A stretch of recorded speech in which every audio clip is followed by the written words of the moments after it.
This is more than a competition.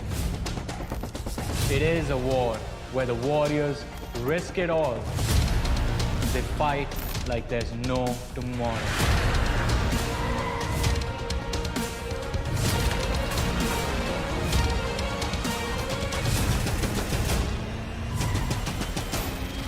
This is the sound of South Asia, live on the PUBG Mobile Esports official YouTube channel.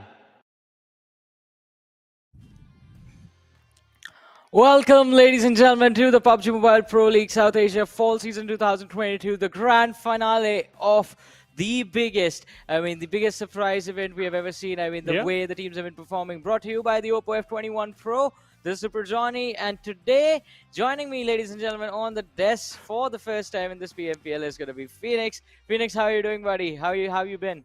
I'm good. About, to be honest, I'm very excited for this PMPL South Asia Finals because I've been witnessing the games. In fact, I've been following the teams from past 1 year, and I was very excited. That I was just thinking that, you know what, I have to cast the games. That someone has to be here to jinx the momentum of the team. Just kidding. I'm just here to enjoy the games, right? So you're here to ruin what High Voltage has been up to, because, ladies and gentlemen, surprise, surprise, High Voltage sitting on the first position right now, well, sitting in the top 3, in fact, of the overall leaderboard, have been absolutely incredible. No one expected them to surpass IHC, DE Warriors, and also Godlike Stalwart. 3 Mongolian Goliaths getting beaten by one team from Nepal that everyone thought was actually going to qualify for the SA Championship, but was going to be somewhere in the middle of the pack. But no, they have proven themselves to be the best of the best, to be the top contenders for the title, and today is where their fate will be decided, along with 9 other teams, because the top 10 at the end of the day will be moving forward to the PMPL South Asia Championship and will be joined by 6 teams from PMPL Pakistan, and then from there the next step is going to be the Global Championship. But before that, the matches need to happen. 6 games, the last 6 games of the last year of this PMPL South Asia. And it is going to be quite incredible to see what the end result is going to be. Sivansh, apart from High Voltage, I want to know a lot of things from you. But before we move forward to that conversation, we talk about the prize pool. $150,000 on the line. What do you have to say about that? Now, the prize pool is humongous, to be honest. If you're just going to finish at the first place, you'll get the $10,000. And then the prize pool drop a little bit. Towards the second place, you'll get 6,500. But again, it all comes down to the 10th place, right? If you are in the 10th place, then you'll qualify for the championship. But as you just mentioned, right, what I'm looking forward to, basically, I'm just looking forward to the Mongolian teams, right? They have been performing well, not only this season, but every single PMPL. If we talk about IHC, one of the most consistent teams, Stalwart Esports, they are on the 2nd and 3rd position respectively, and there's only 1 point difference between these 2 teams. So it's literally massive we talk about, because IHC is a team who secured 3 chicken dinners in a row, and in the other 3 matches, they weren't able to secure a single placement point. So that is going to be crazy too if this is going to happen today. But let's see. I'm really excited for that. Exactly. We are excited because look at the standings. As Sivansh mentioned, it is just 1 point separating Godlike Stalwart and IHC Esports right now in the overall ranking. And then there's High Voltage sitting on the first position with 2 chicken dinners to their name, but the consistent runs that they've had in every single game that they've played since the start of the league stages up until now have made sure that they are one of the most deadliest teams in the lobby in terms of their survival instincts. Talk about aggression though, and one name pops up, that is DE Warriors, who have always been focused on taking those fights. And I mean, the word that has been going around by DE Warriors is this is the team next in line to, well, be there to outshine Godlike Stalwart in terms of raw aggression. They can go toe-to-toe against them, and they have consistently beaten them on Erangel. I agree with that point, Johnny, every single day. But you know what? In fact, they're not that far behind from the first position. They just need one good game, one good chicken dinner, and they might hop on to the first or the second position. What will happen? We'll just get to know about that in future. But if we talk about the second page of the overall ranking, right now this is the fight for the survivability. Right, the best team will survive, and you have to be in the top 10 if you want to qualify for the championship.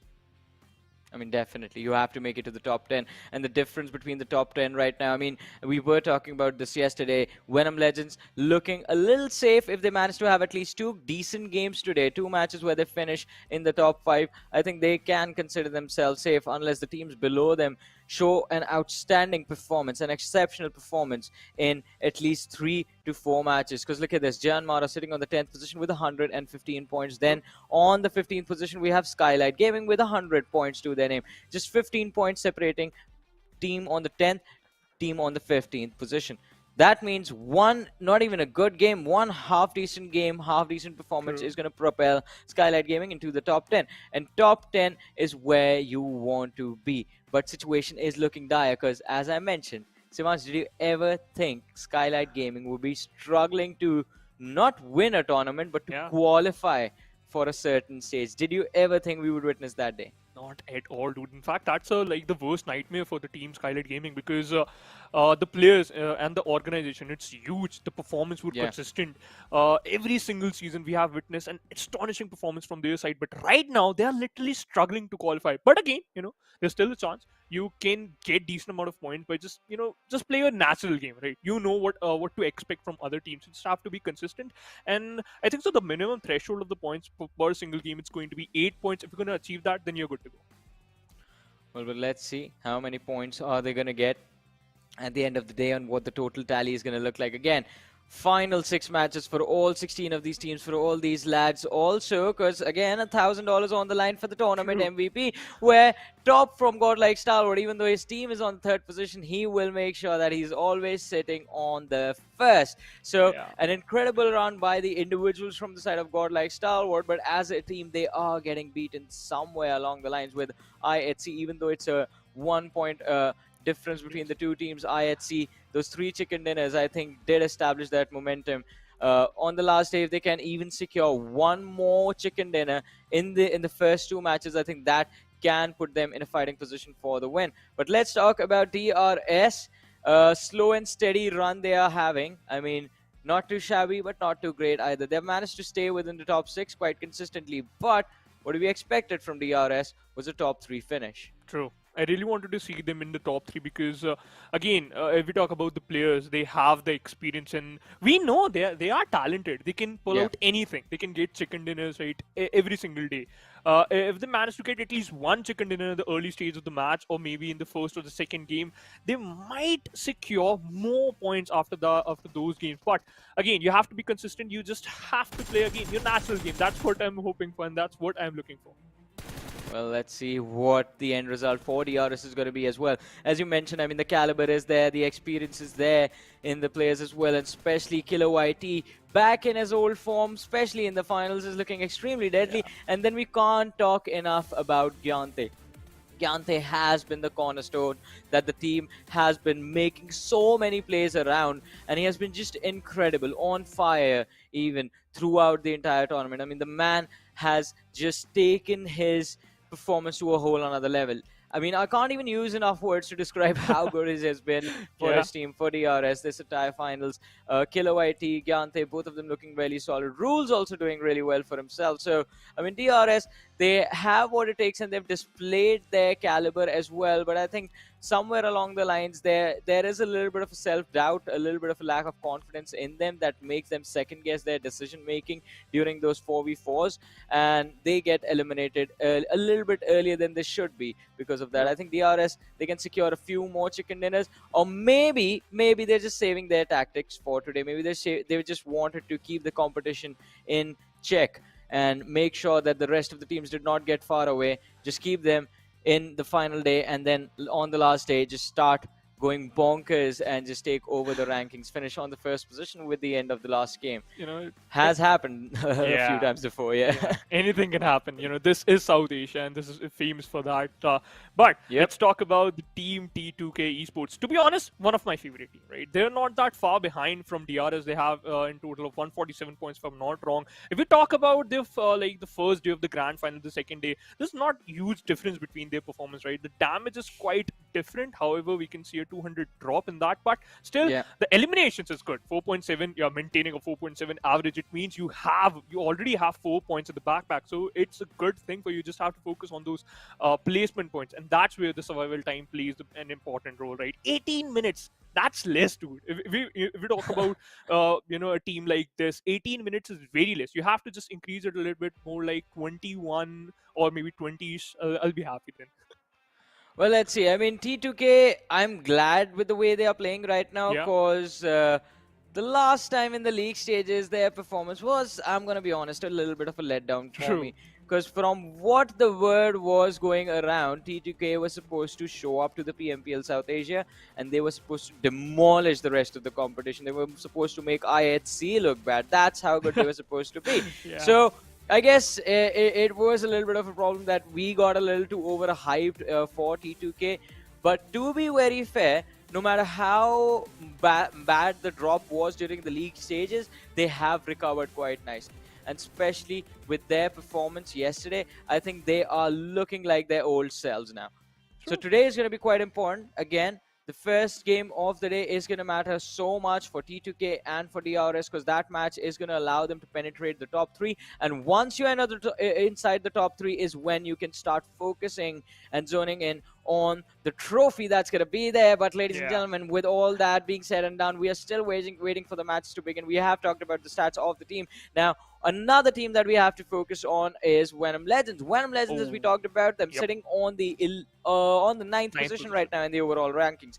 A little safe. I have to say there's a bit of a safety cushion there. 13 points, that's it. But those 13 points can fade. They can fade, they can go away before you even realize what happens. True. Like, you'll never notice what just happened with you and then it's gone. Just have to focus. Like, you have to maintain a good average in every single game to, you know, just increase that minimum threshold. But right now we talk about these players, Laser, Gangstar, Frag Boy. They have humongous amount of, you know, experience. Plus, we all know they are capable of pulling off some incredible stuff. Especially Gangstar. Look at the damage, 2,049. 12 matches, he also secured 12 eliminations. In fact, per match, he got 1 kill. It's not ideal, but it's still working out for them, right? Yeah. They are on the verge of elimination, but still they are on the safer side. So we can say like it's going to be a challenging start for them. If they face some, you know, difficulties in the early stage of the match, they might topple down. But let's hope for the best. Well, we are going to be hoping for the best. Yeah. So will the players from VENOM Legends and their fans, of course. I mean, because this team has shown an incredible run as well. I mean, the improvement that we have seen going from the league stages all the way through the finale, it has been quite significant. I mean, they are competing toe-to-toe against some of the best teams. But then again, there is that little bit of an extra X factor, that oomph factor that is missing, that can take VENOM Legends from being a team competing for middle of the pack finish to being a team that competes for the top positions, to the top 5. So it is, I believe, it is going to take them a while because we do see a few fresh faces in the lineup of VENOM Legends as well. And it is going to take a little bit of an experience that they have gained in this particular tournament to take this team, this lineup to the next level and to help them compete against the likes of IHC and Godlike Stalwart. But for now, ladies and gentlemen, the schedule of the day on our screens, and I'm pretty sure you guys weren't expecting anything different. Again, we are going to be starting our day with Miramar, then the match number 2 is going to be played on Sanhok, map 3 is going to be Erangel, and the same rotation is going to repeat one more time, Miramar, Sanhok, and Erangel. 6 matches, the last 6 matches of the last day, ladies and gentlemen, and it is going to decide the fate of who moves forward to the SA Championship and who gets left behind. But with that being said, who do you think, Sivansh, is going to win the first map of Miramar? I mean, I know prediction is where me and Necro have been competing for a while, but Necro, he's a little under the weather, so he's taking a little bit of a break. He's going to be back, ladies and gentlemen, for the 4th game of the day. Erangel is where you're going to see Necro, but again, right now, since you are on the desk with me, I'm going to put you under the bus. I'm going to throw you under the bus. So it's a tough question. And the odds are pretty high too. In fact, low, to be honest. But, you know, I'm just going to play safer side. I just want to be on the safer side. I'm looking for team Godlike Stalwart. That's what I'm hoping for. Like, they might secure second. Let's go. That's what we call a safe pick. Not taking a risk, a little bit of a letdown from Sivansh. I thought he was going to go outside the box. Me and Necro, we've been doing that quite a lot.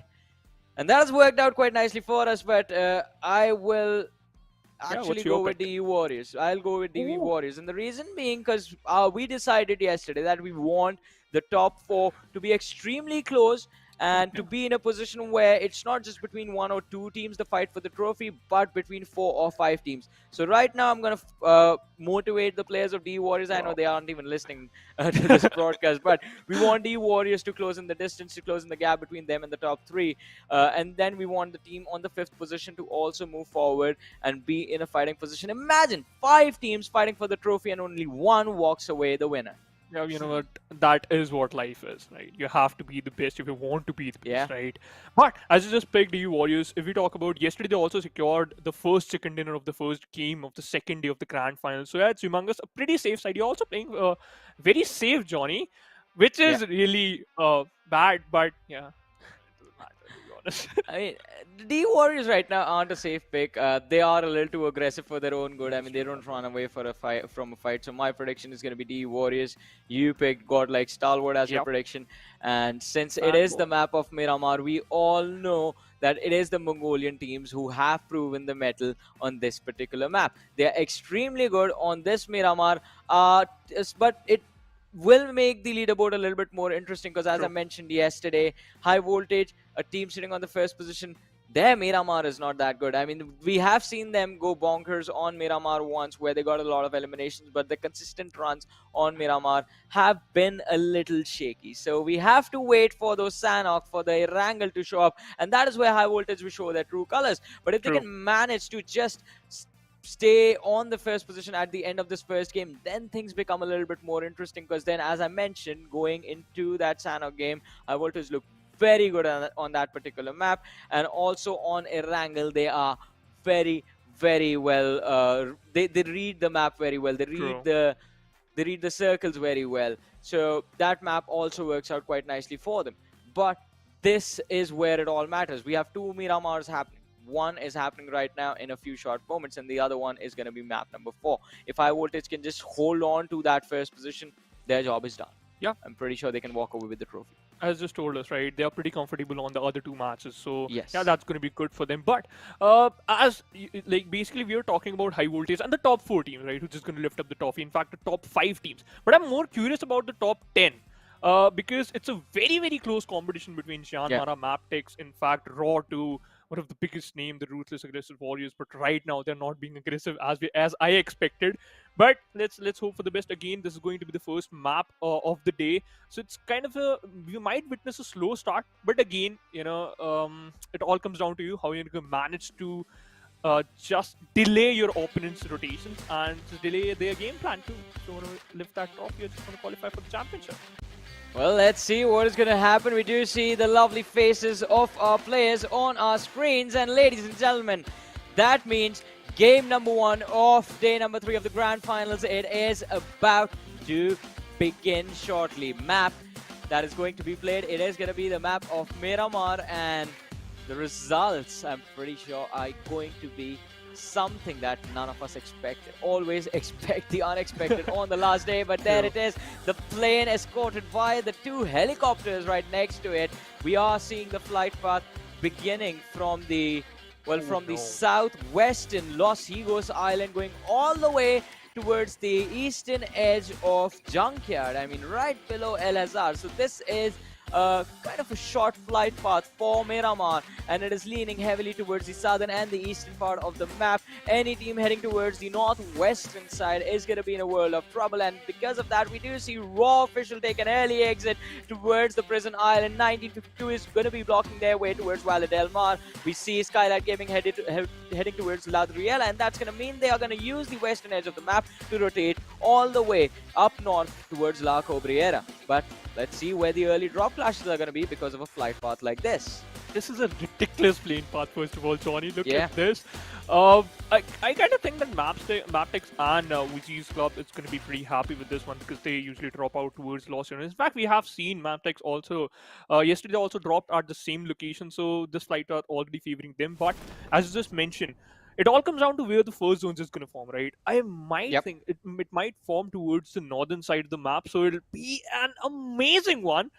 Technically, it's a northern one, but heavily shifted towards the western side of the map. So, as just told us, right, it's going to be an easy task for Skylightz Gaming to move north and just hold a very good area to block out the rotations and to block out the the game plan, what other teams is gonna hoping for, to just gonna looking forward to. But if you talk about, look at Memo, where he is.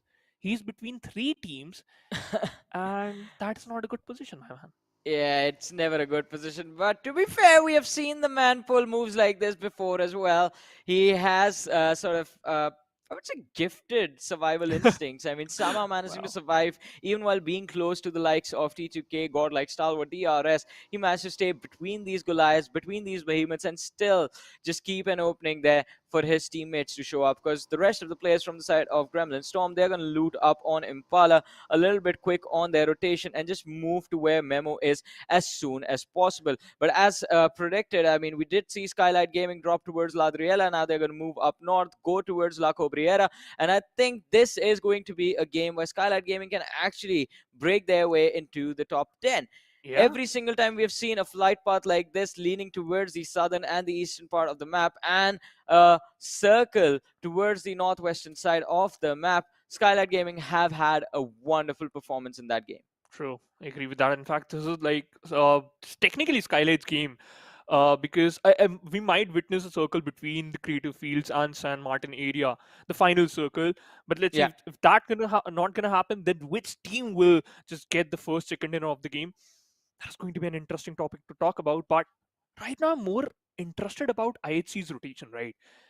If JyanMaara blocks their way, right, if they camp or if they hold the edge of the circle towards water treatment side, or maybe Hacienda del Petron side, so they can easily target IHC and they can easily cut off their rotation and might secure some of the kill points if they want to. But that is again going to be a question, right? Because Yeah. we know IHC is a deadly team. If they are angry, you are done. Like, just go away. Don't I mean, engage in a single fight against them. That is like kind of a statement from their side. We have seen that a lot of times, but let's see what JyanMaara is going to do. I mean, I agree with you on that. I mean, especially with how Godless has been playing in the last 2 days, Yeah, last couple of days, in fact, the monster, the beast, has been unleashed from the side of IHC. And as my boy Necro has started to call them, inhuman competitors. true, That is what they looked like on day number 1. And as we were mentioning, after the hat-trick win, the next 3 games went like this. Match number 4, they've got eliminated on the 14th position with, I believe, true. 1 or 2 eliminations to their name. Match number 5 of the day, they got eliminated on the 15th position. Match number 6, they got eliminated on the 16th position. So the advantage from the first 3 games was basically nullified in the next 3 matches. And now moving forward, IHC today is an opportunity for them. I believe they're just 13, 14 points shy of being on the first position. But ladies and gentlemen, now the first fight has been initiated. We have Liquid from the side of Raw, who has seen entry in the distance from 1952, going for a spray with the M4 and the red dot. Oh, this is not going to be enough to connect.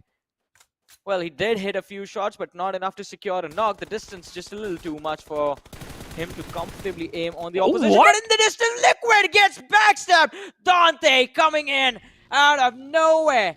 The Infernos from Hell rising, and Liquid, he's gonna be burned alive, evaporated from this map. The first blood of Miramar being secured by 1952. What a beautiful bait! Wow, that was Oh, yeah. amazing. The team 1952. Right now, they're not playing with their hands. Basically, they are, but now right now they're playing with their minds.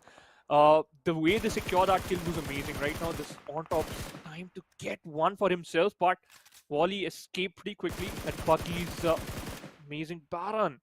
He hit one body shot. In fact, if I'm not wrong, that was 14 damage onto him, but that's the single bullet he can connect, and that's it.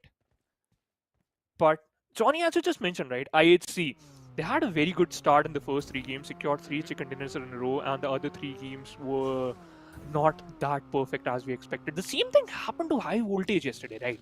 If we talk about the 7th game, they were in the top 5. They even secured 2 finishes out of that. And then in the 8th and the 9th game, they secured 2 chicken dinners in a row, and that was amazing. Secured 10 kills in the 9th game. But after that, what we just witnessed, they finished off the 14th and the 13th position. That is not good. So you have to just keep up the momentum. You have to, just move forward every single time to get some points. What if High Voltage could have secured another chicken dinner? They would have had a very good amount of lead in this leaderboard. Oh, yeah. But again, This is a part of the game. You have to be, you always get tested by other teams, and you have to be at the top if you want to be the winner. I mean, definitely. Yeah, as you were talking about it, I think if High Voltage had walked away with one more win yesterday, they would be having a ball right now. I mean, nothing to worry about. A massive safety cushion upon them. No one else even close in terms of the overall ranking. But again, they would have to be a little bit of their usual selves, be as consistent as they are on a normal day, and they would Yeah. have just walked away with the trophy quite easily. I'm not even kidding. High Voltage are one of the most consistent teams if you talk about the league stage runs and the final runs at the same time combined. High Voltage have managed to just keep themselves in the top 3 everywhere, and it is going to be quite interesting to see where they finish. Also, another casualty in the game was there. It was DEADEYES guys getting a pick onto Leo from the side of MABETEX. And MABETEX are going to be a player down now. Elementrix, if they do see Baron, I think there is going to be a little bit of an engagement right there. And they might secure a kill point too, if they want to. But I just waiting for the circle to, the circle to pop on, because I just want to talk about VENOM Legends' position. They are still inside the blue zone and they're very far away from the circle. And there's a team in front of him and that is WIZZES clubs. Nima tried to climb that mountain, but he was like, okay, that is not possible with the truck, and now he's just going back. He was like, okay, it's done. What a funny. Oh no, I thought the truck got stuck, but no. That's not now can't claim insurance on that. Oh no. Alrighty. Oh, that's a stunt. We are giving out style points again, and for that you get a 4. Seen better. He's just checking his vehicle. What's wrong with him? No, we've seen better. Yesterday we saw one of the players from the side of 1952, I believe it was Jax, took a glider, rammed it on the side of a roof of a building, and then exited the glider to go in go into the building through the window. Through the second floor window, not even the third floor window. He went through the second floor window. That was so cool, so amazing. And right after that, we saw, I believe, what was like a 720 car flip landing and then straight into driving on the same trajectory. So these lads have been pulling off some amazing stunts on this particular map, but one of the stunts that we'd like to see is the bolt action headshot. True. I think I wish that happened soon. Oh, this is going to be quite incredible. Elementrix with the high ground advantage. Do you see the lads from MABETEX rotating? Quite hesitant on the engagement. Hitauta has a chance. In fact, he has a lot of information to work on, right? He already spotted out almost the whole team. Connected 2 bullets onto Wally. Might take him down, but that's enough. And Wally's now, he's safe for now, but not for so long, because now Hitauta knows that there's one team below him, and he doesn't even know that which team, but at least they might secure 2 to 3 kill points from there. I think so the best option is to get a knock and just charge in from a different location or from a different angle. You might secure another one, and then you can easily rush onto them. But we usually, witness these type of plays from Elementrix side. They also they usually, tend to opt for the height advantage situation, and also opt for these type of places to, just charge onto your opponents and just play as a surprise factor in the game. But here they are just trying their level best. But I still think MABETEX still has a chance. They just want to be, stay inside that one compound and just pray that no one will approach onto them and just take them down. But yeah, it's going to be tough, but let's see. And we have an AMR in the first airdrop. Good weapon, but I still love AWM, the big cold own, the old cannon. A lot of discussions on the AMR and the fact that the lack of ammo is, well, it's quite tricky to work with. Just 5 shots and 5 opportunities you get to take down the opposition, but if you manage to hit even one, oh boy, is it satisfying to connect those shots. But we do have the zone in front of us, ladies and gentlemen, and it seems like there's a massive cluster between El Pozo, Hacienda, towards Crater Fields, and I think over there, even DRS right now holding a wonderful position. I believe they are holding the summit of that long mountain range just east of the Crater Field area. And that is going to give them a lot of information. But IHC, they need to be extremely careful. T2K rotating from up north. If there is a little bit of gatekeeping going on, then IHC, there's a possibility they might be sandwiched between T2K from the rear and JyanMaara right in front of them. VENOM Legends entering the zone right next to where DE are holding their spot towards Monte Nuevo. In the meanwhile, WIZZES Club just moving far west, kind of doing what Skylightz Gaming did in the early stages of the match, but this late rotation, it is going to be a little tricky for them to make it work. But again, you know, they also already have a very empty area in front of them. The western side of the L pose, or the extreme western side of the L pose, and they also have one airdrop just beside them, so they can get some loot and maybe get a level 3 kit from that one airdrop. But I'm really interested about JyanMaara's position because Gunnar already spotted out 2 players of IHC, and Team JyanMaara has 1+3 split, which is a good split because Gunnar can collect a lot of information and they can work on that. But look at the shift of the circle. WIZZES Club, they're quite happy with their decision making, dude, because now they are very close to the circle. In fact, they are on the edge of the safe zone. So, as the players of MABETEX, in fact, Skylightz Gaming has an upper hand in this situation because they have the higher ground. They have all the players ready inside the circle, and they can easily gatekeep for not 1, not 2, not 3, in fact, for 5 teams.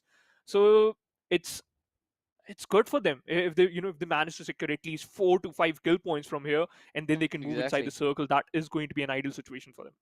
I mean, if they manage to secure 5 eliminations from there, it is going to be quite incredible for them. But along with that, I think they will have to absorb a lot of pressure, an insane amount of pressure just to be able to do that. So it's not going to be an easy job, but let's see if that is going to work out eventually for them.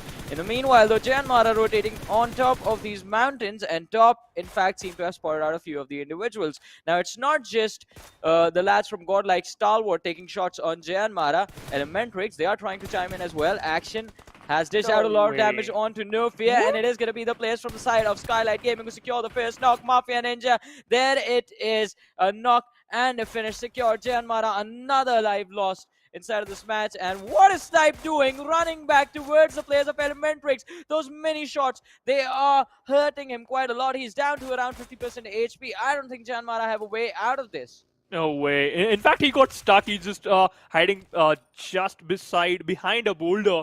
That is not a good thing. In fact, Joker also falls down. Meanwhile, Snipe Whitey, Shawl already know that where he is, just lobbing onto some grenades onto him. And he has Car 98 equipped in his one hand. Just use one smoke grenade to deny the vision, but you can't stop the grenades. However, Shawl has to fall back, receive some amount of damage, is going to heal himself quickly.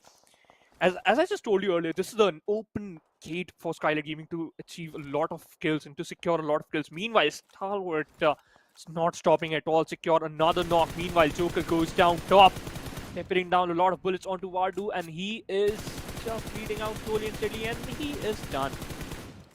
Well, yeah. Vardu is going to be eliminated. I believe Ghana is going to be the last player left for his team. JyanMaara not in a wonderful position, especially considering they are, or in fact, they were sitting on the 10th position before this game began. Quite important for them to secure every single point in every single game that they can to just qualify for the SA Championship. And Elementrix seems to be the team standing in their way. Look at that, Snipe YT, elimination confirmed by the players of Skylightz Gaming. Even though we thought it was going to be Godlike Stalwart, who were going to pick up the points from JyanMaara like that. Skylightz Gaming doing a wonderful job, capitalizing at the right nick of time. And look at that shift of circle, the cluster towards El Pozo. Let's get ready to rumble. And it is going to be quite incredible to see how, in fact, how quickly the pace of the game is going to change now. Since there are, I believe, 67 teams towards that southwestern edge of the zone. Plus, look at the cluster outside the zone towards the southeastern side as well. No one is going to be safe. No one. Literally no one. And some of the players just going down by the blue. That is not a good thing for them. Meanwhile, we can see WIZZES Club quite happy with their decision making, dude. They are already inside the circle. Bishal has a chance to at least take down not one but 2 players of MABETEX. Oh no, using an UMP to take down the players. He could have switched to an M4, but he has a Mini 14. Oh, that was pretty bad for him. Quite unlucky, but again, MABETEX were quite safe. Meanwhile, Octopus gone. He already got knocked out by East, and East is one of the most deadliest player here. Already charging in onto Octopus, secure that one pick. The Warriors has 1 kill point, and that's enough for now because you are already inside the circle. You have one of the best position in the circle, so You just have to work around that one safe zone and this one particular building. Meanwhile, Tyrell have gone down. Kiva trying to fight back, already dished out a lot of damage, but that's not enough to at least get one knock. Well, let's see. Wait. He's just waiting. Crosshair plays perfectly. Right on the edge of the building and the ridge. Oh, I think he hears the vehicle. Could have been easy for him to pick off Sneak, but no, T2K on the other side getting eliminated from the game on the 16th possession. That's the first squad wipe of the match, ladies and gentlemen. I think we are going to see the second one soon as well, as DE Warriors, they have been surrounded in these compounds. At least for the next few moments, they don't have any incentive to keep on fighting, because of which they are quite eager to hold their position over here. VENOM Legends right behind them as well. Oh, look at this. Godlike Stalwart in a world of hurt. He's going to be knocked and finished by Mafia Ninja. Rest of the players just stuck towards that. No way. What is this driving? Someone take his keys. But the best part is eventually survive from that situation. Not Slayer this time. Icy just gonna knock him down. And that was one of the most beautiful cover fire, and now they are charging in onto the players of WIZZES Club. There's only 3 players left, and this is their last hope. Kiva YT just trying his level best to at least revive his teammate and just buy some time, and that's what he's just doing. Stalwart just fights back, retaliates back perfectly. Kiva spotted out the players of IHC, and now he also has pretty less HP. This is not looking good. This is not an ideal situation for WIZZES Club. Well, as you mentioned, it is not going to be an ideal situation for them. Oh no! Opportunity presenting itself, but Slayer, in that little moment of hesitation, did panic, and now the players of IHC are not going to give him another opening like that. Godless, Alex, Icy, and Demo all sticking together. It's a 2v4 situation against the players from WIZZES Club, who for now have somehow managed to survive, but Quaid getting shot from the outside is going to be knocked by Gangster from the side of VENOM Legends. That means Slayer, he's still there, and he's going to be left all alone in this factory, in the stadium, to take on the players of IHC. Vision beam blocked with the Molotov as well, and IHC, they are pushing him back into the corner. He's still waiting, the nades being traded from either side. Utility being committed more than it should.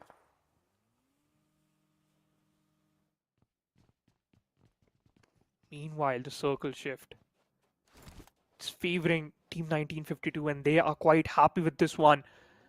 And in fact, Team Raw is also inside the safe zone, so it's going to be pretty tricky for some teams. Godless with that amazing grenade. Takes out Kiva, and now Slayer is barely surviving on 10% HP. Domain is still there, but okay, he was just hiding behind the desk, but that wasn't enough to save his life. And now IHC, they have to move inside the circle because the blue zone is closing in. Imagine showing up to the front desk and someone starts shooting at you. That's very unpolite. That's not polite at all. That's rude. But oh my goodness, what happened? How did we miss that, Nima? I mean, alrighty. So if you don't have a weapon, apparently it's okay to hit people with cars right in their face. I mean, whatever works, right? Demo on the other side, finding an opening against VENOM Legends. IHC not looking to slow things down. After they are done with whatever was left from the side of WIZZES Club, they start pushing towards VENOM Legends. But that might have been a mistake, because IHC, as you guys can see in the feed, have been caught off guard by the players of DE Warriors. We do see the players getting picked off. Godless has been shut down as well. The numbers dwindling down. But on the other side, Godlike Stalwart against Skylightz Gaming. One of the most legendary fight in this one particular map, because Stalwart Esports has to move inside the circle. So has the players of Skylightz Gaming, but they are not going without a competition. And what was that, Domain? Oh no. He got finished off, so as his team, WIZZES Club, got eliminated on the 14th position, but the circle is closing in. DRS also targeting the players of Skylightz Gaming from different location. VENOM Legends going down one by one. D Warriors has the highest chance to secure second in this one particular matchup, but how's this going to happen? Because the circle is still a little bit far away from them. 10 meters going to be the distance for the players of IHC. D Warriors not stopping at all now. Pin down the players of high voltage. They have been using a lot of smoke grenades to block out the vision, but again, they are fading away, so as their chances to survive. Alright, so none of the teams who are part of the cluster towards the southwestern part of the map are gonna win. I'm just gonna be honest about it. High Voltage is not gonna win this game. DE Warriors, Gremlin Storm, 1952, IHC are already basically done. And these teams are gonna struggle till the very end. There's a massive, massive cluster. There's a lot of cover available. So you know you're gonna be quite exposed if you step out in the open. This game is gonna go in the hands of DRS Gaming now, apparently, because Skylightz Gaming, they are eliminated. And Godlike Stalwart, they don't have enough players. There's just one last lad remaining. But let's see. MABETEX getting an exit on the 12th position. 11 teams, 30 players still surviving. DRS spotted out by the players of the E Warriors. East going for a spray. Wow. And what an impressive knock. Not from East, but from Slipknot though. But East does manage to steal the finish over there. An extra point being secured by the players of the E Warriors. That's good. They already secured 7 kill points from this matchup right now, and they're still looking out for some more. However, Sneaks got knocked out, but the revival process is going to be there. Assassin just tried to finish off the final pair of 10 guys. On top is Bailey swinging on 20% HP, and now he's done. And his team to 11th position. They got eliminated on the 11th position. Plus, another team just got knocked out. In fact, finished off, and that is Stalwart Esports. And if I'm not wrong, DRS also secured that 1 kill too. Team Gremlin Storm trying to move inside the circle, but they have to be careful. VENOM Legends rips and just looking out for that one opportunity. Checkstraw also pinned down the players of WIZZES Club, and this is looking impossible for them. Well, let's see. In a situation like this, I mean, even the probable becomes impossible. And right now, I'm just worried about what is going to happen to Gremlin Storm getting destroyed in second. Exit on the 9th position, but they weren't the only ones eliminated in that moment. They are going to be joined by the players of IHC. Oh, what a wonderful nade from Jax. Should be able to secure the pick of Inkiss. Slipknot, he's going to try and go for a revive. Sus trying to find an angle of flank. Oh no, though, Slipknot taking a lot of shots. The transfer is not going to be there. One more shot from the other window is going to connect. Devil Boy and Jax working in tandem, destroying the players of Raw Official. 1952, they are in one of the best, and what a comfortable spot here. Taking out players one by one, and this is the best situation you can ever get in, especially in this type of circle. However, VENOM Legends, they got eliminated on the 7th position. 1952, Jackstraw also taking down another player of Raw, which means they got eliminated. Now we have top 5 teams, ladies and gentlemen. And T Warriors, they are looking pretty strong, and High Voltage also has a pretty good compound, and you have to focus on one thing. Johnny picked T Warriors, and they are surviving with 3 men. DRS with also 3 men, and now Dante coming out back-to-back grenades. Precious, in fact, got an opening from that one. Knocked out one player. Dante is just spraying some random bullets, and in fact, whenever he's just going to connect some, he will secure a pick, and yep, he got it. 2 for High Voltage, but if we talk about the playstyle of 1952, it's looking very good. That's good, isn't it? I mean, they are doing a pretty wonderful job right now, protecting their numbers, just holding on. Just being extremely patient as well with how they are approaching these fights. 5 teams remaining, 13 players still alive. High Voltage and 1952 fighting with everything that they have. If High Voltage win this game, then it is going to be so incredible for them.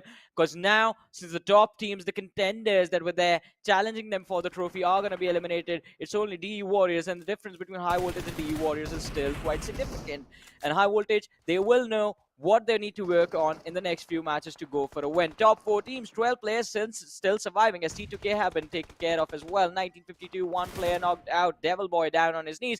DRS applying a lot of pressure on the opposition, but DRS, they have to worry about the fact that the blue zone is going to move in on them in about a minute. Or maybe a second, dude. It's already closing in. They have to travel 60 meters. That's massive.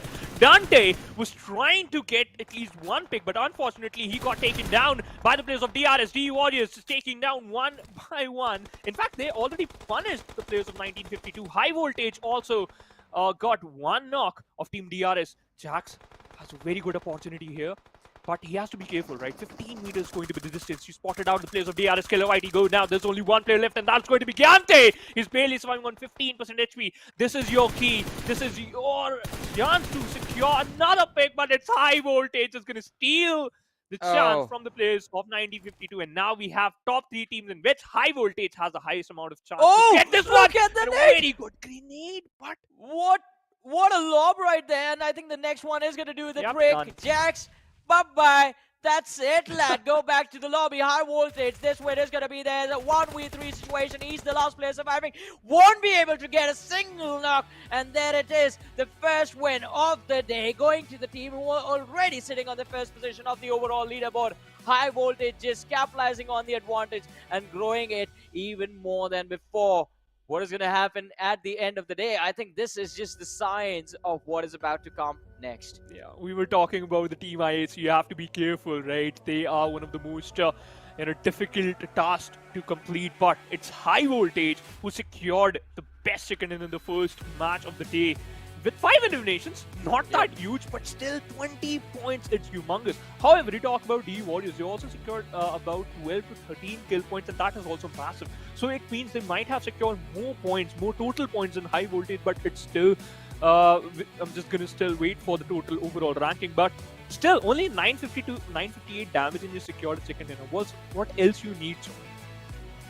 Well, I mean, a few more eliminations would have been nice. If I'm being honest, had they gotten 10 eliminations, that would have been better, because I believe DE Warriors, in fact, did secure a lot of eliminations and are now sitting on the second position in the overall rankings, ladies and gentlemen. So what we wanted has in fact happened, and I couldn't be a happy man because of that, because now the finals are looking a little bit more intense, and High Voltage, this run of theirs, it is going to go down in history. And this is what I've been talking about, not just for this tournament. I mean, I've been talking about this since Zeus Esports got introduced into the South Asian circuit, that when the Mongolian teams showed up and showed us the level of aggression they play the matches with, the first reaction was panic. All right, how are we going to beat them? But this is how you do it. For now, we're going to take a very short break. You guys stay tuned, keep watching. We'll be back after this.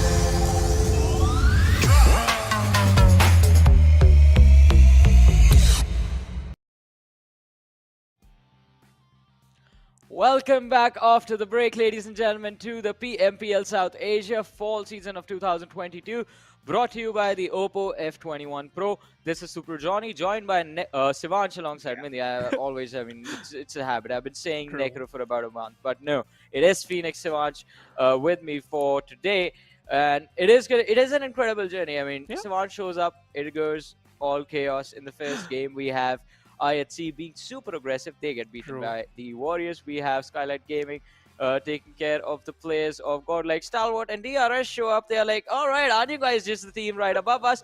We're going to take your points. We're going to take their points as well. We're going to capitalize on the advantage, and we're going to close the distance, because now DRS have moved up in the rankings as well. But ladies and gentlemen, what we're going to see next is going to be the MVP of the game. And even though he might not have been able to secure the winner chicken dinner for his team, East did so much more to secure those extra points. I believe, Sivansh, that even though High Voltage walked away with a win, DE Warriors would have secured more points just because of the number of eliminations that they have. I think double-digit eliminations is where they are going to be. True. Yeah, look at that, 12 on 2 players.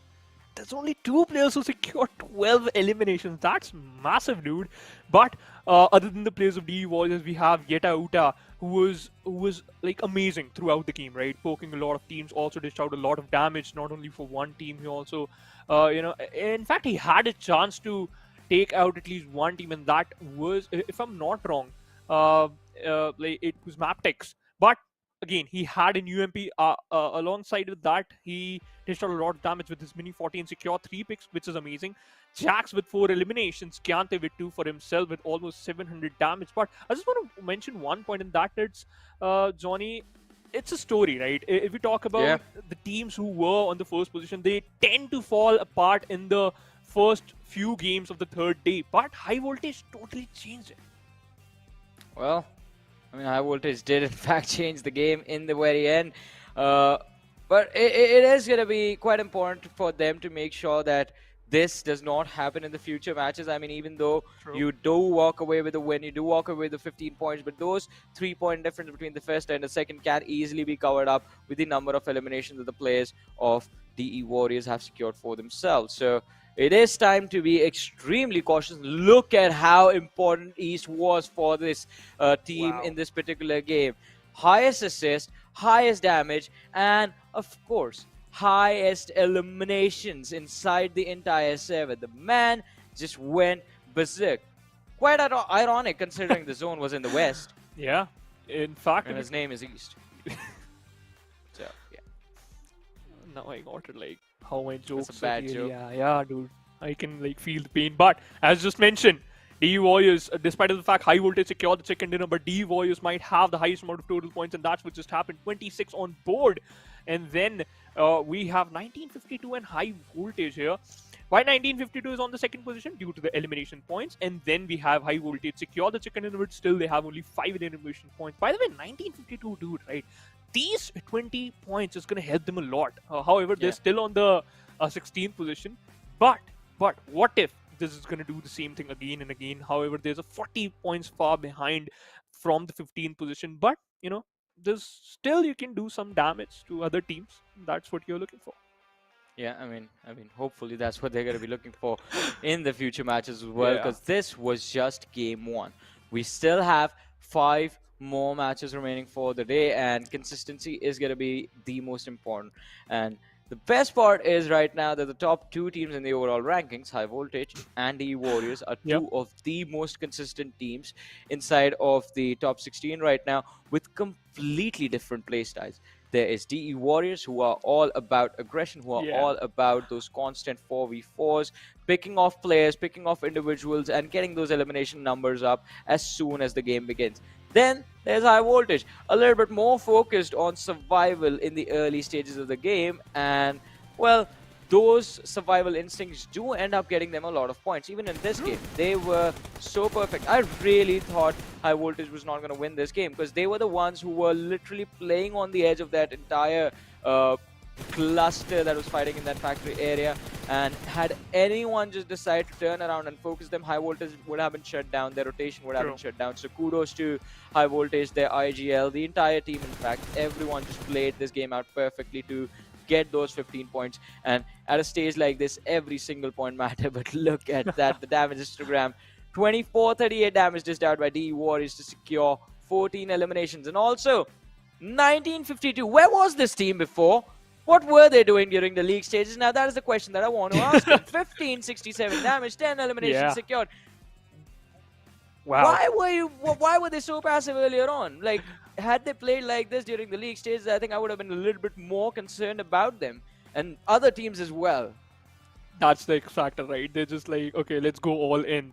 This is the final day. You have only 6 matches left, and you have to play the best PUBG Mobile today. And that's what they are doing, right? I'm quite happy with their performance, but as just told us, you could have done this a little bit earlier. But again, it's still good, right? But one question in that is going to be, High Voltage secured the first chicken dinner the first game of day 3, and you already know they are so much comfortable on maps like Sanhok and Erangel.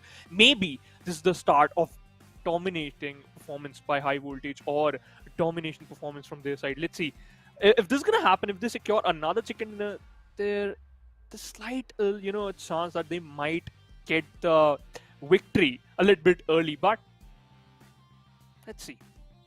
Well, let's see. Still don't have any idea. The next game is going to be played on the map of Sanhok, and as we discussed before the day began, this is one of those maps that is, well, where High Voltage actually do really well. So if they are able to win on a map that is supposed to be their worst possible maps, then they imagine what they can do on their best map. I think High Voltage consistently are very aggressive on Sanhok, and if the circle is anywhere close to Camp Alpha Island, oh boy, we are in for a treat. And the best part, I'll tell you, Sivansh, here's Yeah. the best part. All right, are you ready for it? Wait. Yes. DE Warriors land right next to them. Oh. Like literally land right next to them. There's like 200 meters separating these two teams as soon as the game begins.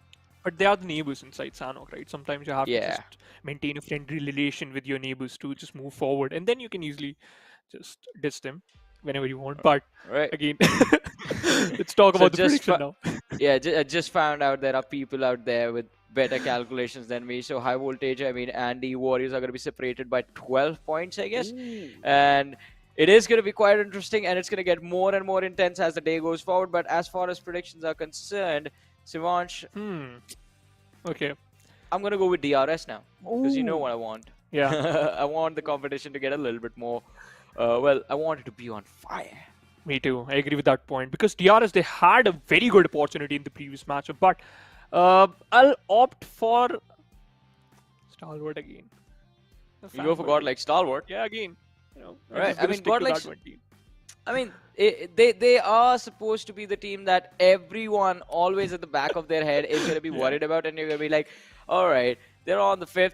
They can still win. Yeah. There's 5 games. They can still win. There's 2 matches. They are on the 5th. They can still pull something out of the bag. They are the magicians of this particular region. And that is, well, quite fair enough. They have... It's not like we are just saying something just for the sake of it. Stalwart Esports have earned that reputation for themselves. Every step of the way. I remember when the first time they came to this region as Astra Academy, I was wondering, all right, what is this team? Back then, Zeus was like all the hype was about Zeus Esports and Skylightz Gaming, and I was wondering, all right, what is this team called Astra Academy going to be able to accomplish? And they shut my mouth so good in the very first game. They just went berserk. It was so impressive to watch. And since then, they have earned so much respect from every single person who has watched the South Asia region, every single player that they've played against, and you will never be able to count them out of the competition. But ladies and gentlemen, we do see the players once again on our screens. You know what that means? Game number 2 is about to begin. And let me tell you guys again, the map that it will be played this time, it will be the map of Sanhok. One of my favorite map, and I love this map because you know it is good.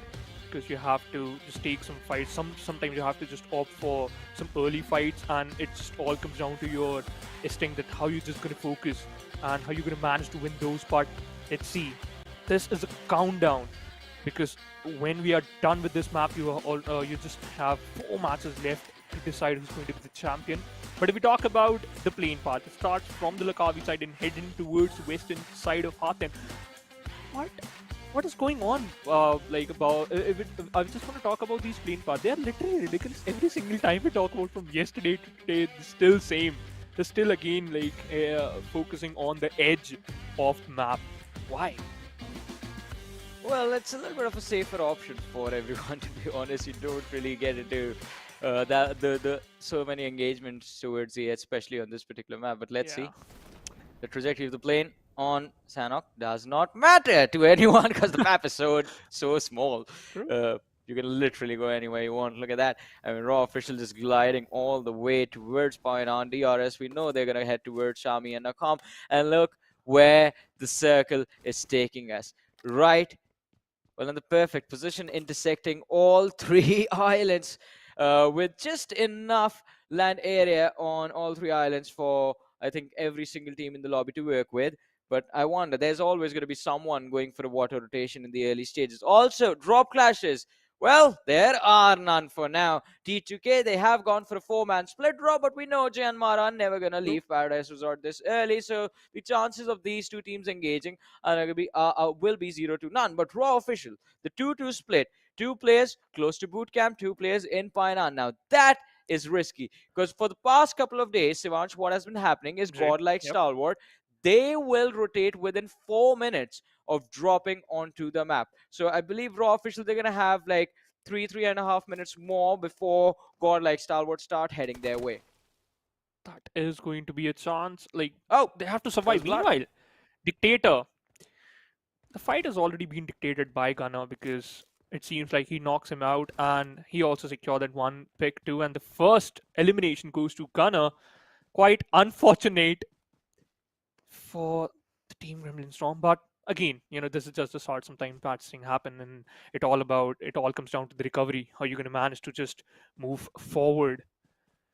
To be honest, I just want to mention one point in that, as I just mentioned, right? Godlike Stalwart is going to loot up quickly, and then they might opt for the center side of the circle, towards center, dead smack center of the circle.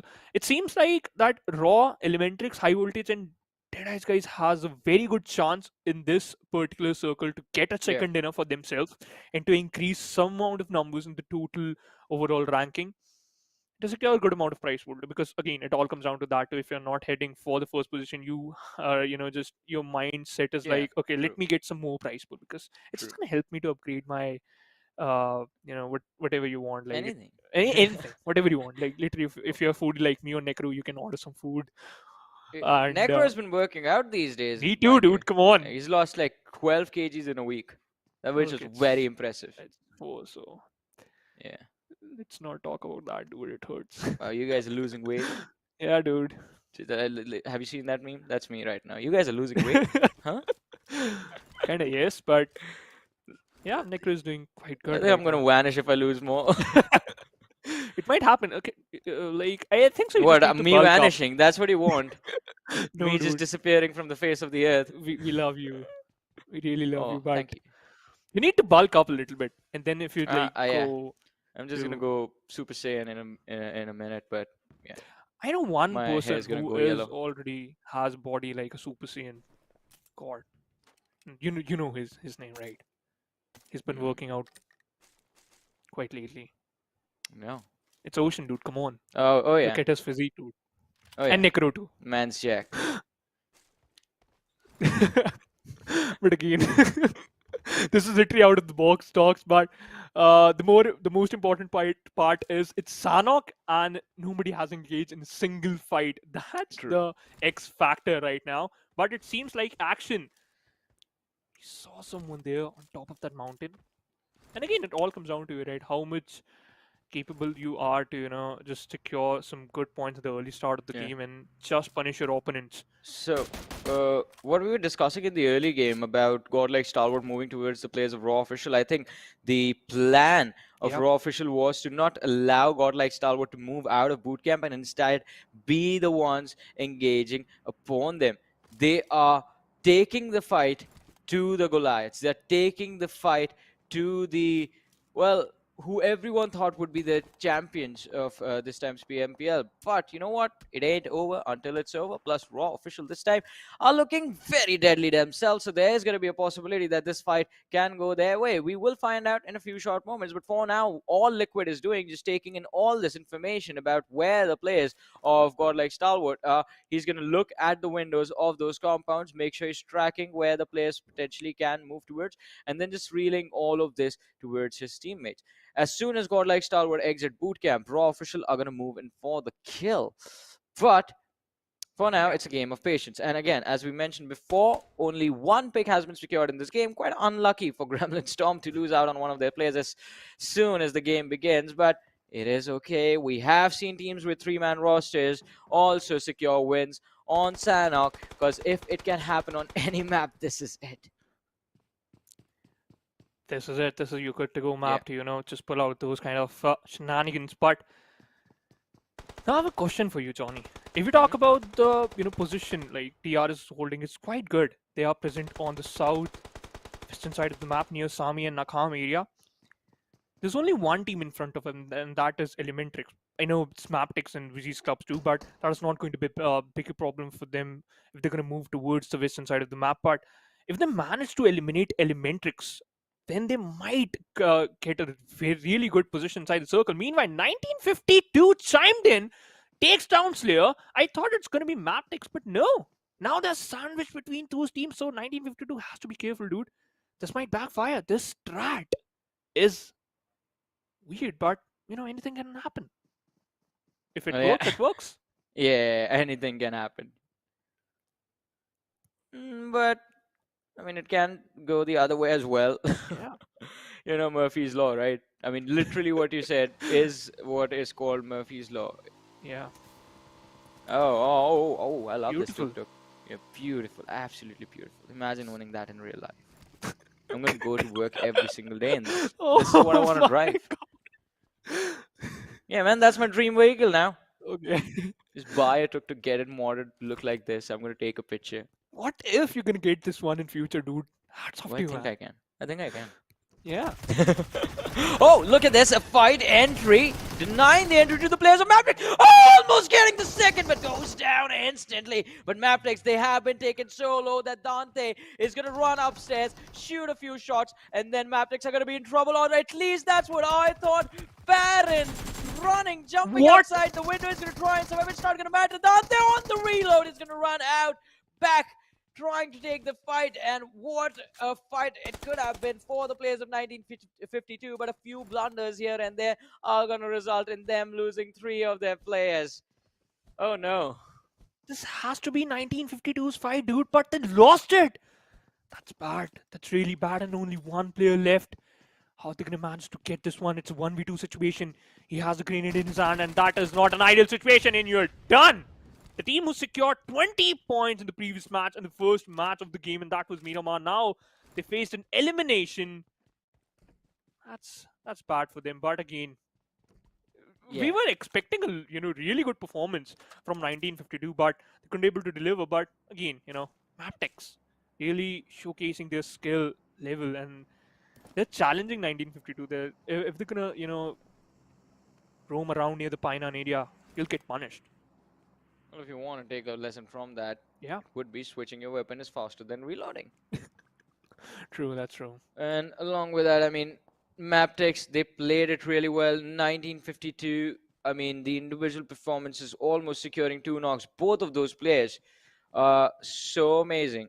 But still, team communication is also going to be important in those team fights. And 1952, that early elimination, right, they're quite unfortunate with considering their run in the previous match was very, very nice for them. Could have given them amazing boost in terms of the overall ranking had they performed in the similar manner in this one as well. But it's okay. There are more matches remaining. But ladies and gentlemen, 9 minutes in, almost hitting the 10-minute marker. One team already outside the game. And look at this beaker. See Slipknot slipping in and out of vision in the distance. In fact, he received 16 damage, right?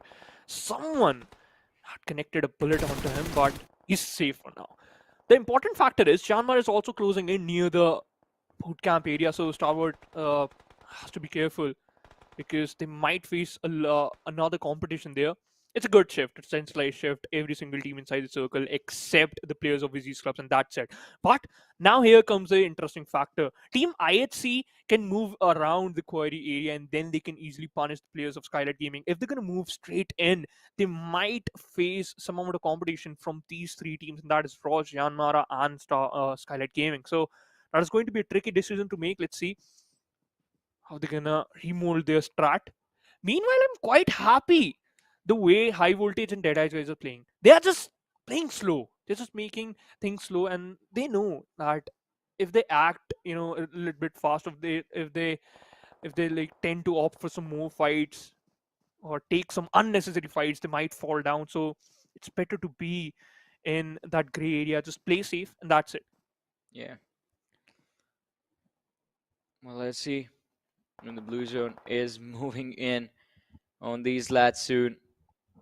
And after that, I mean, it is going to turn out to be a little bit of a gamble for everyone. I mean, it is already a gamble to decide which part of the 3 islands of the map are you going to be on.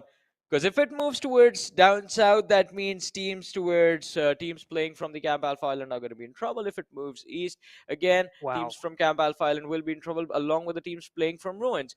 If it moves west, then teams playing from the main island position are going to be in a world of pain, because crossing those bridges, it ain't going to be easy, my friend. But for now, JyanMaara, no fear. I mean, they are moving in from the eastern part of the map, moving westward. And whoa, Scry, the Head was spotted out. Nerfear connecting a few shots. His information has been given away. His position revealed to the opposition. And now the point of concern for me is going to be the fact that JyanMaara, I believe, aren't aware of the fact that Raw official have a flank available. Oh, good peek. Good shots from the lad. Almost securing a knock. And there it is. What? Incredible display of skill from Nerfear. The opening has been found. JyanMaara, what is going to be your next move? Dude, that's 6 times on an MG3. Are you crazy? That's an He's going for LMG. small little bursts. But yeah, I agree with that. But still, it's, you know what? 2 shots. I you have go. tried it. I know I'm not that better. We could compare with these players, but it's literally almost impossible to control that burst. Sometimes it's almost difficult. But again, if we're gonna switch to 660, the firing speed, then it is kind of possible. But again, connecting those bullets perfectly every single time your opponents peak, that's amazing. Now, Stalwart Esports has to be careful, right? If they're gonna do the same thing again and again, they will damage their loadout, and that's not gonna help you in the later stages of the match. However, another dropped on top of the players of JyanMaara. So No Fear already has an MG3 with a level 3 kit, and another player can get a level 3 loadout for himself. So Yeah.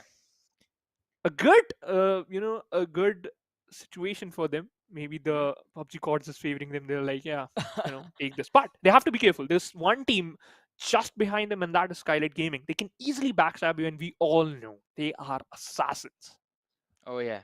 They are definitely quite deadly. But look at this. Airdrop number 3. Another MG3 with the tactical stock. I guess it's a different kind of day today. But let's see. The blue zone almost closing in. High voltage. Malik, he's still like he's running towards the blue instead of running away from it. Maybe having different plans. High voltage this time around. Usually we are going to see them by this time in a situation like this. I would have expected to see them on the shorelines, and that is why the circle playing mind games with everyone. Still split between the 3 islands. Godlike Stalwart, no incentive for them to move.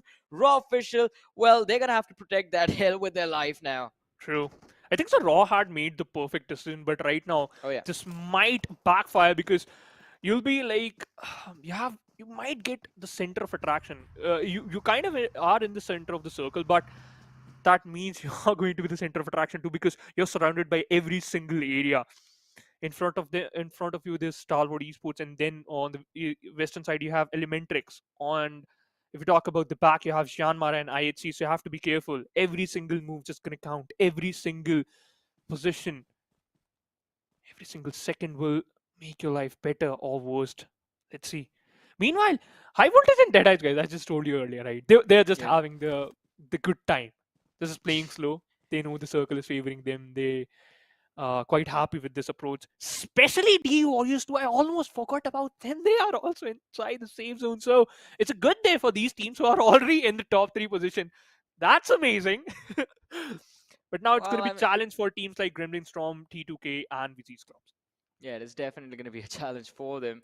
And as we did talk about it a little bit earlier, I mean, DE Warriors, High Voltage, they do play right next to each other every single time they drop in on Sanhok. So whatever happens to High Voltage, I think DE Warriors can definitely take advantage of the information and try and predict how they want to move, how they want to traverse the terrain on this map. But for now, things have been looking quite quiet on this map. Not a lot of chaos apart from the circle just not really giving anything to the players. Raw official against, playing the shoreline of this river, and Precious on the other side of the broken wall. Taking a few shots, I guess, towards DRS, I believe, moving in on their position.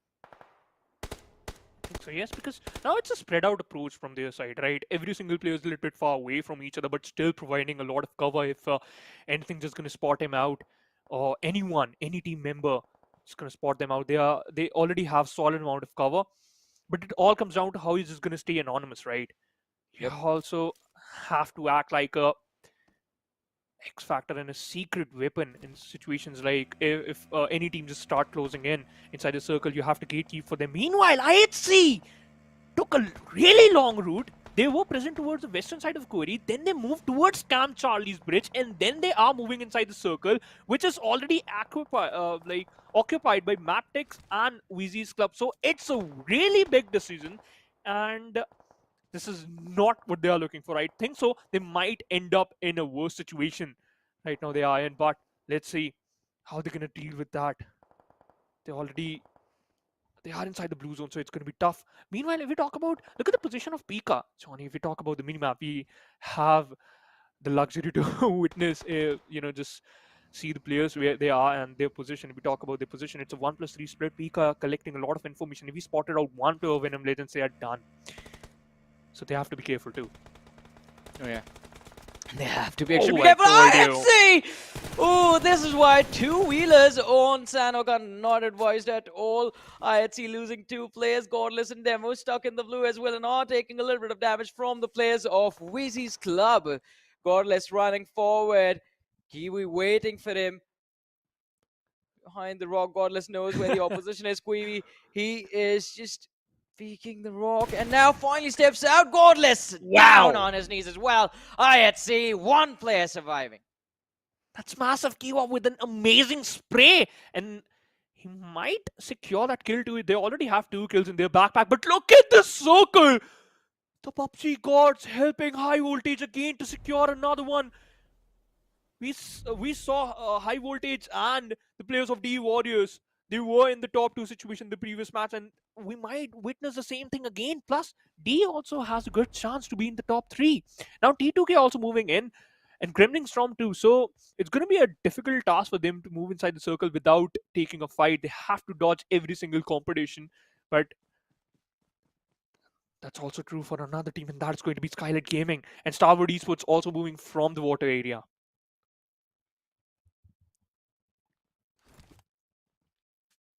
Let's see, 54 players still remaining. Godlike Stalwart against the players of VENOM Legends. As you mentioned, they are going to be moving from the water area, but before they move through the water, they have to make sure that it is clear of all the sharks that are going to be in there.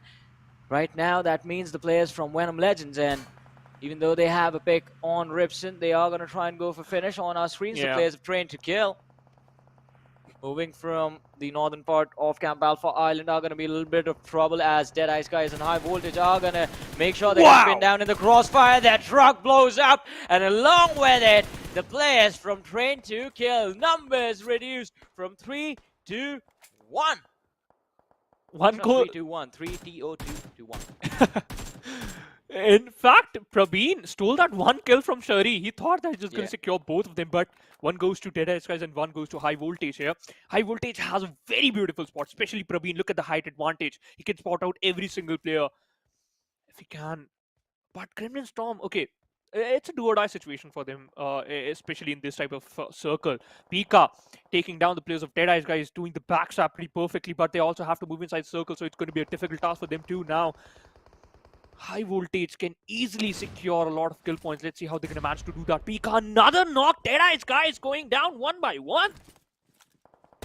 Oh boy, I mean, this is just looking incredible. The amount of chaos. And look at that, even though we are seeing players go down, the team counter is still stuck on 15. So the teams are still present, but the individual players being lost might just put them in a world of hurt a little bit later on in the day.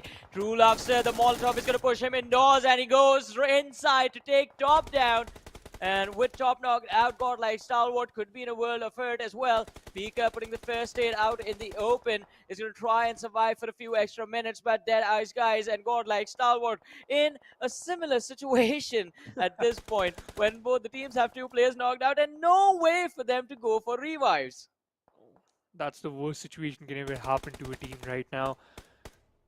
Meanwhile, we just saw a lot of players going down by the blue zone because this is really harsh. Sometimes players can run out of bullets, but the blue zone also always dished out consistent amount of damage onto you, so you have to be careful. You have to be respectful for the blue zone right now. Liquid also showcasing his true colors, taking down 1 player and increasing the numbers, increasing the total points. Delta, look at this! He has a very good cover of that rock, and he can easily spot out the players who are moving inside the circle through the water area, inside through the river. Godlike Pika is only left, and before he go down, he took the final player. He finished the final player of Gremlin Storm, and it seems like Pika goes down by the players of High Voltage. And yep, that just happened. Oh yeah. That just happened right there. But the Warriors against What was DRS and that? Yante What? jiggling in and out from behind the rock. Was trying his level best to sort of deter getting knocked by the players of the Warriors, but nothing can stop them because they're all the way up, and well, up is where they want to go, up the mountain and go face to face against the players of High Voltage. 3 players from the side of the Warriors still surviving. Doc extremely low, but being the Doc, he has to heal up. DRS, quite unfortunate for them. Killer YT, the last player surviving. Not a lot of options for him. Wow. Oh no. Close call. Oh, well, had 5 firsted. I thought he was going to be alive for a few extra moments, but no. Gets eliminated so early. MABETEX also outside the game. We are down to 6 teams. There's one more exit right there. Train to kill, and I believe the Warriors are going to be next. As East, the last player surviving, is running out in the open, and he has, well, nowhere left to go, ladies and gentlemen. I believe this is just going to be another win for the players of High Voltage. They have all 4 players remaining. Raw are down to 3D Warriors, just 1 lad left. Deadeye's guys have just 1 lad left. And I believe one of the players from the side of Elementrix. Yeah, Bishal is just, well, he's in the distance doing something. He was inside the water, but he was barely No, surviving. he's gone. Right? He's gone now. Yeah, he's gone. Okay, that's something Wizard stuff. But right now, as you just told us, right, High Voltage. Look at the winner chicken dinner broadcast prediction. In fact, 44% favoring them. East has to be careful because he's surrounded by 2 teams, Raw and High Voltage, and they secure 9 kills already, and they might increase that tally to hit the double digits. Joker is also there, surviving his last breath, spotted out the players of High Voltage, and that's it. Trying to retaliate back, but oh, it was Slipknot! That grenade was perfect! Stole that kill from the players of High Voltage and secure 1 for them. Now it's only 2 teams, I think so, Raw and High Voltage. Yeah. East can play an X Factor, and that is only option. That is the only option he has left, but that's it.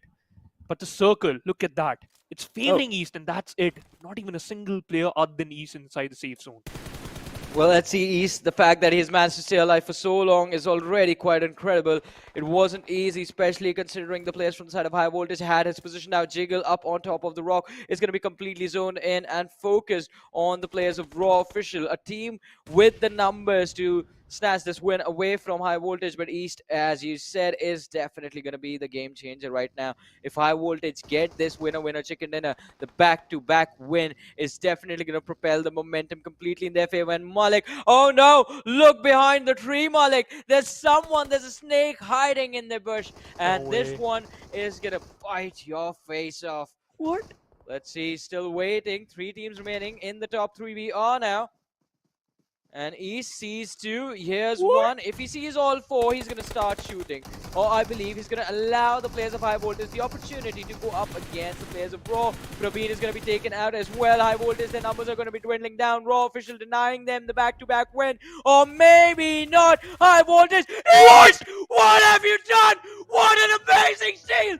He waited for the opportunity to strike, and now, finally, did the Warriors, they're going to be sitting on the first position. What a win! Did not think that was going to happen. The most venomous snake of Sanhok. It was East. That was amazing, Johnny. That was incredible. Well, why are you like this? Oh no. 2 games in a row, and the man just goes berserk. The previous match as well, and this one. Wow. Yeah. And you still think that's the peak of competition. It's not, dude. Every single day, something amazing just happened. Out of the box just happened. And you have to check your surrounding. It's Sanhok. Yeah, I think his teammates couldn't believe what just happened. They were like, bro. What? What? And the worst part is the final player of High Voltage was surviving, just jumped right in front of him, and he got an open opportunity to finish him off.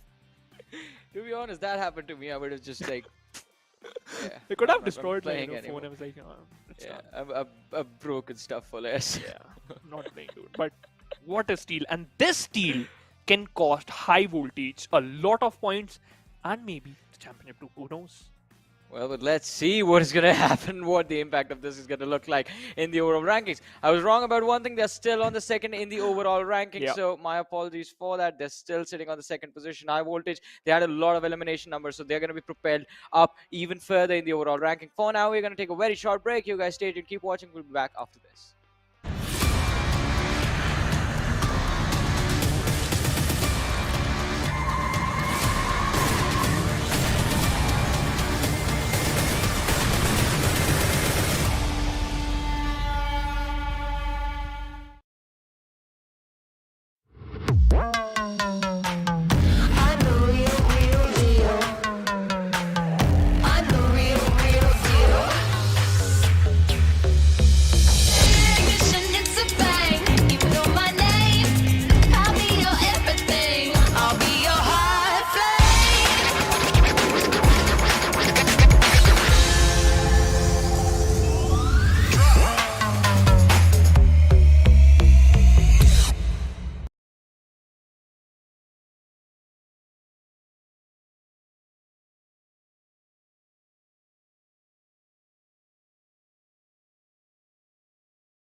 With that being said, the MVP of the previous game is in front of us. It's going to be Assassin from High Voltage with 6 elimination points and 4 knockouts at 24-20. Now, of course, I wasn't really here for the last game, but I saw a little bit of final moments, and I can see that it was, of course, a crazy game in which the players of PUBG did have a big share of that. Oh boy, I mean, what an amazing win, Necro, in that previous game. But still, I mean, it is sort of a Uno reverse card coming in from the side of the lads of High Voltage, because what happened in Miramar, the game number 1, was the fact that the Warriors had the elimination numbers, but the chicken dinner went to High Voltage. In this game, it was the exact opposite. High Voltage had the elimination numbers, but the chicken went to the Warriors. And Assassin, I mean, our MVP, has always been an incredible player. We always see him competing for the MVP of this tournament as well. I'm pretty sure he's going to be moving up the rankings with 6 eliminations secured in this game. The 24-minute of survival time is also going to be quite beneficial to him. But still, Raw Official, have to give them props as well. Managed to stay alive for so long in this matchup, considering they were challenging Godlike Stalwart literally from the first minute. I mean, speaking about challenging them, I mean, right now, the overall rankings are definitely shaping up quite well, too, right? But as we do see the player focus of the previous game in front of us, too, and it seems like even Raw had quite a decent game for themselves. As we do take a look at the match rankings, of course, from which High Voltage did second place, but we're not able to get the dinner, in which the players of PKW, they managed to steal it away. Well, they did manage to steal it away, but only able to secure 21 points. Because of that, Raw Official, the elimination numbers helping them and High Voltage out as well. High Voltage sitting on the first with 23 points. It is a 2-point difference. Oh my goodness, what are these teams doing? Necro, I'm going to have a heart attack today. Yeah, this is definitely quite interesting, right? Because there's not a lot of difference, as you said. And this is definitely going to be quite interesting. This is what Grand Finals brings in. You don't really have a lot of days to try and compensate, so you really do got to make something happen in just these limited games you have and this limited time that you're being allotted. So, man, oh man, I just can't wait to see the overall rankings. Are we going to see the overall rankings, Johnny, or is the production just going to try to keep the suspense? Because right now, the suspense is definitely building up quite well. We aren't good people, Necro. We are evil. So I think we're not going to show the overall rankings today just yet, before the finals, though. What about you? You look extremely pale. What happened? Where were you? Pale? What do you mean? Yeah. I was just drinking some juice, man, you know, and yeah, drinking some juice, sort of following the games in the sidelines. Sort of following the games. Yeah. And you guys were having quite a little banner between you guys. I heard a little bit of that stuff. We were talking about you. Yeah, and Shivan said that I have a Super Saiyan God bod. Like, no, I just don't understand. He was talking about someone else. We just were like, all right. Necro is going to the JV, has done quite well. Oh, damn, really? You Yeah, guys are yeah. being nice to me. Oh, thank you so much, man. By the way, I'm glad to be back. And chat, I hope you guys have been enjoying the show so far, too. Love to you guys as well, because I'm back. Now the action's going to be even more intense. What do you think, Johnny? I mean, it is going to be intense nonetheless, but still. It's glad to have you back on the desk, man. It's always You a missed pleasure. me. Let's be honest. You missed me. I mean, Savanch is starting his prediction game from 0 because it's his first day today. You're the one I have to beat. You are my main competitor. I mean, technically, I should have taken the lead, but unfortunately, I wasn't there for the first 2 games. But that's something we can talk later on. Right now, as you do see the damage graph, you can clearly see the players of high voltage had a big share of damage. Then even the players of Raw had a decent amount of damage dealt. And look at the elimination points. Both these teams did put in the work, but unfortunately, that chicken dinner, those extra bit of points that the players of DEW stole, that might prove to be a little detrimental for their mentality. What do you think? Yeah, it will be for sure. But moving on, I mean, we do have the overall rankings right there. All right, what's the difference? It is 15 points, actually. Just 15-point difference between High Voltage and DE Warriors. Wow. Yeah. So, all right. So now, Necro, what we do is we deduce which teams are out of competition. And right now, I would say DRS Gaming is quite far away to actually contest the trophy. Godlike Stalwart can move in. They're going to need 2 chicken dinners to do that. The moment they do it, the moment they get those 2 wins, I think they're going to be competing for the trophy again. IHC as well. 2 wins, 2 chicken dinners with 10 plus eliminations in each of those matches, and they're going to be contending the trophy again. Given the fact that High Voltage and DE Warriors bomb those games, they blunder those matches and get eliminated within the first 5 minutes, or maybe get eliminated at the bottom 3, basically. But what is going on with Skylightz Gaming, man? I saw them on the 15th spot in the overall rankings. Yeah. Is this a joke? Is this the Skylightz Gaming I'm seeing? I mean, yeah, it is what you're seeing, but I don't think that's a joke. I think it is going to be... so, it has been a tough competition, and dynasties fail. That's all I'm going to say. Skylightz Gaming, it was a dynasty, but now it is a little bit of a downfall, at least for this PMPL finals. That is what we are saying. Maybe the next time around we see them, it is going to be a completely different scenario. Maybe you're going to see the Skylightz Gaming name again in the top 3, in the top 2, and sitting on the first position. They have a habit of lifting trophies, and I think it is going to be quite easy for them to get back to that same old tradition. But maybe if I just say that in the upcoming 4 games, Skylightz Gaming can make a comeback happen, what would your reaction be to that? Top 10, man, is the goal here. Only top 10. I don't think so it's that difficult from the position they have right now. One single good game, and they will be levitating themselves all the way up somewhere in 11th or 12th. Well, I think they can, and if they make it happen, I'm not going to be surprised. If they get eliminated right now, that's going to be more surprising for me, because till it's over, till the day is done and dusted, I will be hopeful that Skylightz Gaming will deliver. They will make it through to the top 10. They will make it through to the SA Championship. So that is what I want from them. But as you guys can see right now, the day is being dominated by top 2 teams, High Voltage and DE Warriors, just switching the chicken dinner wins amongst themselves, and the elimination number tallies as well.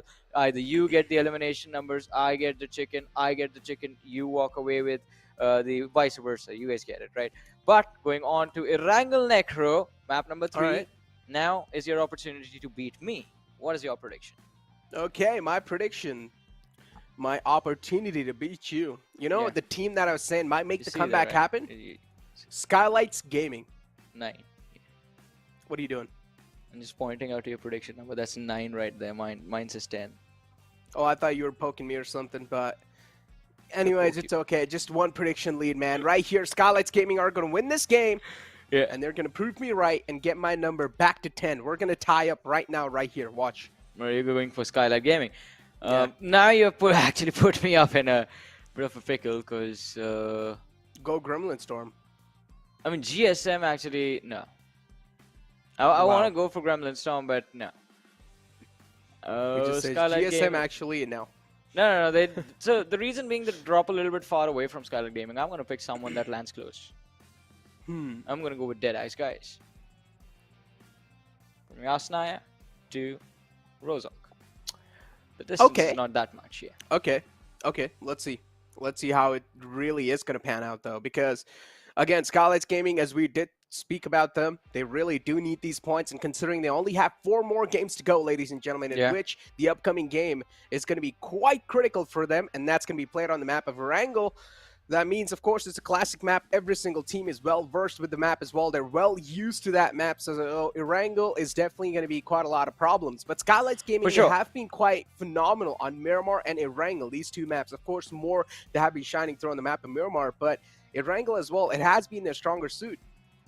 Well, definitely. I mean, Erangel, as you mentioned, it is the OG map. Everyone is quite comfortable on the terrain, and no matter where the circle is, people will figure out a way to survive. There's not a lot of guessing game going on in this particular scenario, but it is going to be quite interesting to see where the zone is going to go. I'm pretty sure you and I are both hoping to see a military zone right off the bat in the very first game itself, or maybe finally, it's the last day. I'm going to pray to the PUBG mobile gods to give us the Stalwart Hill circle. We haven't seen that yet.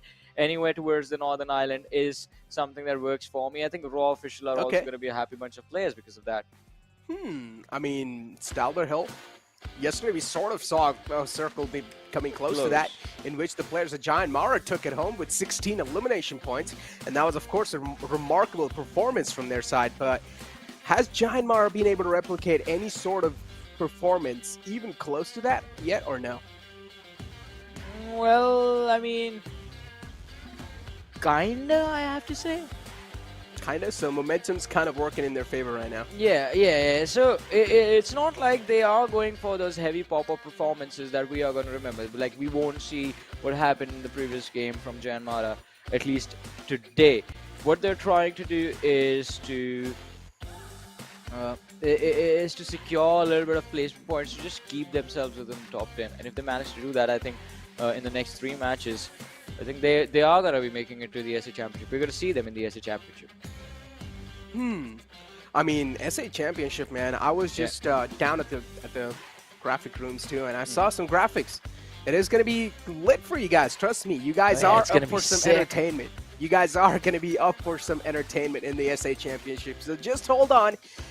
There is going to be a big break, but just hold on, man. Just hold on. Trust me, things are going to get even more better in the SA Championship, as we do have the planned flat path, though, starting all the way from the right side, ending towards George Pool. This planned flat path is not going to create a lot of trouble for a decent amount of teams, considering the fact that some teams do like to go down south. I want to see what sort of route and what sort of adjustment these teams are going to bring inside the game, because you do see the players of DEW just dropping near shelter. And this might just be a little drop collision or something that is going to create a bit of trouble for other teams. Well, let's see. JyanMaara dropping towards Lipovka. The zone is going to be away from them. Then they might be a little bit of hurt.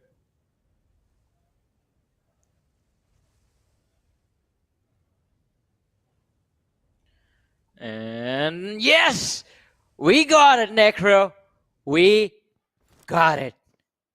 As the zone split between the southeastern edge of the main island, and it encompasses the entirety of the military island within it. So this is going to be an exciting game now, because No Repnoi Bridge is going to be up for grabs, and so will the military bridge area. Ferry Pier, Elementrix, they're going to be in a world of trouble right off the bat.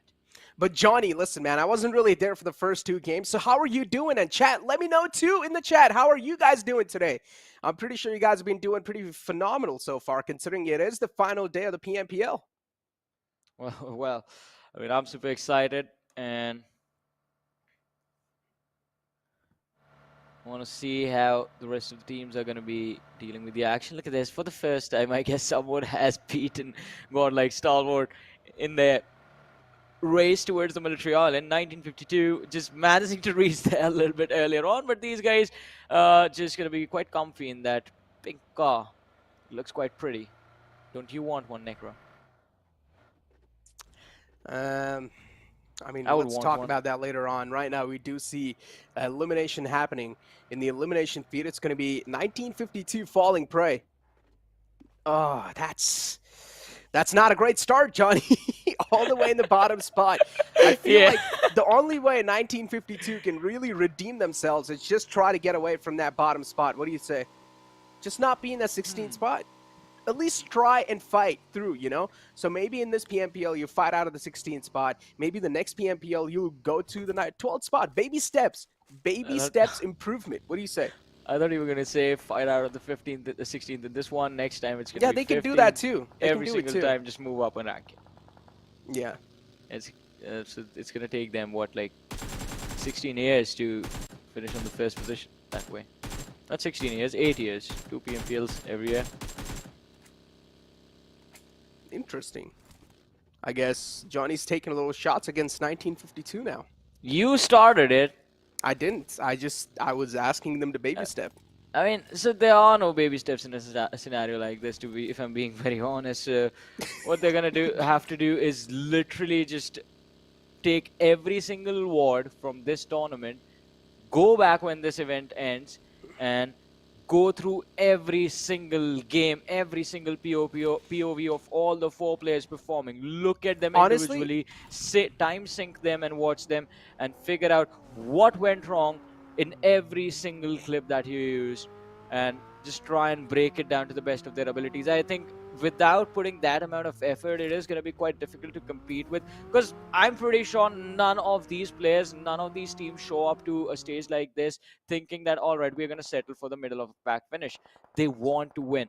1952 also wants to win, and they have what it takes. All they want to do, all they have to do is just focus in on the fact that, yeah, they have the skill set in them. It's already there. I mean, speak of the skill set, and as you do see, the players off Raw falling prey once again. Elementrix. I mean, that's a big elimination right there. Raw was one of those teams that was sort of on the domination spree, but now, as they have lost out on a man so early off, this is not that good of a story for them inside this game, but they still do have 3 players up and alive, and we have seen some miraculous plays in the past as well with just 3 players. Again, now we were speaking about 1952. Let's be a little serious here, okay? How they can really improve. And I personally feel like they should go back and watch how they were playing inside week 1 and how they were playing inside these games. If they notice that there's no difference in their play style, then try and figure out what sort of a difference is in the enemy teams. What different are they doing to try and counter you? And that can be the best way to try and know what your fault is and what you can improve on.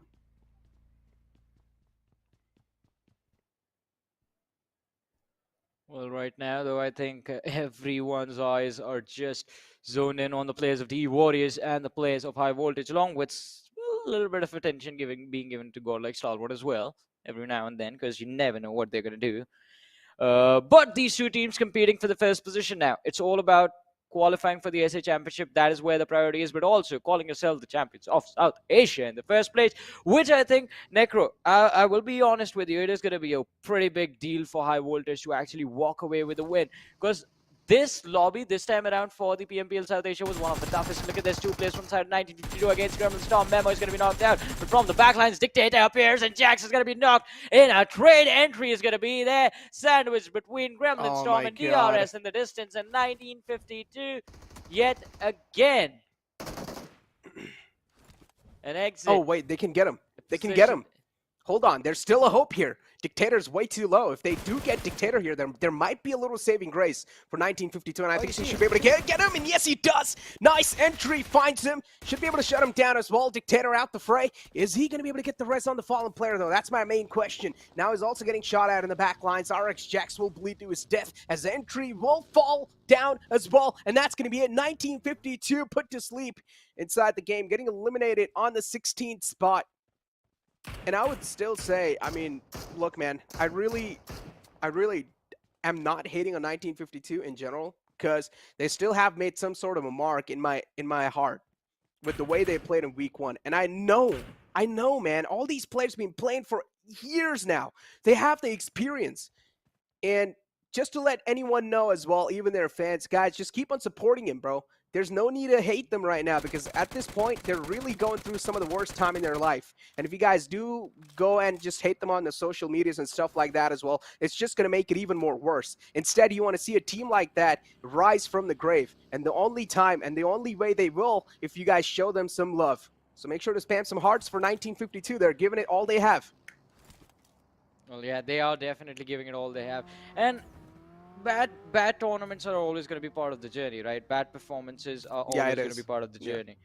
but you have to push through. You have to figure out why it was bad, what went wrong, and if you are able to fix it, the next time you're going to be strong. It's not like the players from DRS were always this good, right? We Of have course seen no. them make Yeah. blunders as well. I'm pretty sure we can find a compilation of their mistakes. We can find compilation of Godlike Stalwart making bad plays and having I bad mean- performances as well, bad runs in the tournament. So Skylightz Gaming. yeah, Prime everyone, example. Skylightz Gaming right now. Yeah, exactly. It's a prime example. Anything or any team can have a big downfall, man. It's okay. It's just part and It's parcel okay, of the yeah. game.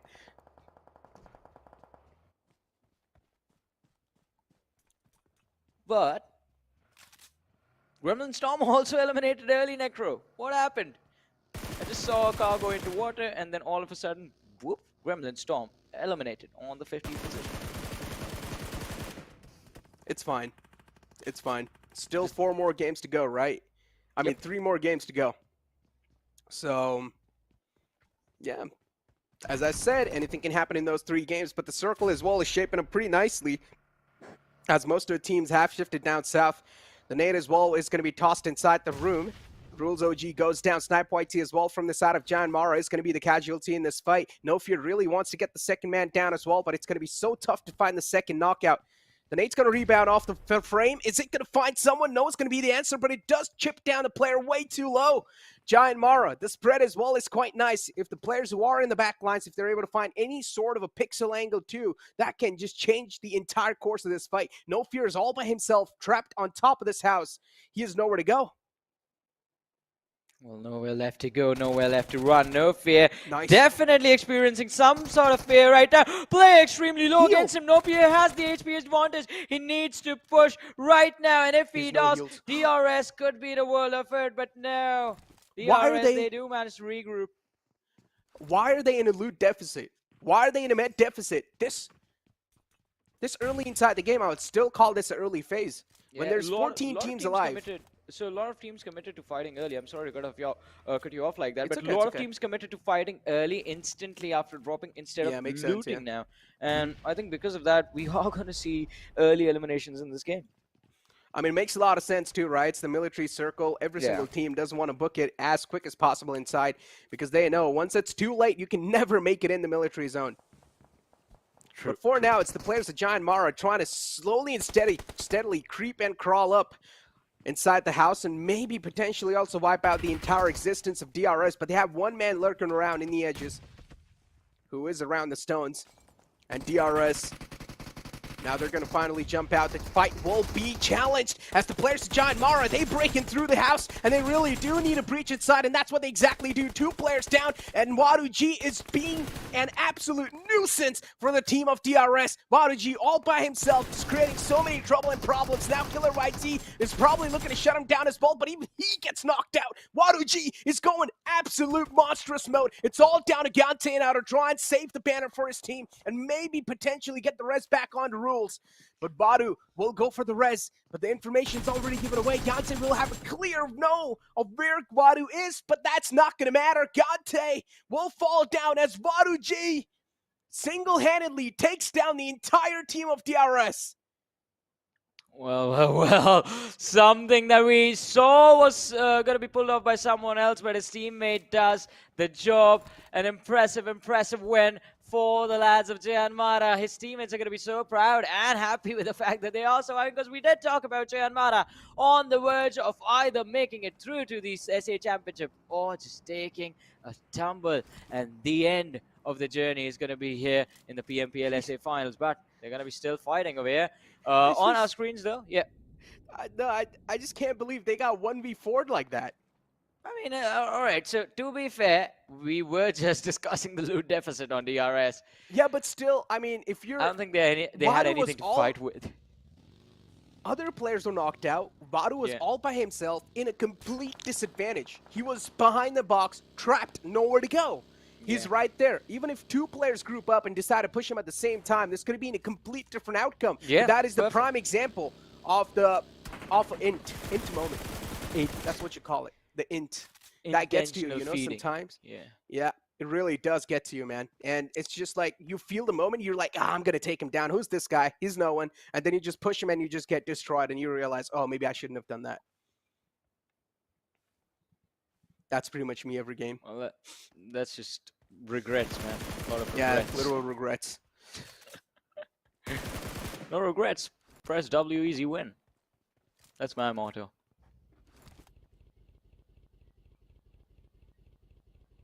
Let's see right now. I think the most difficult decision teams are going to have to make is to see where they're going to be moving in towards the military island from. And in the meanwhile, though, DE Warriors managing to secure the elimination points from the players of Raw Official. So we're down to 12 teams already, 47 players alive, and it's just the 13-minute mark of the game. Look at this. High voltage against the players. In fact, high voltage being chased by the players of T2K, and Jane is going to be shot from right off the car. He's going to be dropped to the floor. Sandesh is going to have to be extremely careful because there is one man that high voltage left behind. Praveen from the flank is going to create so much chaos. It's down to Legend and Sandesh in the front lines against Malik, who runs up the hill, secures the knock. The HP is going to be low. Sandesh, he will have an advantage, but it's a 2v1 situation. Jiggle is going to be there as well, but it's not going to matter. And high voltage eliminating T2K in a perfect 4v4 execute. What a team fight. Yeah, indeed, man. Oh boy, Jiggle too. I mean, he did fall down, but it's okay. Something they can definitely recover from, but they cannot keep on buying a lot of time. Jiggle needs to patch himself up right now. The zone's going to deal some chunks of HP. Is Jiggle going to be able to patch himself up? He should be able to if he does put a bandage, but no. Jiggle falls to prey to the zone. He should have utilized the bandage first and then went for the med kit, but unfortunately, he directly went for the first aid kit, which of course didn't really pan out. As we have the players of MABETEX just going for an all-out rotation, out in the open, inside the water lines, hoping for the best, crossing their fingers, hoping that no one's going to spot them over here, but it does seem like no one is even around the entire Nova Repnoy area, so it's going to be quite clear. So MABETEX, they will have a clean rotation inside the circle without worrying about a thing. Look at the edges of the circle. It's filled with all sorts of team. As the circle does now move down south on the right side a little bit, even Godlike Stalwart, they're going to be on the edge. Now, Johnny, this is a really crucial decision. Do you leave the high ground and go for a better spot inside the circle, or do you stay on the high ground and try and accumulate some points? I think if you are a team like Godlike Stalwart, you're going to feel extremely comfortable just holding on to that high ground, because that observatory, that has gotten them so many wins. And I'm not just talking about in this particular PMPM, I'm talking about the previous ones that they have been a part of. So that definitely is going to be a lucky position for them, and I'm pretty sure they're going to secure a lot of elimination points from that particular spot. But after that, yeah, they will eventually have to come down that hill unless the zone keeps on moving upon them. But don't rotate early. I don't think rotating early is going to be a good decision. I mean, speak of rotating right now, DEADEYES guys just around the wall over here. This can be a little... I don't like where this is going, Johnny. I honestly don't. This is going to be way too hectic soon enough. Look at this. DEADEYES guys in the water lines. VENOM Legends on the high ground. Of course, VENOM Legends having the most amount of advantage, but even VENOM Legends is scared to fight. The confidence issue is definitely showing up, but at the same time, if you are VENOM Legends, you got to make sure every single step, every single inch that you're trying to take towards victory has to be really cautious or really safe in general. Godlike Stalwart on the high ground, they're not going to let it go. Instead, they will stay there and try to establish some sort of dominance, and later on, maybe when you do wrap up a lot of information, that vital info can be utilized later on to get a nice rotation going for yourself. Top, just making sure the buggy's being dismantled, getting rid of the tires. Godlike Stalwart with the 2-2 split they have. Yeah, they're definitely wrapping up a lot of elimination points now, Johnny. Yeah, they are. I mean, and it is going to be quite impressive to see how far can they go with this. So, as I mentioned, don't rotate early. Godlike Stalwart coming a little bit further down the slope towards the southern side of the mountain. Oh, but on the northern part, look at what is happening. IHC spoiled out. Scry connecting those insane shots from this distance. Oh, IHC is definitely going to be quite shook from that.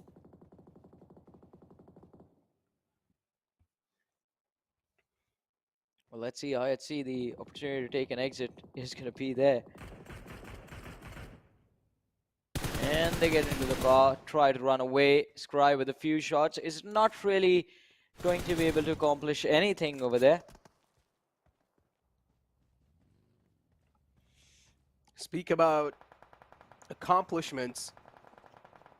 Where is Skylightz Gaming? Skylightz Gaming is still alive inside the game and trying to find them. And they are on the northern side, right next to MABETEX. Man number 2, it does seem like they have all the 4 players up and alive, so things are looking great for them so far.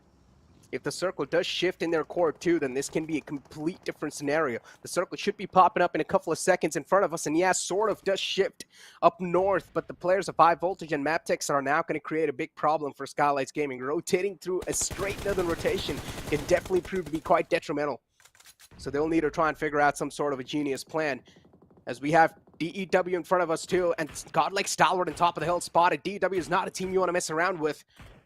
And DEW too are looking pretty confident even to take the fight against the players of Godlike Stalwart. Action falls down, and he might just be claimed soon enough. The elimination points just... Yeah, action's done.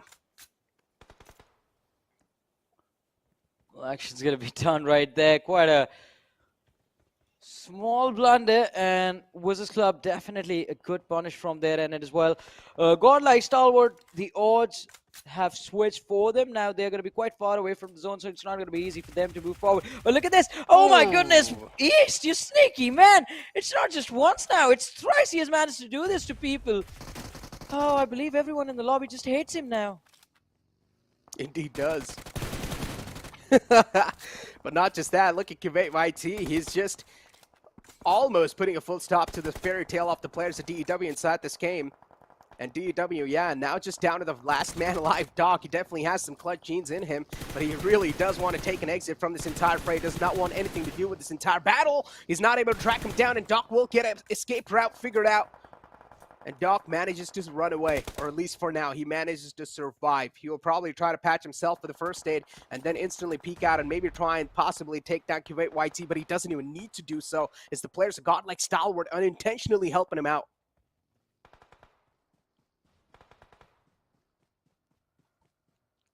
Let's see. Alrighty, so Domain is now in a world of hurt as he's the last player surviving for his team. The blue zone damage is going to be quite a lot for him to deal with. But on the other side, the nades are the nades from the side of Skylightz Gaming, just putting up a lot of pressure on the players of High Voltage. 2 players still remaining, 2 lost, Jiggle and Malik out of the picture. As long as DE Warriors are there in this game, High Voltage can't afford to get eliminated. The moment DE Warriors are out, High Voltage, all they have to do is get a few elimination points, and then they can just dip out as well. For now, though, we have seen a few more exit. WIZZES Club going out of this game. One more team saying, bidding us adieu, and that is going to be Godlike Stalwart. The Warrior Dog has been spotted out in the distance, and there he goes. JyanMaara making things easier, making this game easier for High Voltage to play, but the squad fight, look at this. What is going on over here? MABETEX and VENOM Legends. Now it's a head-on collision between these two teams. And MABETEX, it does seem like they are dwindling down. Unfortunately, Leo's going to be the last man, and he's trying his best to fight back, but he's not going to get anything done. MABETEX put down 6 feet under in their graves, as VENOM Legends, they're going to dance on top. Well, let's see. High Voltage taking an exit on the 6th position as we head finally down to the top 5 teams. 14 players still alive. Skylightz Gaming present with all 4. And Necro, I think you might just be right. This is going to be the game. Skylightz Gaming looking extremely solid, extremely strong in this one. Yeah, just be there when they have an extremely good position towards the zone as well. But they need to make it inside. Yeah. This is where things might just get even worse, though. I mean, they are slowly and steadily inching their way inside the circle, and yeah, told you, man, sometimes making it inside the circle is one of the toughest things you can try to pull off, and if you do manage to pull it off, it's a high-risk, high-reward sort of a situation. When you don't have the vehicles available too, making it with just feet is going to be way too risky, and that's what exactly happened. Skylightz Gaming tried to play with the odds, and it didn't really work out with them. Well. Things not really working out. The backstab from the players of IHC causing a lot of trouble for them. Oh, but look at this. Nima with the hip fire of the UMP is going to make sure One of the players from the side of IHC is going to be down. Godless is going to trade his teammate out, but is that going to be enough? The answer, I think, is going to be not. Because Skylightz Gaming still present, and Demo is going to be the last player surviving for his team. Again, Hipfire versus Hipfire, and it works out quite nicely. IHC survived. But for how long are they going to be there? Because JyanMaara and VENOM Legends, they have their crosshair literally pinned down on the spot. Yeah, they've got him in the crosshair. It's just locked in and loaded. Yeah, matter of seconds, and even IHC take an exit from the game. Now it's the top two teams alive. VENOM Legends versus the players of JyanMaara. Who is going to take this game home? It's the third game. That means the halfway point of the day, the final day of the PMPL South Asia Grand Finals. And what is going to be going on over here, Johnny? I mean, third game will definitely give you a big confidence boost for the upcoming 3 games that are going to happen. Of course, the next game is going to be played on Miramar, and you really do need this one back. So, VENOM Legends or JyanMaara? Let us know, guys. I think it is a 2v4 situation. The players from JyanMaara going for a wide split flank play. Can work out for them, but they will have to secure early knocks and just finish them off as soon as possible. If VENOM Legends decide to play a group, that might backfire upon them as well. But what the odds usually say is VENOM Legends, they're going to walk away with the win of this game, and they will solidify themselves a slot in the PMPL SA Championship. And the circle shifts on top of the players of VENOM Legends too. Yep. So this should be it. I mean, this is definitely quite elongated battle, honestly. I mean, it's a 2-on-4 situation. These two teams haven't even taken any shots against each other. So yeah, this is just being stretched over. But JyanMaara with 9 elimination points, they definitely have quite a decent game in here. And speak about the consistency that has been able to carry on over throughout the entire day. JyanMaara definitely has managed to keep the momentum rolling in their court over and over and over again all the time.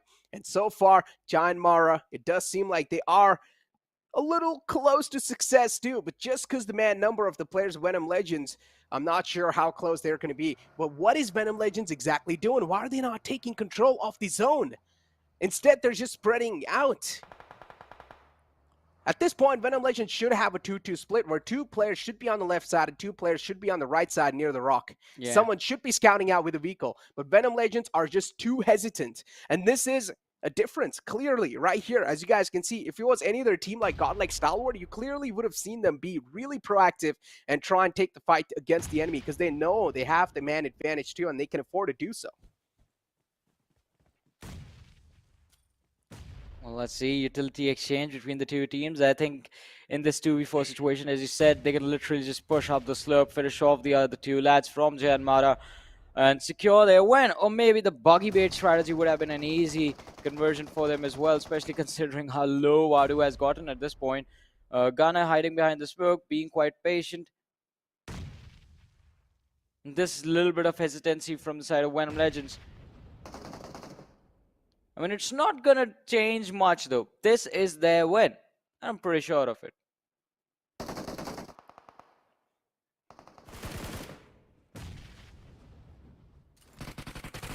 Yeah, see, Gunner knocked out. Wadu, last player, steps out from behind the rock.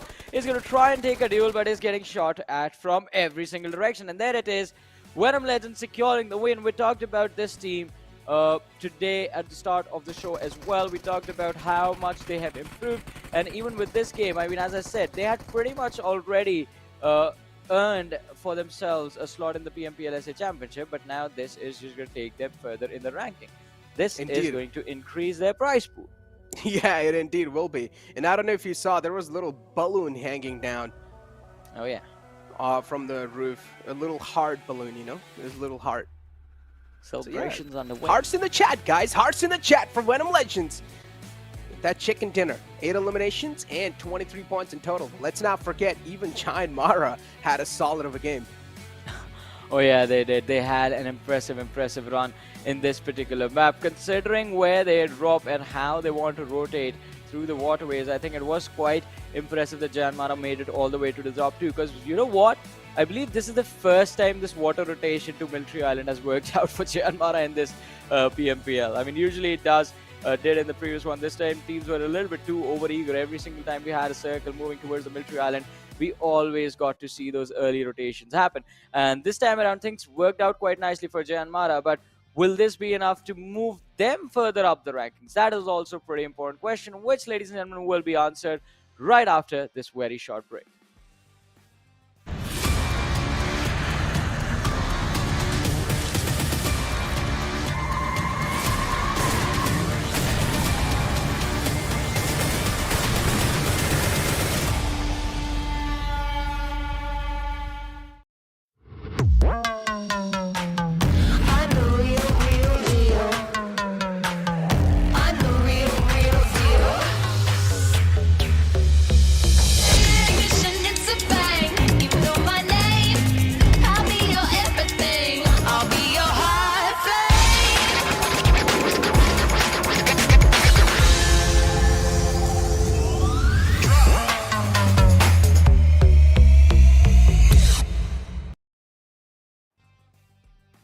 Welcome back once again, ladies and gentlemen, to the PMPL South Asia fall season of 2022, brought to you by the Oppo F21 Pro. This is Super Johnny, once again being joined by Necro alongside with me. And with VENOM Legends getting the win in the third map of the day, we are done with at least the first half of our 6-match cycle. Now, the cycle repeats. The wheel goes round, and we will once again start off the next game on Miramar. But before we do that, we have to look at the stats of the previous game. Necro, who do you think is going to be the MVP? Well, let's find out. There we go. WIZZES, told you, man. Didn't I tell you in the break? You forgot? Damn, bro. Memory's quite weak. It's okay. Yeah, but it's okay, Johnny. You can take some meds. I've heard like there are a couple of meds that can help you boost your memory. But with that being said, 6 elimination points and 5 knockouts, and the damage number of 983 with 1 headshot and 26-16. WIZZES. Oh, that 1v4 moment definitely helped him get that MVP status right there. And it was not just against any other teams, guys. It was against DRS, a team that was dominating in the league stages. Oh yeah, for sure. I mean, the domination that was there from the players of DRS was so impressive, and with how Wadu made, like, how easy he made it look to go up against them, made this man look like a monster. But to be fair, we know his caliber, right? He is an impressive individual. He is an impressive player. That time around, I mean, just the fact that it was a do-or-die situation made for all the hype in that particular fight. I'm pretty sure Wadu does that on a day-to-day basis as well, just destroy teams. But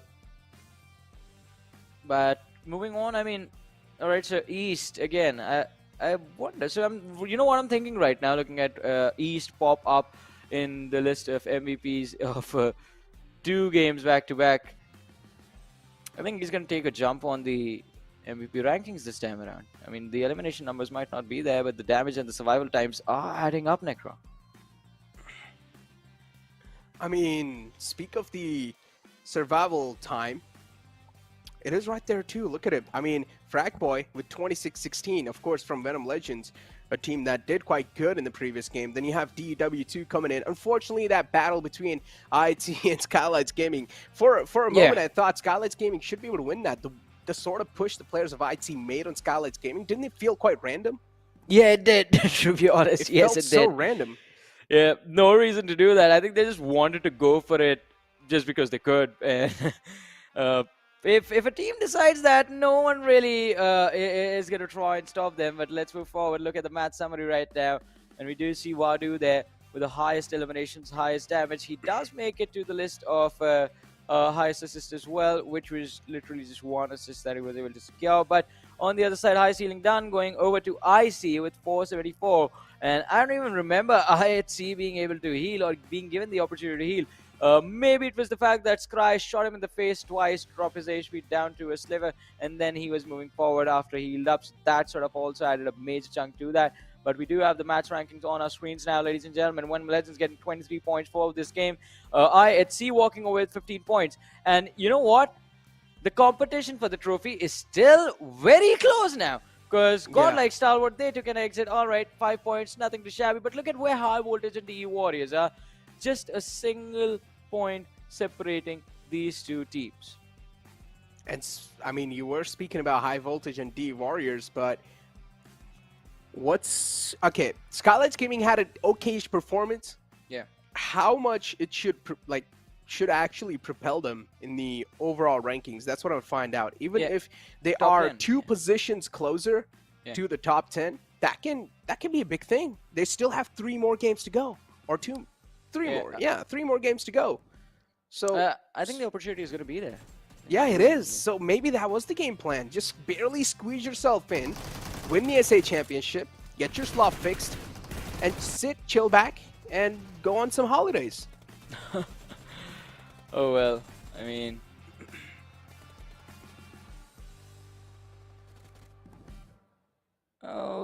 it is going to be quite interesting to see if Skylightz Gaming wants to make it to the SA Championship, what the result is going to be. Because I've been noticing this from the league stages, the performance drop it wasn't like it was just drastic. It happened all of a sudden. It was a slow and steady process.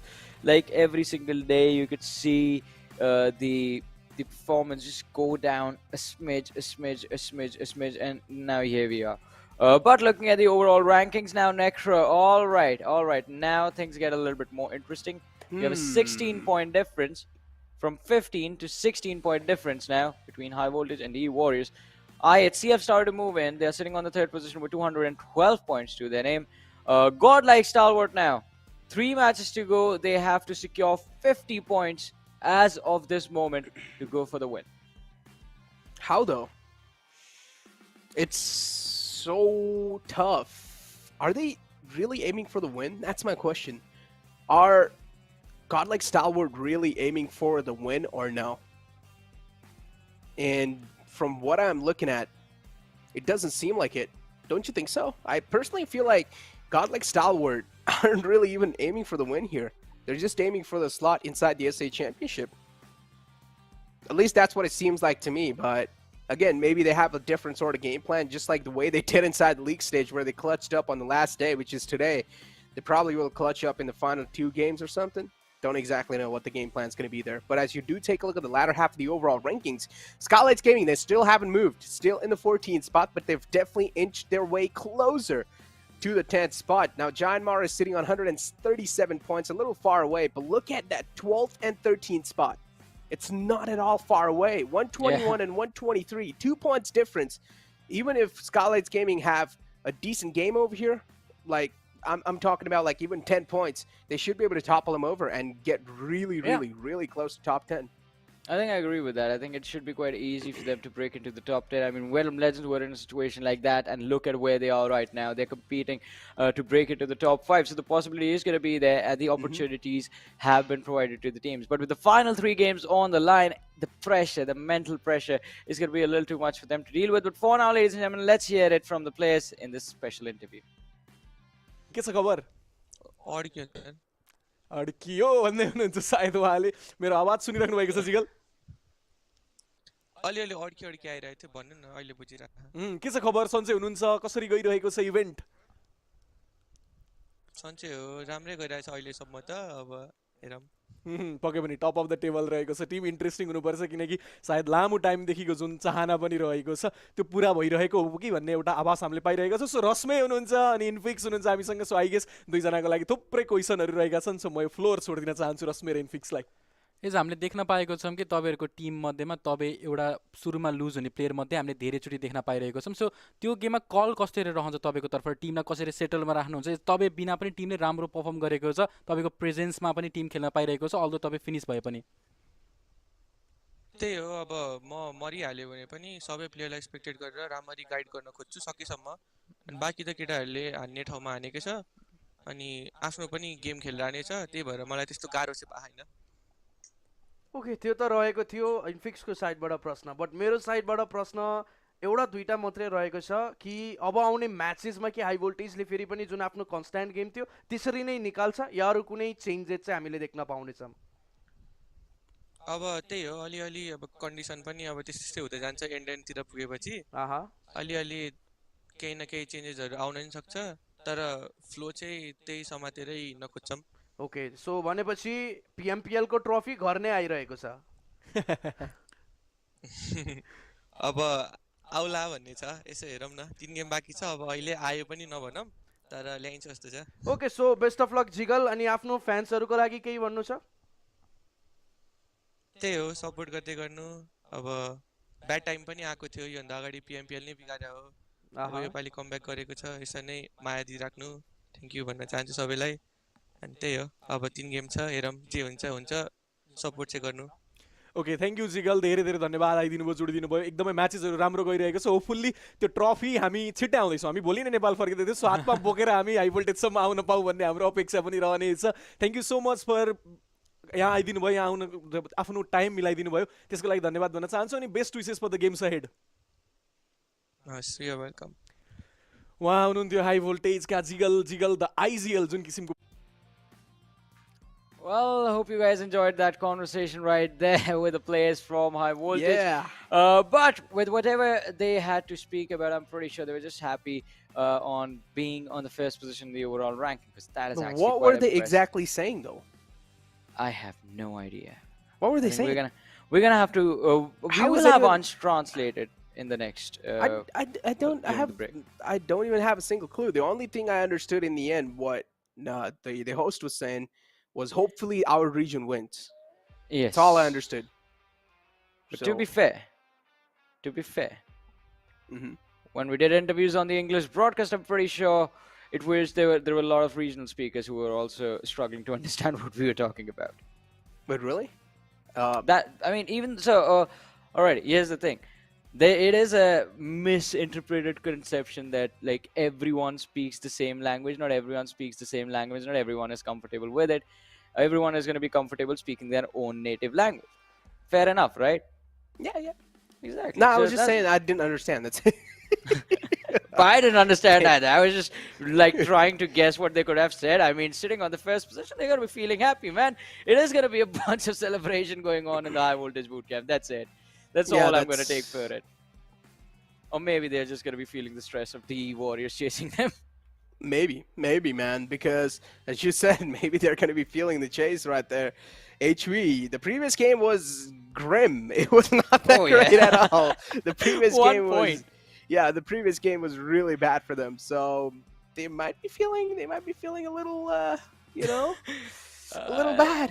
I think just reading that facial expression, I think they're just happy that it went from 15 point to 16 point and not just like the gap getting reduced. So if the gap keeps on growing, even by 1 point until now, I think that will work out eventually in the favor of high voltage.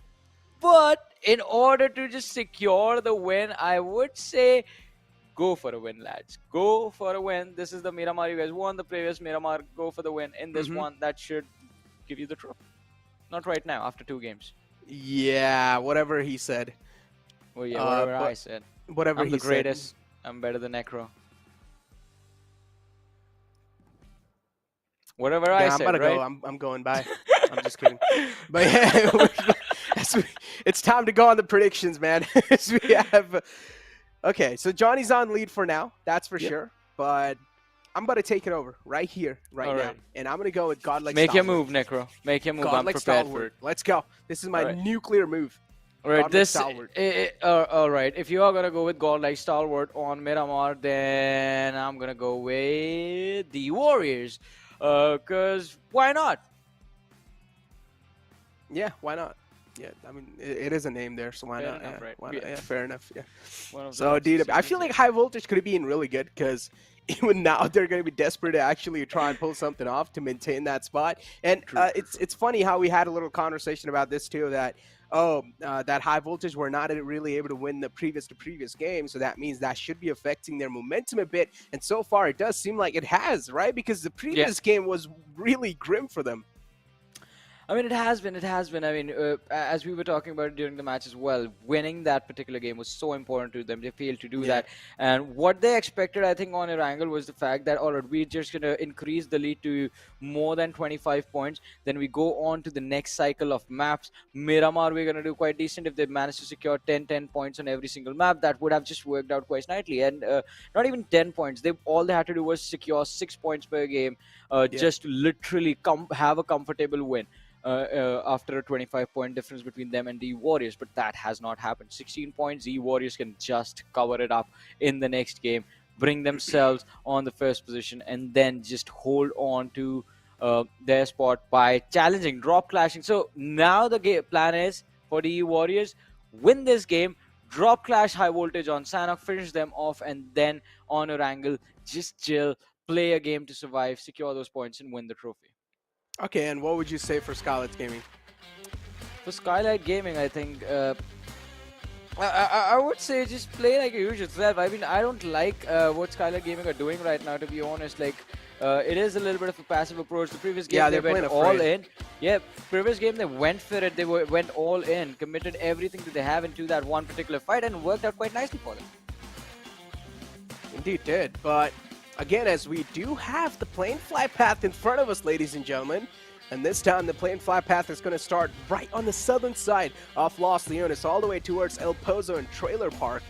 So yeah, the plane fly path is heavily leaning on the left side. This is going to create a lot of problems for the majority of the team inside the lobby. Are we going to see any sort of early collisions? I have no clue. Maybe we'll be able to see that in the future stages of this game. But for now, what I can see on my screen too is the MVP ranking of the Grand Finals in front of you guys. And as you do see on the top right now, it's going to be East with 36 elimination points and 69 damage dealt. And then on the second spot, it's going to be Pika with 26 eliminations with 49-11. Now, what I'm really impressed about this one is that you don't usually see Pika on the MVP rankings. You see Action being on those MVP rankings, but something's happened to Action, man, inside this PMPL. We aren't really seeing the best of the Action that we saw in the previous PMPL, but it's okay. Maybe Action's being saved. Maybe Action's sort of like the bigger weapon. Maybe Action's going to try to chime inside the bigger picture, which is going to be SA Championship overall. So maybe that's going to be the game plan for the players of Godlike Stalwart. Just try and preserve Action because he is their main hammer that they will try to utilize in the SA Championship, of course. But as you do see the circle in front of our eyes, and the circle is going to be on the northern side, tilted on the left, of course. Circle as well is quite interesting. And the only possible way the circle can pan out to be quite interesting, once again, it's that if it does shift on the top left near ruins, the circle can definitely be something that will spice things up even more. MABETEX inside Los Leones, WIZZES club as well, it's going to be right there. And what I love another thing about this Grand Finals is that usually A1 and B, they like to drop inside Los Leones. And just considering the fact that A1 and B are not playing inside Miramar, MABETEX is now taken over Los Leones. They have the entirety of Los Leones to play around with. Maybe a little bit of that southern side is being played by the players of WIZZES club, which is completely affordable. I mean, Los Leones is a massive city, and you can definitely afford to share it between two teams. You will still end up with a decent amount of loot wrapped up. And speak about that, look at the players of DRS. They've just dropped inside some little shacks and little compounds, and they have gotten some basic loot secured. Well, let's see though. After they're done with looting, what is the next move going to be? Oh, I thought he got hit from up somewhere, but no. Moving towards DRS, quite a risky move. Imagine if there was team damage. Oh, that would have been so good. That would have been so fun. I would have enjoyed, like, I would have legitimate freaked out and enjoyed. There would have been so many funny moments. It's crazy. Yeah. I was playing a different game last night where that is an actual thing. Just trying to spray down the opposition, and my teammates ran in the middle. Dude, I trust. I mean, I don't know if you have any clue about the other platform of the game, which is, of course, I'm talking about the PC. And yeah, you can literally just type in some montages, and you can see them. It's literally going to start with some TKs. It's literally going to start with some TKs. That's literally how the PUBG PC montages start. So.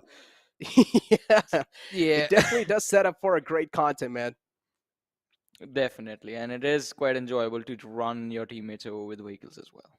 Oh yeah, it is. I used to do that quite a lot. It feels so peaceful. Like, ask my buddies, all right. Oh, here's your favorite gun in this crate. Like, you can go pick it up. Just go. And then you just run them over. Yeah, just run them over. Yeah. Some evil plans being discussed. Guys, do not use this in your real games, okay? We never told you guys you can do this. I personally never did. You never heard it from us. Yeah, you never did. So keep this between us. Promise, okay? Promise, pinky promise, chat? Pinky promise, yeah. Pinky promise. You will never tell these strategies to anyone. We don't like a toxic environment, okay? We want love everywhere. We don't like a toxic environment. Necro Yeah, we 2022. never do. Never do. All we do is spread love. Spread love, guys. I love you all. And I'm pretty sure you all love me too. Maybe some people don't. It's okay. It's understandable. Why It's don't pretty- you think that? Why do you think some people don't love you? It's pretty much life, man. Yeah. See, now you get it, Necro. It's pretty much life. Some people just don't love you for some reason. But I love everyone. Yeah. You know what I love? The fact is the lads from the side of JyanMaara are all wearing green inside a green car, rolling together like a band of brothers. Reminds me of the Backstreet Boys. The gang. Ooh. The car from Harry Potter showing up, making a cameo. But I don't know how safe that Murado is going to be, though, man. It's a I don't know. delicate darling. Yeah. Trust me, it is. Plus, you can It get blows shot in up the head. Yeah, that too, yeah. I do not trust Murado at all, especially on Miramar. I never trust it. I mean, it is quite quick, but it's still not worth it. You would rather just use a bike at this point. So, for the viewers who are tuning in, well, for the grand final specifically, and you're wondering why me and Necro are just rambling on about random things, it's Miramar, and it is podcast hour, baby. Yeah. I mean, Johnny pretty much has just chucked down like 2 Red Bulls before the thing even started. So, yeah, he's just... Yep, he's just on absolute maximum energy. And Johnny's here to have Maximum fun. hype. Maximum! Okay, at this point, we're just looking like 2 stupid people. Yeah, Yeah. pretty much, yeah. But But what? This is quite interesting. Okay. No style Elementrix trying points. to make it. And on top is the player of Raw.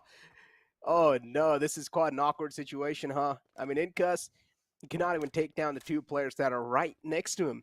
Because if he does peek out, Orange's cover fire is going to be way too good. look at the buggy, though. It's stuck. It's not going anywhere. It's not going up or down. Finally drops down the slope, and Incuss using the opportunity to try and survive. I don't think he's going to stay alive long. I think he is definitely getting finished by Elementrix.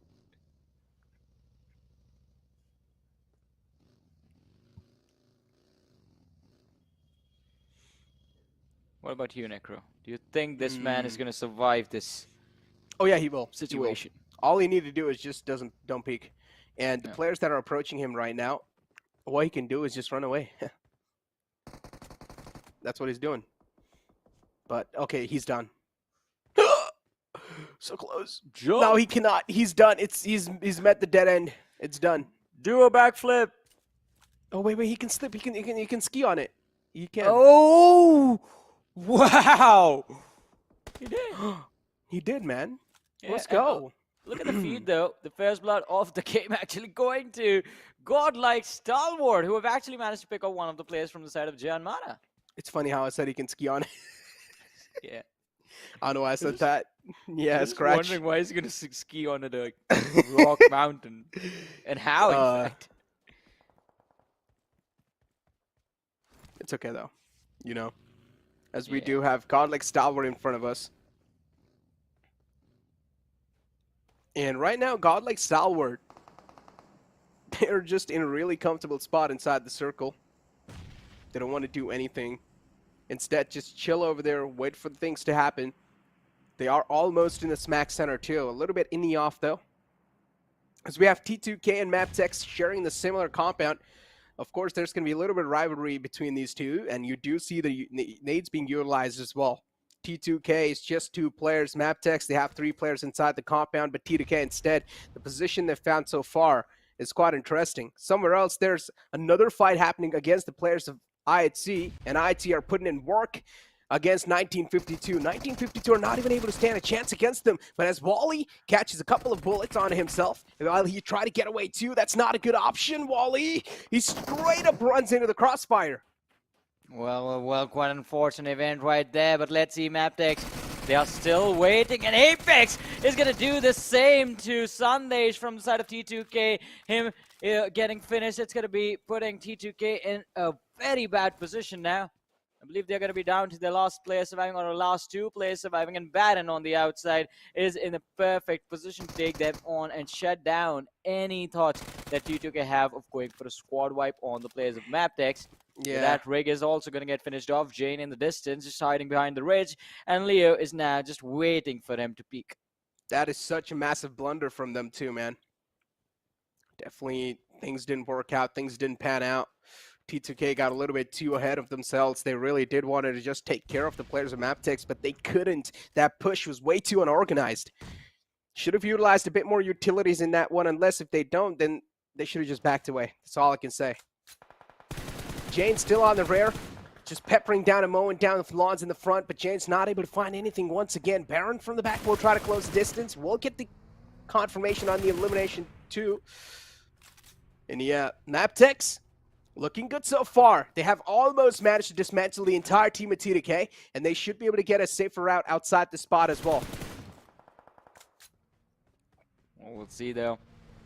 Elementrix against Raw on the other side. Raw losing a few of their own.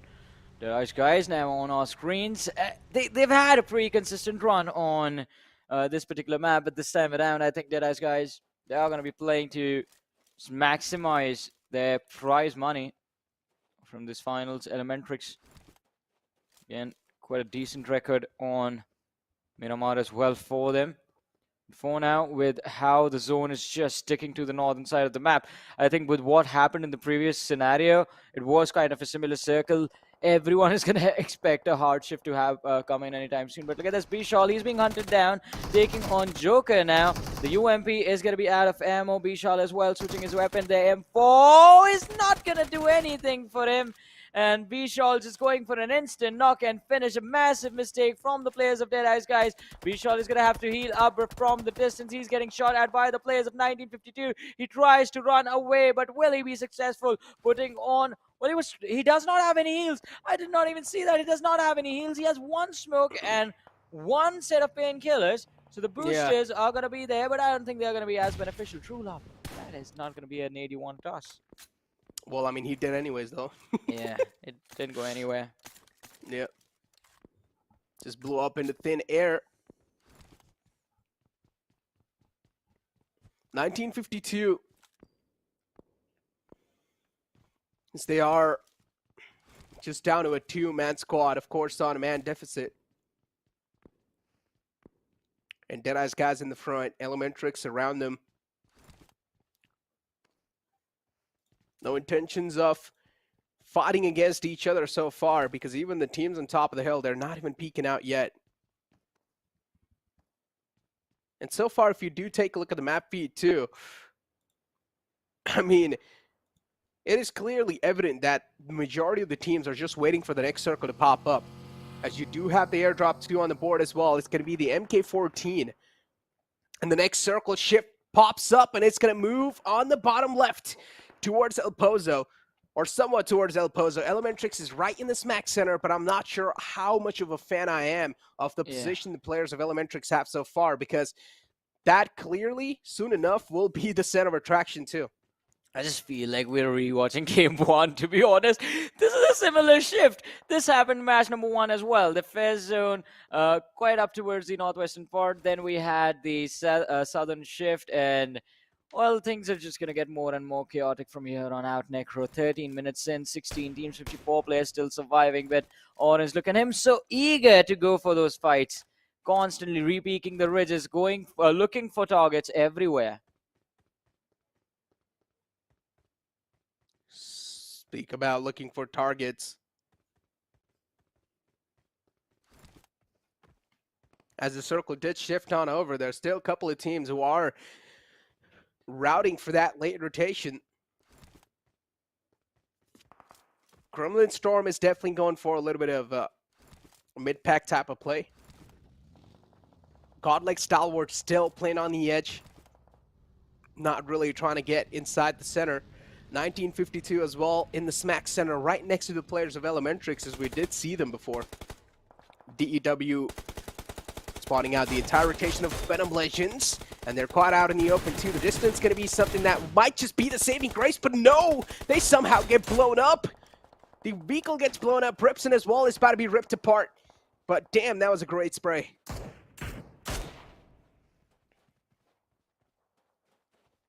Well, it was a good spray. And I think if we can see another one from Doc. Not a spray, but the tap shots from the Mini. VENOM Legends are going to be in a world of hurt. And it's not going to matter because IHC from the other side are going to chime in. Demo, the instant knock finish secure. 5 elimination points already this early in the game. IHC looking extremely deadly right now. All right, Negro, I have a question. Everyone else gets a gaming chair. This man is sitting on a couch. Dude, that's the best gaming chair you can find. That's a gaming couch, bro. This man's the level head. Couch. You don't get it. Yeah. 200 IQ play. I mean, we all are just betas over here, bro. We all are beta males. That guy is an alpha male. That's a giga chat. Yeah, that's a giga chat right there. We all think gaming chairs are the next level stuff, but actually, it's the couches. It's our fault. We are the problem. We are the problem. Indeed, we are. But right now, it's just bullets raining down from top of the mountain. It's the players of Skylightz Gaming, and MABETEX have welcomed them as well. Unfortunately, they stepped inside an unknown territory where the MABETEX just ate them alive. And now they're not even seen inside the lobby anymore. Even the death crate is not visible to me. God. Where did they go? Poof. Magic. Well, let's see, though, the zone shifting up towards the northern part of the map. MABETEX in quite a wonderful position for now, though. If they can manage to absorb all the pressure headed towards them, I think they will be able to survive and secure a lot of extra points from this particular matchup. But we do have... What is going on? Who are you joining, Domain? That's not your teammate. Just following the players of high voltage. And look at where Legend and the... Is this a battle royale? Are we watching something else right now? I don't know about that, man, but we're seeing that gaming couch diff hard. But we'll speak about that gaming couch later on as we have a big pounds on top of the players in 1952. They're getting just charged on by the entire squad of DEW. And somehow Entry manages to win that duel, but he instantly gets taken down within a matter of seconds. DEW, as expected, they come out on top, but Nirzed's going to be the casualty in that fight. Well, just one player lost in that entire situation. The Warriors looking extremely strong, so I guess now the last 3 matches, or especially in this one, all eyes are going to be set on IHC, High Voltage, and DE Warriors. And High Voltage, DE Warriors being extremely close to each other is going to mean that we are going to witness the change in rankings happen in this particular game itself. DE Warriors 1 player down, High Voltage kind of in a similar situation, although they have a little bit of a bigger area to work with, lot of cover spread out quite evenly. DE Warriors, they are going to have to play a little bit together right next to each other. So one good nade can actually cause a lot of damage. On the other side, Godlike Stalwart taking a massive hit.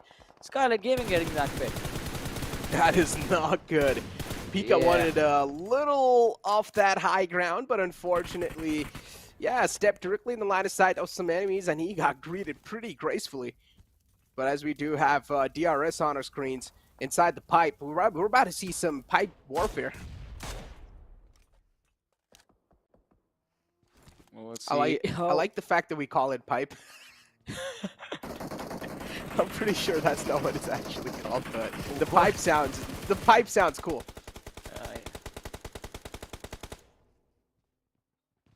Sounds like, well, it sounds something very, very shady. I don't know about what sort of pipe you're thinking, buddy. Oh boy.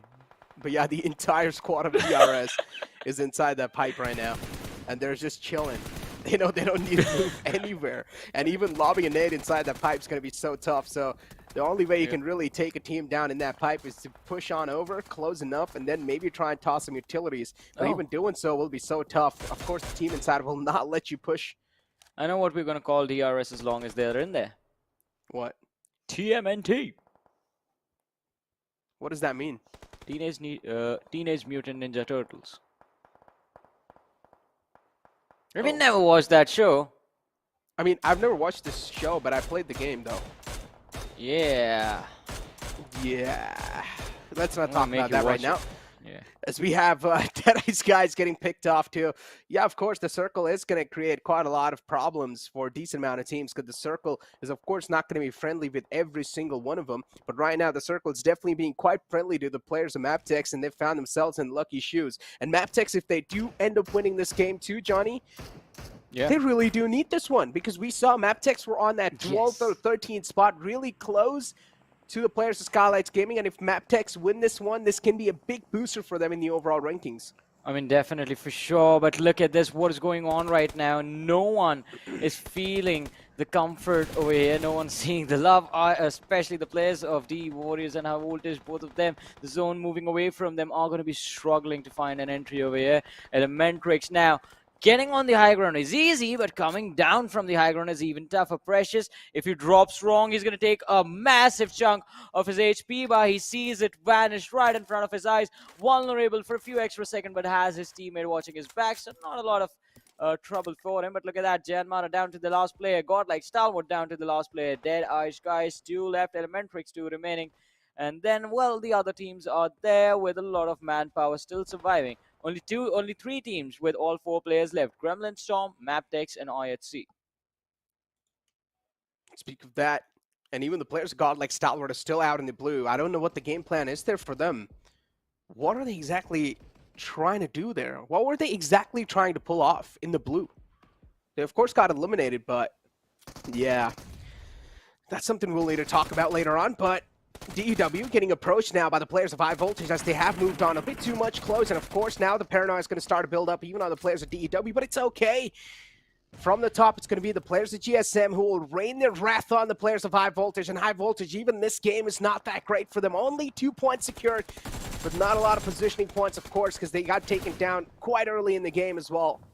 DEW, 1 player knocked out, Sneaks is out the fray. Now Doc is going to be the only man up and live, and to activate your clutch genes in this sort of a situation is going to be next to impossible because you still need to make it inside the safer zone. But let's see when is that actually going to happen for him. At least for now, Killer White T against the players of DE Warriors. Doc, left and right, just jiggling in and out of vision. This is perfect 1v1 against the individual, but now he lacks the HP required to survive and is going to be shot in the back by Delta. Instant trade coming in. WIZZES Club shutting down DRS as well. A lot of shutdowns happening. Another team eliminated from this match, down to 8. 23 players surviving. WIZZES Club, their numbers are dwindling down now. From being a team with 4 players left, now down to the final 2, Quid and Slayer. The nades being lobbed to perfection. IHC getting destroyed. An artillery strike on the players of IHC. Just last player surviving, Godless with barely any HP. He's going to go for the first aid, but it's a little too late. 1 nade, 1 Molotov. IHC, they're done. This run of theirs on Miramar is over. Speak of the run, and there we go. The last man falls down to... IHC, tough outcome for them. As they do get taken care of easily. Kuwait YT was knocked out as well. And then even Memo now is getting shot at in the back. Unfortunately, now the players of GSM, they're getting picked off one after the other. 2 more players in the front. It's going to be in the name of Rowdy and Fear. As No Fear is inside the shack, it's crazy how No Fear and Fear are right next to each other. Yeah. Which one's going to be able to inflict fear and which one's going to be able to deflect it? What do you think, Johnny? It's a dilemma, man. It's a paradox. No Fear versus Fear. Oh, okay. I think so. No Fear will probably inflict fear because he has no fear. Now it's 1v1 between them. Yeah, as soon as he finds knockout, even the puppy starts dancing. So yeah, now it's of course a 1v1, but No Fear is not able to capitalize on that. If he wanted, he could have definitely pressed on a bit more, but he didn't do so. Rowdy's back up on his feet now. No Fear finally decides to push, but he should have realized it's a bit too late. Oh. But before going down, he still manages to find Fear. Game is still being spoiled for Gremlin Storm, and Rowdy has no other option than to let Fear die, of course. Oh, because he got knocked out at the last second. Now making it inside the circle. It's next to impossible, Johnny. It's literally next to impossible.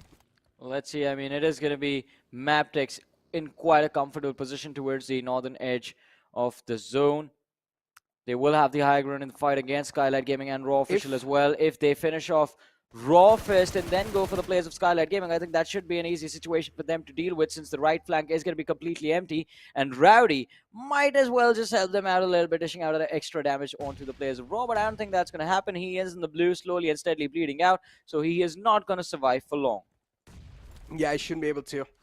He's trying to pull off a Met strat inside the map of Miramar, which of course doesn't work that well. So he should be bleeding to his death soon enough. But Rowdy still from the back looking for some spoilers. He does manage to find one. Might just find the second one as well. But now catches one single bullet. And that just sealed the deal. Rowdy out the fray. Gremlin Storm out the game on 4th spot. 3 teams alive. Now it's going to be the trifecta of death. Skylightz Gaming, Raw, and even MABETEX. Skylightz Gaming, a consistent performance considering the sort of run they had in the previous game. And if Skylightz Gaming do end up winning, man, I mean, I picked them last game, so I should be getting a point. You should have realized that's not how it works, right? This always happens though. Like whichever team I pick, usually they end up winning in the next game. It's crazy. Well, let's see though. This game is still not done. Yeah. MABETEX are not giving up yet. They are moving forward towards the players of Skylightz Gaming to try and see if they can shut them down. And in the meanwhile, just stop the players of Raw Official of even thinking of rotating towards the zone. If they can delay them for a bit, I think their I love it. job in this game is going to be done. But no, MABETEX, they're going to be grouped together. Skylightz Gaming with a nade can actually just take all of them down. I love it. The players of Raw are way too tunnel visioned upside. And that's what the players of Skylightz Gaming realized. Instantly, 2 players pushed on over from the left side, took the control inside the circle, and now Raw is completely screwed up. Even though it is a fair trade, but still, the players of Raw don't have a good cover to work with. Now the players, even from the back, from the rear, will start pushing in. That means which are the players of Skylightz Gaming. This rest should be possible without any problem. MABETEX Esports, for them, definitely Skylightz Gaming and both, and even Raw will be a big problem, but it should be dealt with by the players of Skylightz Gaming soon enough. But MABETEX, with all the 4 players alive, they have the most amount of men alive too inside the game. It should definitely give them a big advantage and also the high ground to play around with. MABETEX, of course, looking like a dominant force. They're looking to establish some more fear in the enemy teams. Well, let's see how far are they going to be able to take this. As you mentioned, they are trying to instill some fear in the opposition, but it's not going to be an easy job, especially considering who the opposition are. It is the former champions of South Asia and MABETEX Seal Esports. I mean, the former Seal Esports, they were deadly. Look at that. Liquid is just going to evaporate as he is going to step into the Molotov right there. MABETEX, the opening that they need is going to present itself as AJ is going to be taken out. Now 2 players from the side of Skylightz Gaming remaining. Raw down to the last player getting shot at from the back lines with a Molotov from Mafia Ninja can actually do wonders for him and for his teammates as well. The players from the side of MABETEX do not care. They just run towards Skylightz Gaming. 2 lads extremely low. Mafia Ninja still hiding behind the car and they are getting those trades. MABETEX down to 1. Skylightz Gaming, what have you done? Bringing themselves back into this fight. But will they actually be able to win this since Raw are still alive? Oh, it's only 1 player from the side of MABETEX now. Baron on the high ground to play with, but the next circle does graze the players of Skylightz Gaming with his presence. And now look at Raw. They're wrapping up from the right and left lines. They should be able to get rid of Baron soon enough if Baron's not able to clutch it out. And yeah, Baron's out the fray. MABETEX out the game as well. None of us expected this. None of us saw this coming. A team that was looking the most dominant, a team that had the man advantage compared to any other team inside the lobby. They still somehow get eliminated and dismantled by Skylightz Gaming. Now it's just going to be Skylightz Gaming just mopping the entire field up and getting that chicken dinner in their hands. We spoke about a comeback, and yeah, this is what they're here to do.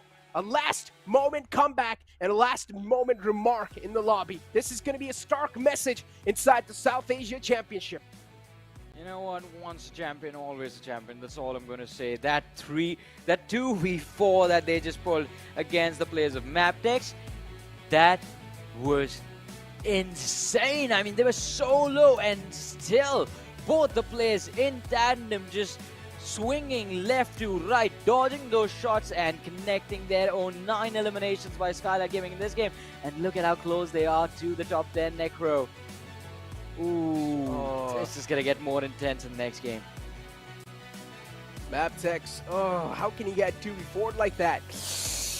And considering you even have the advantage, man, yeah, it's just sometimes you getting too ahead of yourself and realizing that you have the advantage so you can do whatever the hell you want. And that's what the nade or a players of molly, MABETEX try to man. do. A nade or a molly could have just changed everything, but That's what exactly No. happened even in one of the previous fights too, if you remember, Yep. right? Yep. Because the nade or molly's thing, that's what exactly happened too in one of the previous fights. And I just don't understand. Utilities sometimes are not being utilized to the fullest potential. I'm not sure exactly if the players Exactly. of MABETEX did they even have any utilities? I'm not sure. I think they did. I think they did because you They did, always right? save some for the ending, for the last few moments. Yeah, but if you're a good team, you need to save them. Yeah. exactly. But for now, ladies and gentlemen, we'll be going on a very short break. You guys stay tuned, keep watching. We'll be back after this.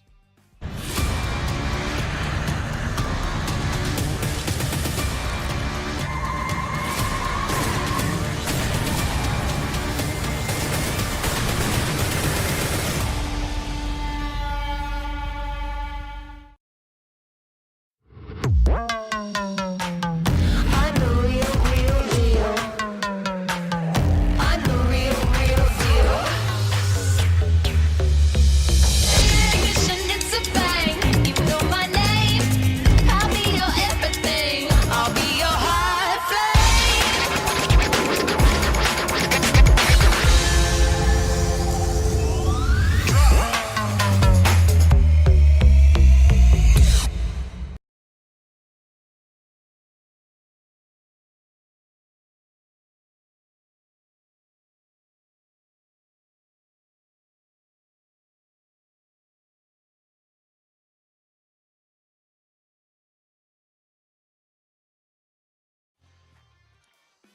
Welcome back, ladies and gentlemen, to the PMPL South Asia Grand Finals. And of course, today's the last day, and we're pretty much done with the half point. This was the 4th game of the day. That means 2 more games to go. And where did Johnny go, man? Who are you? Yeah, Hello? I replaced him because I was just thinking that I need to cast some games, right? There's the final moments, and I really want to enjoy them. I just need that adrenaline rush. So yeah, that's why I'm here.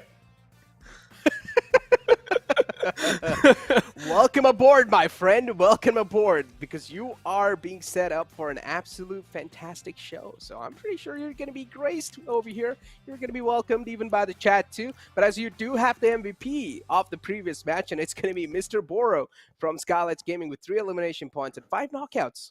Wow, that's amazing, right? And in fact, 1074 damage. That's impressive. But the important part is Skylightz Gaming, just need to do the same thing in just 2 more matches. That's it. Then they will be able to qualify for the top 10 because it's all about the top 10 race. If you want to be in the championship, you have to be in the top 10 of this final. So what are your expectations now from Skylightz Gaming? Because we have seen them perform. We have seen them, just getting better day by day. But now they are struggling a little bit. But again, this could go either ways. I mean, speak of the struggle, man. Yeah. Skylightz Gaming, they were struggling, but before this game, now they're not going to be struggling anymore. I'm pretty sure they should be somewhere around the top 10, maybe on the 11th spot, or maybe them themselves have found themselves in the top 10. We'll only be able to figure that out once we do see the overall rankings, and I have no clue we're going to be able to see the overall rankings or not. It's up to the production. If they do want to keep some secret going on, then yeah, if they do want to build some suspense, why not? We're up for it, In the end of the day, it wouldn't know no matter what, but the chat won't know. And yeah, you guys might call us evil, but sometimes you got to be evil for the best of things. Yeah, sometimes evil is good, right? That's I what don't you know taught about that. I don't know about that, buddy. Okay. I have no clue about that. But again, the important factor is to just crown the champion today. Yeah. We have to wait for a little bit long, but let's hope for the best. Now we have the match summary here, in which Slayer got the highest amount of eliminations and Mr. Boro with the highest amount of damage, but Demo with the 3 assists. That was important. I mean, at this point in time, if you do take a look at the match summary, and you can see Slayer 2 on the first with the highest eliminations, Mr. Boro there with 1074 damage, then you have Demo coming in with the highest assist, then you have Frackboy with the highest healing done. So, VENOM Legends is there too, but unfortunately VENOM Legends didn't really have that good of a game. I'd see Demo, though, definitely a surprise for me to see Demo on the board, considering we didn't really see IC doing that much in the previous game. I mean, an okay-ish performance, but they really do need to start doing even better in form to maintain that position they had in the top 3. because right now the position is definitely quite shaky, and teams are now starting to get close. And teams are now starting to become really close to that position. As we do have the match rankings in front of us, and Skylightz Gaming, of course, with that chicken dinner, they have gone 24 points.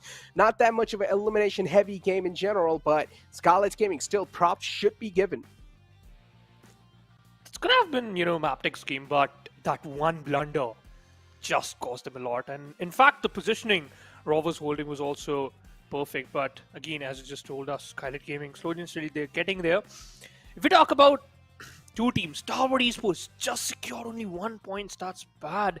In fact, High Voltage could have gone some more, but quite unfortunate situation for them. But again, it's not over yet. You still have 2 games left in the backpack. You can still pull off a lot of stuff. In fact, MABETEX had a very good run in the previous match, so yet still then you already secured double digits point in this one particular matchup. So yeah, chances are bright, as well as we can see here in the Oppo F21 Pro moments. Elementrix were looking good in the early stage, but that one blunder that just cost them a lot.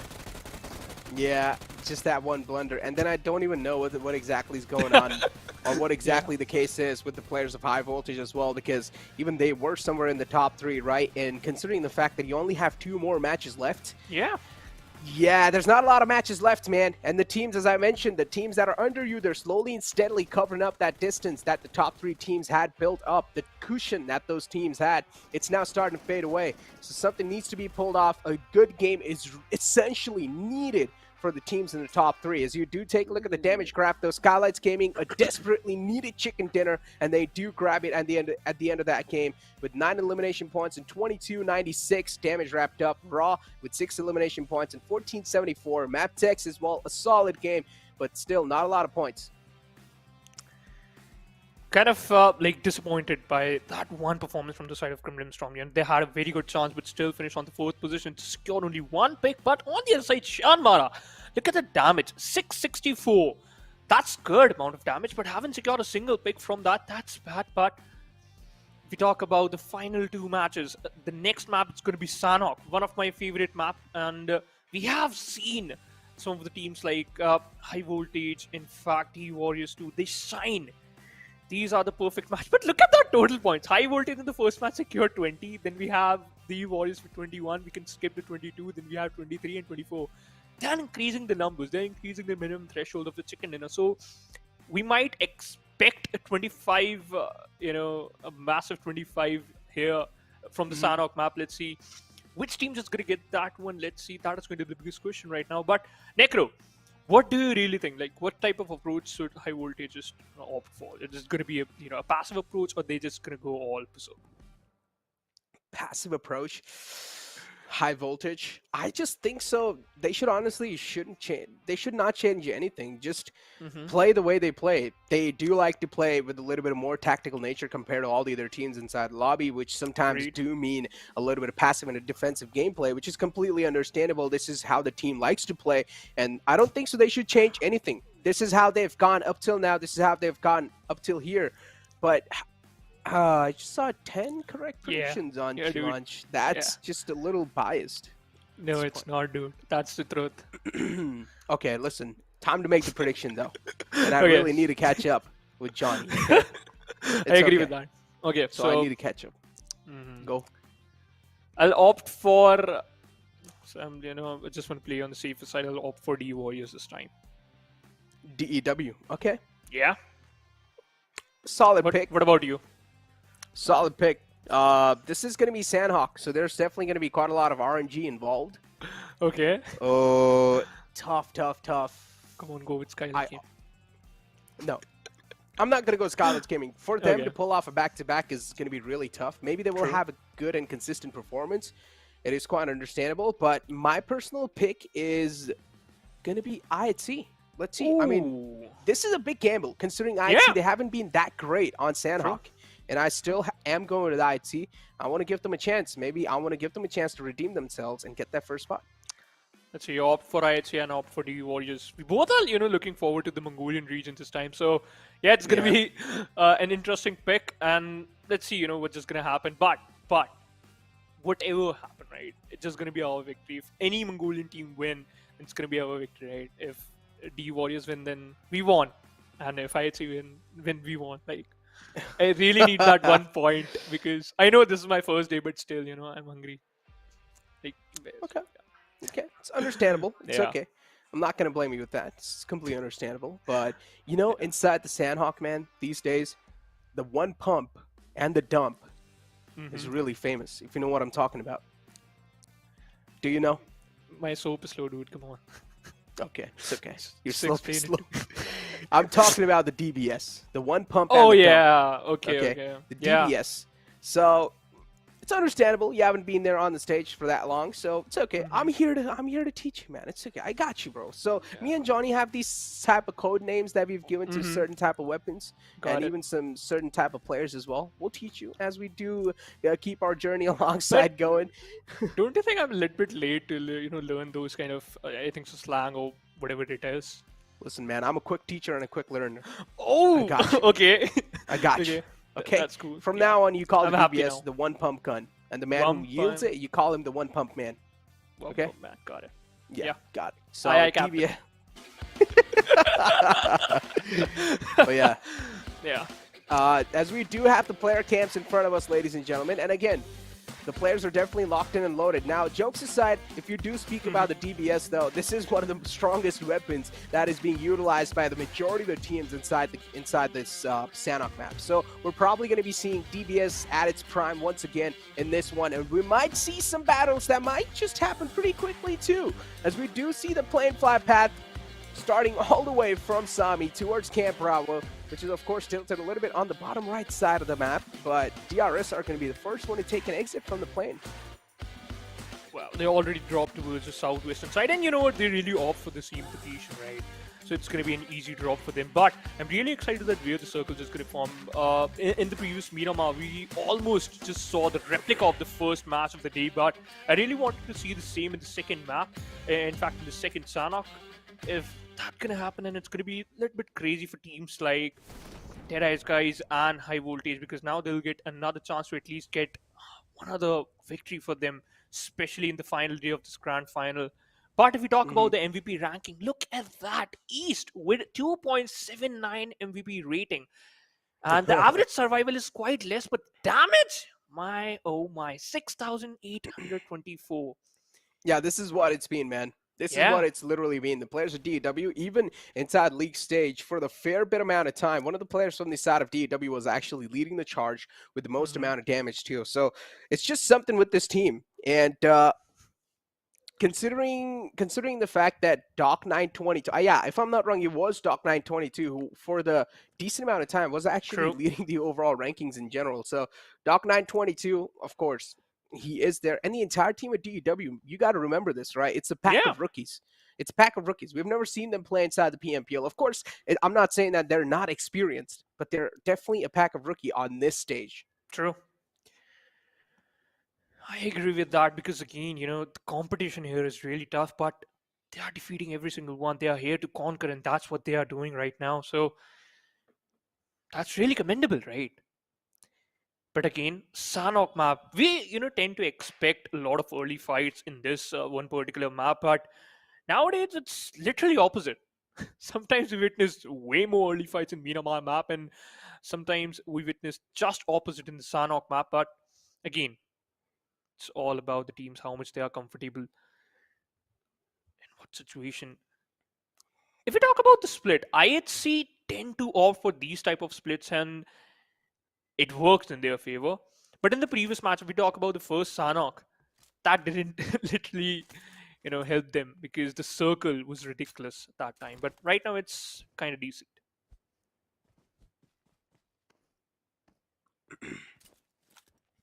Skylightz Gaming on our screens.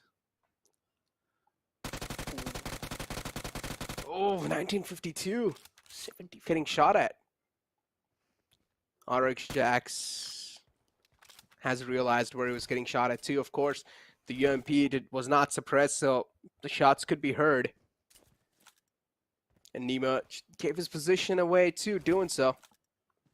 Currently they're near Bon area, in which, being close to him is definitely going to be quite a risky move, so might as well will try to just pull back from that spot, and that's what the players of 1952 are doing, and usually 1952 has been the team that is getting dismantled early off.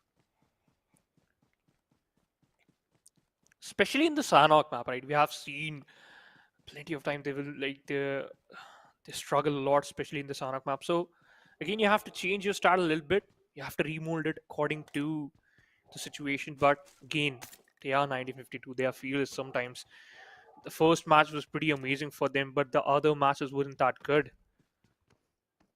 Now, if we talk about high voltage, just let's take a look at the minimap. It's a 2+2 split from the side of the players of high voltage, which is good. But again, from which side you guys gonna enter inside the circle, right? If you're gonna opt for the center of the circle, you are already surrounded. Jiggle and Assassin sticking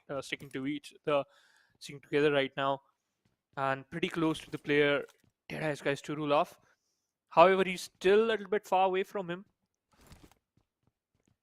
But again, it all comes down to your decision making. Let's see. Again, it's a very slow start in the Sanhok map. Indeed it is. A slower start. Didn't see any battles happen so far. But I do see on my minimap, though, 1952, Skylightz Gaming and T2K are getting really close to each other. And this might just be the battle that the people want to watch. JyanMaara too. Look at that. Yeah, and we spoke about the battles not happening right now, and it seems like this might just be a battle that can be worth watching.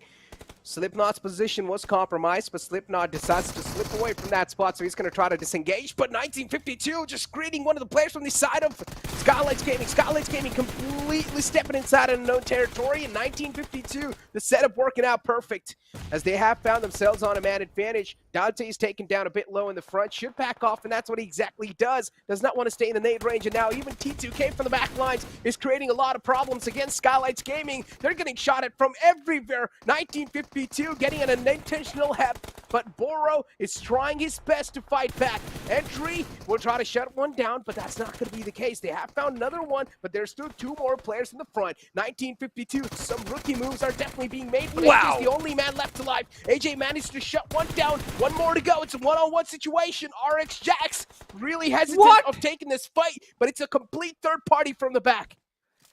T2K literally changed the fate for Skylightz Gaming. They could have, just won that fight. But again, T2K just came from nowhere and finished off them quickly as possible. 6 minutes to the game, and we already saw one team faced an elimination. The good part is T2K even secured 2 kill points here. And 2 goes into the favor of the players of 1952. They have to be careful, right? 1952 knows that there's another team just in the vicinity, so just have to be careful. Meanwhile, JyanMaara, I think so JyanMaara also heard those gunshots, but they're not moving.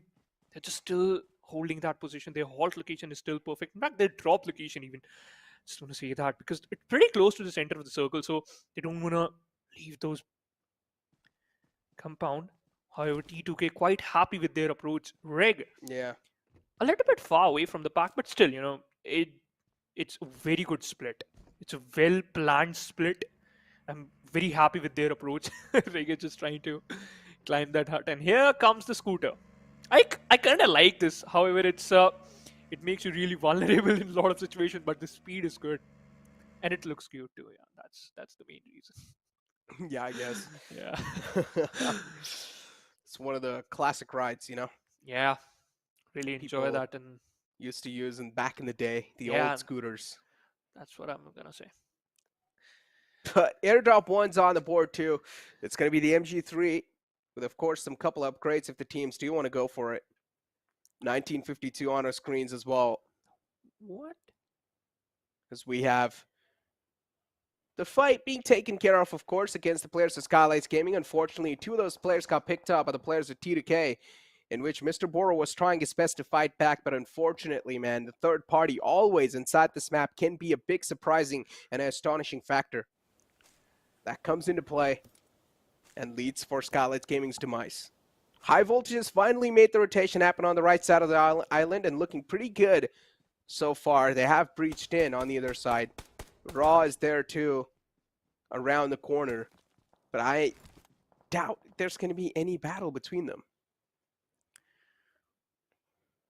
Like that is kind of going to be an unnecessary fight for high voltage because they already have the compound. They are pretty safe inside the safe zone. So why you're gonna opt for a fight? Why you're gonna engage in a fight if you know you're already comfortable? But again, you just want to mark your area. Just want to mark your territory. Meanwhile, look at this. Yetauta and Rules pretty close to each other. Both of them just a little bit far away. I think so, like not more than 30 meters. That's it. If any of them just gonna spot one out, he will definitely go down. However, Gremlin Storm's strategy is perfect, dude. I used to use this in my rank match when it's my rank up match. Just play a Sanhok match with your teammates and just prone down and start crawling in. Just act as a venomous snake. Have you ever like done this in a Sanhok map, or you just like a player? No, I just like to go aggressive. Come on, dude, you're not like that. I am. Dude, I'm literally, you can ask anyone. Yeah. And they can tell you. Okay. I'm the biggest blind pusher you can find. Like I would just straight up push up. I honestly don't like to play passive, but that's just me. You know, that's my play Sometimes it's necessary, dude. Sometimes you have to play passive. Sometimes you have to, but even though I don't. You know, there's a term I don't. in my native language. I would love to say that, but I can't, unfortunately. But yeah, if we talk about the circle, Gremlin Storm quite happy with this. In fact, they can easily take down 2 players of T2K if they want. JyanMaara in the dead smack center. Look at the position of the players of IHC. As I told you earlier, this time the circle might favor them, and yes, that's happening. But I'm a little bit concerned about the players of Elementrix and DRS because they might engage in a fight, and yeah, Gremlin Storm doing whatever they have to take out one player. I really thought they might take down 2, but you know what? It's a consolation prize. Just go for it. Yeah, T2K is on a retreat. Legends now on a back step. It doesn't want to engage anymore. Has realized the compound's being held down by the players of Gremlin Storm, and T2K are so spread out. Not sure if I'm a big fan of the spread out approach because considering Legend really does need some help. And Gremlin Storm, they know there's at least one man in the clotheslines. They really do want to find that man too, but at the same time, they don't want to find themselves in some risky shoes. So that's why Legend's just playing this one safe and sound. Gremlin Storm, they should start scouting this out. And as soon as they realize that no one's around them, they should just make a push happen against him. And I think so that's what the players at GSM are doing too, but sometimes GSM do end up hard focusing on just one single team. That is their weak spot, right? But again, if we talk about Legends' position, it's not that perfect, but still, Sandesh already has his back, and Chain is also providing a bit of a cover, so it's kind of good. That's why Gremlin Storm is forced to use their utilities. But again, as you just mentioned, they have to be careful. VENOM Legends also closing in from the backlines. Fear knocks out Legend with that beautiful spray. Legend thought that he might escape that Molotov, and he did eventually, but unfortunately got caught up by that incredible spray. After this, they will get another kill point in the backpack, but I'm really worried because VENOM Legends, this team, is really dangerous in the Sanhok map because they knows that how much important it is. But what was that? These two Goliaths colliding against each other, and high voltage have an advantage. Already knocks out 2 players, only 2 players left from the side of D Warriors, and now it is not good because I literally picked that team. Oh no. Oh no. Oh no. They're making the push happen too, and it's only one player in the close. It's going to be Sneaks. He does finally peek out, but unfortunately the jump shot, or the jump spray if you'd like to call it, was way too good from the side of high voltage, and they put the final nail in the coffin, as that's going to be it. DEW, now there's going to be no players, or at least no threat in the clotheslines of high voltage. DEW not having the greatest of the starts in this game, as they were looking pretty solid in the previous games, but now Doc is going to be the only player alive, and he will need to make sure he's keeping his identity anonymous first of all, and at least try and wrap up a few placement points before going down. Godlike Stalwart as well, just playing in the off centers, looking pretty solid so far, and also taking some shots against the players of JyanMaara. They already pinned down Vadu and he is spraying. Just leave him alone. He needs that revival, but is it going to be possible or not? That is going to be the biggest question. Meanwhile, high voltage, not only secured 3 kill points, but they also annihilated their biggest enemy right here in the map, and that's why they are one of the most deadliest team in the Sanhok. However, Vadu got the revival and now he's back on his feet. 8 seconds more and the second zone will close in. I still think it's going to be a centralized shift, and I would love to see that because I really want 1952 and JyanMaara inside the center of the circle because they sometimes use that pretty perfectly. Particular situation, in fact, particular area, and now that would just happen. Gremlin Storm and VENOM Legends. Look at the position of Frag Boy. He's still going for some loot, I think, so he just want to collect some of the health utilities to fight till the end or just opt for that heal battle. But look at the position of the players of DRS, dude. They are really far away. And now, finally, a good weapon inside the airdrop 3, a suppressor and a Groza. One of the most deadliest weapon. The fire rate is good. The damage is perfect. Just need to use perfectly and your aim has to be precise. Meanwhile, IC takes out Domain and he is barely surviving. Oh, did I spoke too soon? He's done. We just end his misery. Yeah, Domain out the game and out the fray too. As WIZZES Club, they are now down to a 3-man squad in which JyanMaara is still ruling on top of the hill. MABETEX is close around them, but WIZZES Club, they just want to position themselves for a better spot. And that's what they're trying to do here. WIZZES Club, they clearly know they have the big advantage in this fight too. Yeah. So all they need to do is just hold on because they are inside the circle. Instead, MABETEX, they need to make it inside. Somewhere down line, MABETEX will need to at least cross the sight lines of the players of WIZZES Club. And that's what even the players of MABETEX are preparing for. But instead, MABETEX has some different plan. And if they keep on going towards the way they're going right now, they might just meet against the players of IC.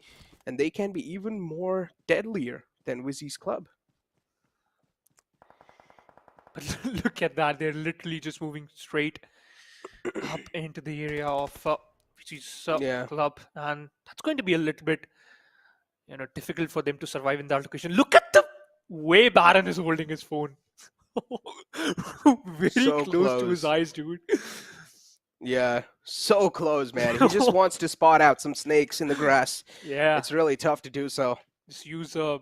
But I really feel like Octopus messed up big time in this fight. He gave his position away, and now the players of MABETEX are quite alerted. So they are going to start to watch out. Even their clotheslines, they'll make sure they're not letting any type of snakes just sneak away. So yeah, this approach is going to be interesting. MABETEX, they already have sent some presence behind that little shack, and that's what they're approaching, or at least that's what they're trying to surround. But do they have any clue that Slayer's inside the compound? Volley and Octopus. This is going to be an important 1v1 fight between these two lads. Oh no, I think so. It's going to go in favor of Volley. And yep, that would just happen. Octopus just goes down.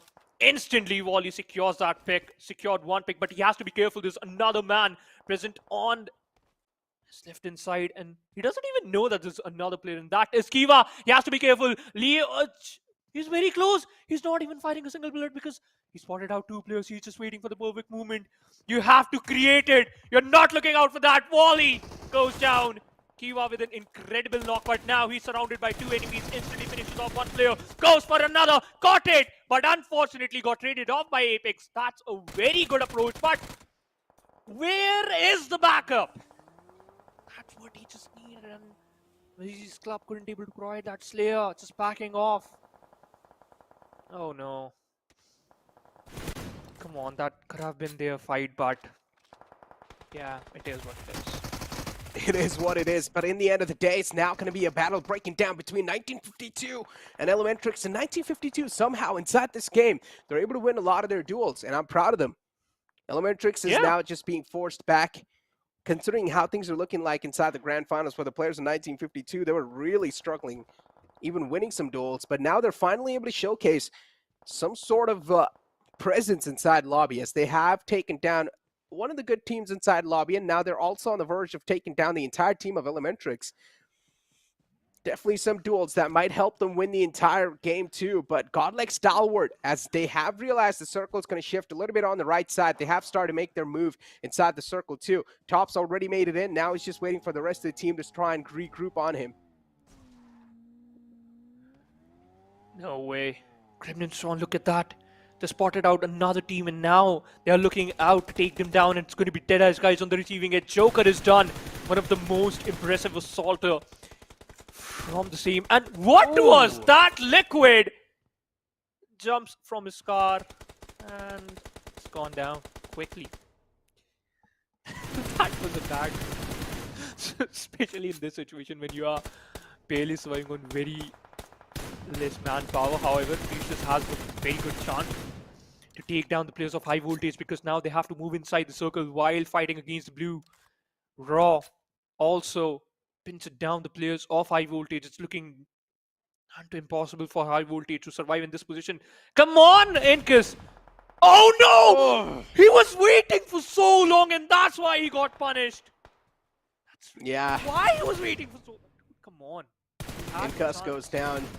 MABETEX now just, starting to take fight against the players of high voltage. High voltage in a big disadvantage inside the blue too, taking a lot of damage. They don't even have a lot of meds to back himself up. They're on a med deficit, that's for sure. They cannot afford to stay outside the blue zone any longer. They will need to try and make it in. Soon they're also going to run out of those bandages. High voltage all the time. They're just being stopped in their tracks no matter what. Mulligan and Assassin are still up. Assassin's trying to pull some miraculous play off, but the DBS is now going to come into action.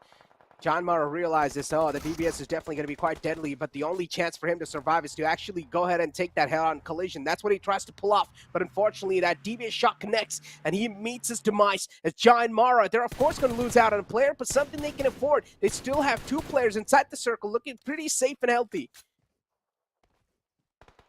Oh no, Wadu just trying to move inside the circle with the vehicle, and that truck just going to help him. He can use it as a cover, a temporary cover in fact, and now was inside the circle, but unfortunately that wasn't going to be the case because circle just moved towards the eastern side of the map, and JyanMaara, they are done this time. Faced an elimination. Godlike Stalwart really happy with this performance, but they have to deal with Gremlin Storm perfectly. Action thought the players were pretty close, but unfortunately that's not going to be the case. No fear. Has to be careful because that one latch is moving in towards them, and DEADEYES guys also pincered them down. That's bad for Gremlin Storm. Indeed it is. Another man as ball goes down. Gremlin Storm 2 men short. Now it's all down to that one last man alive. Of course, a lot of burden on his shoulders, but Turulov from the back is just boiling and crushing dreams as he's trying to make it inside. And while he's doing so, as I mentioned, he's just crushing those dreams. He's making sure even Godlike Stalwart are going to pay the price for what they're trying to play or pull off. DEADEYES guys, they should have a clean rotation, or just that one player from DEADEYES guys should be able to make it in, because Godlike Stalwart, they need to get the res on the fallen players, and that's what is going on. Right now, it's a little bit of safer move for Godlike Stalwart, but as soon as they have all the 4 players back in force, they're going to start to wreak havoc. As the last man of DEW gets spotted, he will be put 6 feet under, and Godlike Stalwart, they have managed to secure the player, but yeah, he's on the back for now. Yeah. That's friendship. You have to carry your friends sometimes in game and in real life too. But however, 1952 got eliminated, secured 4 kills, and that's enough for now. 5th circle is literally taking down a lot of teams in 5 more seconds, and we'll witness another zone. Elementrix Precious. This is very precious. He has to survive, but unfortunately going down by the players of MABETEX, and they're really looking strong. Already secured 5 kills, but Leo eventually goes down. Rules has a little bit of HP left, and he has only 7 bandages and 3. You can see energy drinks. I see. Spotted out the players of MABETEX. Very good spray, but that's not going to be enough for Apex. He's barely surviving on 55% HP, but he has to revive his teammates and he has to heal himself up. He has only 10 seconds left on the clock to move inside the circle and to just revive and just give a rebirth to his team. Speak about giving the rebirth right now. I mean, DRS with all the 4 players, definitely, they are looking pretty solid and comfortable.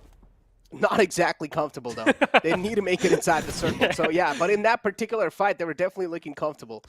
But if you do talk about the position throughout the entire game, that is not a comfortable position to be in because the wall of death is now starting to move in from the back. And DRS, they do realize it's time to make their desperate rotation happen. That's what they exactly try to pull off. Of course, they are going to catch a couple of bullets onto themselves, but they have to take this sort of a risk. They have to have at least one sort of a sacrificial lamb that will be sacrificed in this rotation, and that usually always does happen. Delta falls down. The sacrificial lamb is being utilized. The second one might as well go down this time because you do see the shots coming through. Gante is still left in the back to provide some cover fire, and Gante is actually wrapping up a lot of points as well. So DRS, the cover fire is definitely there, but this rotation, it cost them everything. Only one player left, and that is their last hope. Meanwhile, Stalwart Esports, they were looking pretty strong. Apex was there, converted into a 1v1. Really able to clutch it, really able to survive in this situation, has very less HP. Action also dropped down to only 30% HP. Apex is brought down to only 6 bullets, and that's it. Action proves that why he's the best and why Stalwart Esports is one of the best team in the server. And in fact, he survived, and now he will revive all of his teammates. And they will be again strong. Yeah. All the 3 players back together. In fact, this is going to be really tough for other teams because this is the only team which is inside the zone. Yeah, but still valiant effort though from the side of MABETEX, but Action just saying, get out of my server. And kicking him out instantly with that DBS. As we have T2K with 2 players, Jane and Sandesh, still up and alive. The zone is always just being such a big problem for the majority of the teams. It's always being that one thing that is really forcing them to run into each other all the time, and that's what they're doing here. Jane as well is on a move. Oh, he gets surprise attack by one of the players from the side of WIZZES club. He has no clue now that his teammate's right in the back too. And now he finally spots him out, but he's also getting shot at from somewhere else. It's going to be the players of DRS. Slayer turns his back around them. DRS are now trying to create a lot of problem for that player, but unfortunately it's too many bullets flowing his way, too many men. Jane's still going for that med strat. Godlike Stalwart and DRS, the battle breaks down, and Godlike Stalwart are just dominating this entire end field, and it's only Jane left in the blue who is behind that entire mountain, or behind that big rock. And yeah, just going for a med strat. Final one will squeeze in, and they accidentally just knocked their own teammate. It's okay. At this point, it's just fun all over the place. And yeah, Action spots him out, and there we go. He didn't get the elimination point though. He didn't get the elimination point. That's why he's unhappy. That could have been one more elimination point added to the board. It's okay though. It shows the hunger, right? Dude, all the time, whichever team I pick in the previous game ends up winning in the other game. What is this? Why does this always happen with me? I think so. You should pick IHC next time. They might secure the second dinner. I mean, I already picked IHC in this one. Yeah. So that's what I'm, win. saying. Oh, look at that. Hashtag. Yeah, that's your number. The overall rankings, guys. That's the overall rankings. They're in the hashtag position right now. Yeah, you have to guess. You guys have to guess. Yeah, that is your task right now. But the way Stalwart Esports plays was amazing. If we talk about the rotation, right, there was a time when it was the 4th circle where Top was the only person who was inside the circle, and he was just collecting a lot of information, and then he delivered, in fact, distributed all the information between his teammates and said that, yeah, it's good area, just come here, because he already has a very good position of the map. So it all comes down to your decision making, right?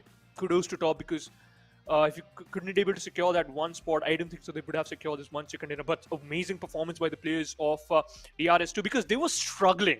If we talk about the 5th circle, they were literally struggling, but still they managed to get into the top 3, and that was amazing. But on the other side, the top 2 teams we were talking about, right? One of the most best team inside the server, and that was High Voltage and DEADEYES. They were looking decent, but not perfect. I mean, with all that being said, guys, it's time for us to push to a short break. We're going to go for a little breather. We'll be right back, though.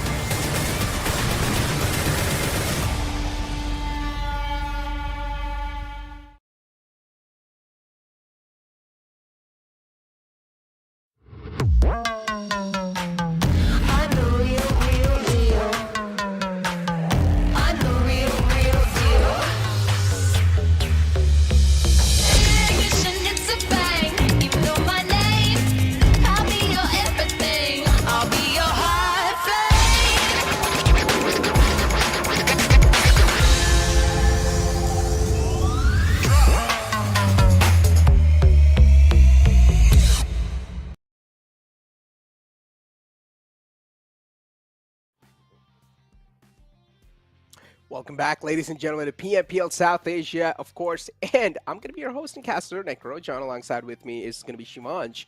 So, Shivansh, man, What's that up? previous game was definitely quite interesting, right? What's up? In which Yeah. Godlike Stalwart came through victorious, had a lot of expectations from some other teams like DEW and INC, True. where unfortunately they, at the sort of final stages, they started to crumble down, but DEW got eliminated quite early.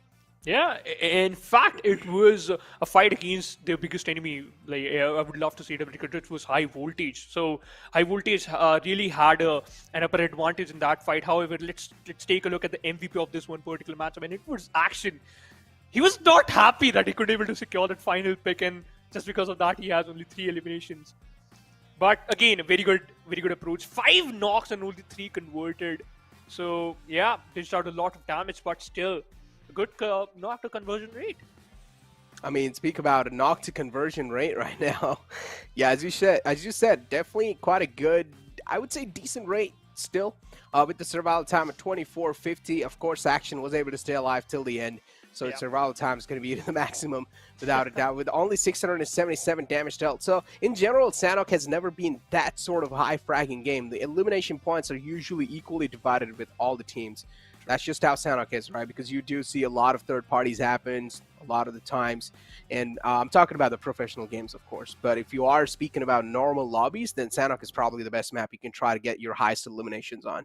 But as we have the player focus in front of us, and Action, of course, is going to be on the first with 3 elimination points as he was the MVP of the previous game. Apex is going to be there too from the side of MABETEX. We did see him sort of pulling off a little bit of clutch, but in the end, he failed.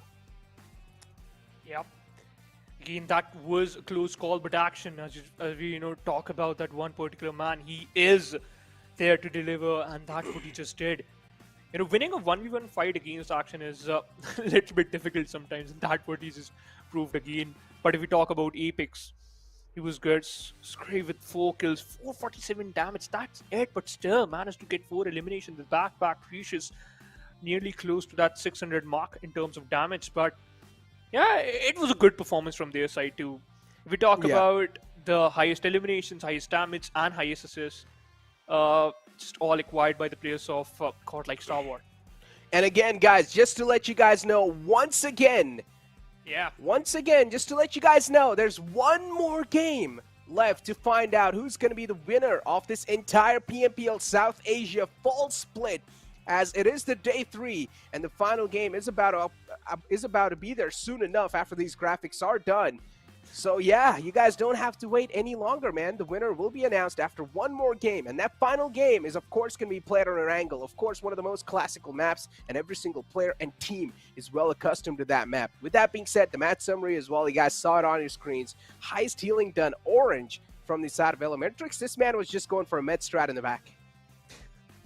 In fact, we have seen like the players of IHC always has that backup plan ready. Like if something happened bad, if something went wrong, then they already have a backup plan that they have to work and they have to rely on that. That's the best thing, they are already 2 steps ahead from their enemies. So that proves that this is a premium team. But now we have only one map left, and this will decide who's going to be the champion and which are the 10 teams who will move to the championship. So really excited for that and really hyped up too. But again, I really expect a slow start, and I accept that too, because again, teams has to just focus on their natural playstyle, and they have to just really need good footing before really going inside into the fights. MABETEX, I mean, this is the battle that we were having a long conversation about, and how this fight really did pan out. I mean, MABETEX, of course, they came out on top. And I'm still just wondering, that one reveal that was done from Octopus, if you weren't confident enough, you shouldn't have taken shots in the first place. But Octopus, as soon as he started taking shots, he gave his position away. But this is right here from Apex. Could have definitely been a miraculous clutch to keep his team alive. But unfortunately, in the end, Action just deleted him from the server with the DBS. And then Godlike Stalwart, just doing Godlike Stalwart thing. What can you expect once you do see them alive in the top 4 or top 5? You pretty much can bet your money that this should be the team that would come out on top, like 80% of the times. Yeah, mostly. They have that confidence and they knows, right? If they're in the top 5, it's going to be a little bit easy for them. They just have to take team, and they just have to eliminate the teams one by one, and that's going to be a little bit easy for them too. But now, again, the final match. So, Stalwart secured the second dinner, which means they secured 20 points. And after that, as I told you, right, if you talk about the algorithm, 20 points, then 21, then 23. Every single team just increasing the total points after every match. So I really expect a 26-pointer in the final map, and then I'll be happy. As we have Erangel coming up next. And guys, that is going to be the last game of the Grand Finals. And as I mentioned before too, after that game, we'll be able to figure out who is going to be the winner of the PMPL South Asia Fall Split Grand Finals winner, of course. Yep. Just one more game to go, man. All this wait, all the month, we have been waiting just to find out this one single winner. We'll be able to find it out soon enough, but that's not where the journey's going to end. After this, the top 10 teams in this PMPL will be moving on over to the PMPL South Asia Championship, which is going to be even more intense, and that means the top 6 teams, even from PMPL Pakistan, will be joining us in the PMPL South Asia Championship. Yep. So, of course, everything's going to be hyped from now onwards because this last game is definitely creating quite a lot of mysterious aura, and I just can't wait to jump inside. So let's be quick with the predictions, and I'm gonna go with the last prediction. I'm gonna go with Godlike Stalwart once again. Damn. Let's go. I really wanted to pick the same team, but as just picked You can go with Stalwart, them. I just want to really do something different. I'll opt for Go IHC. IHC.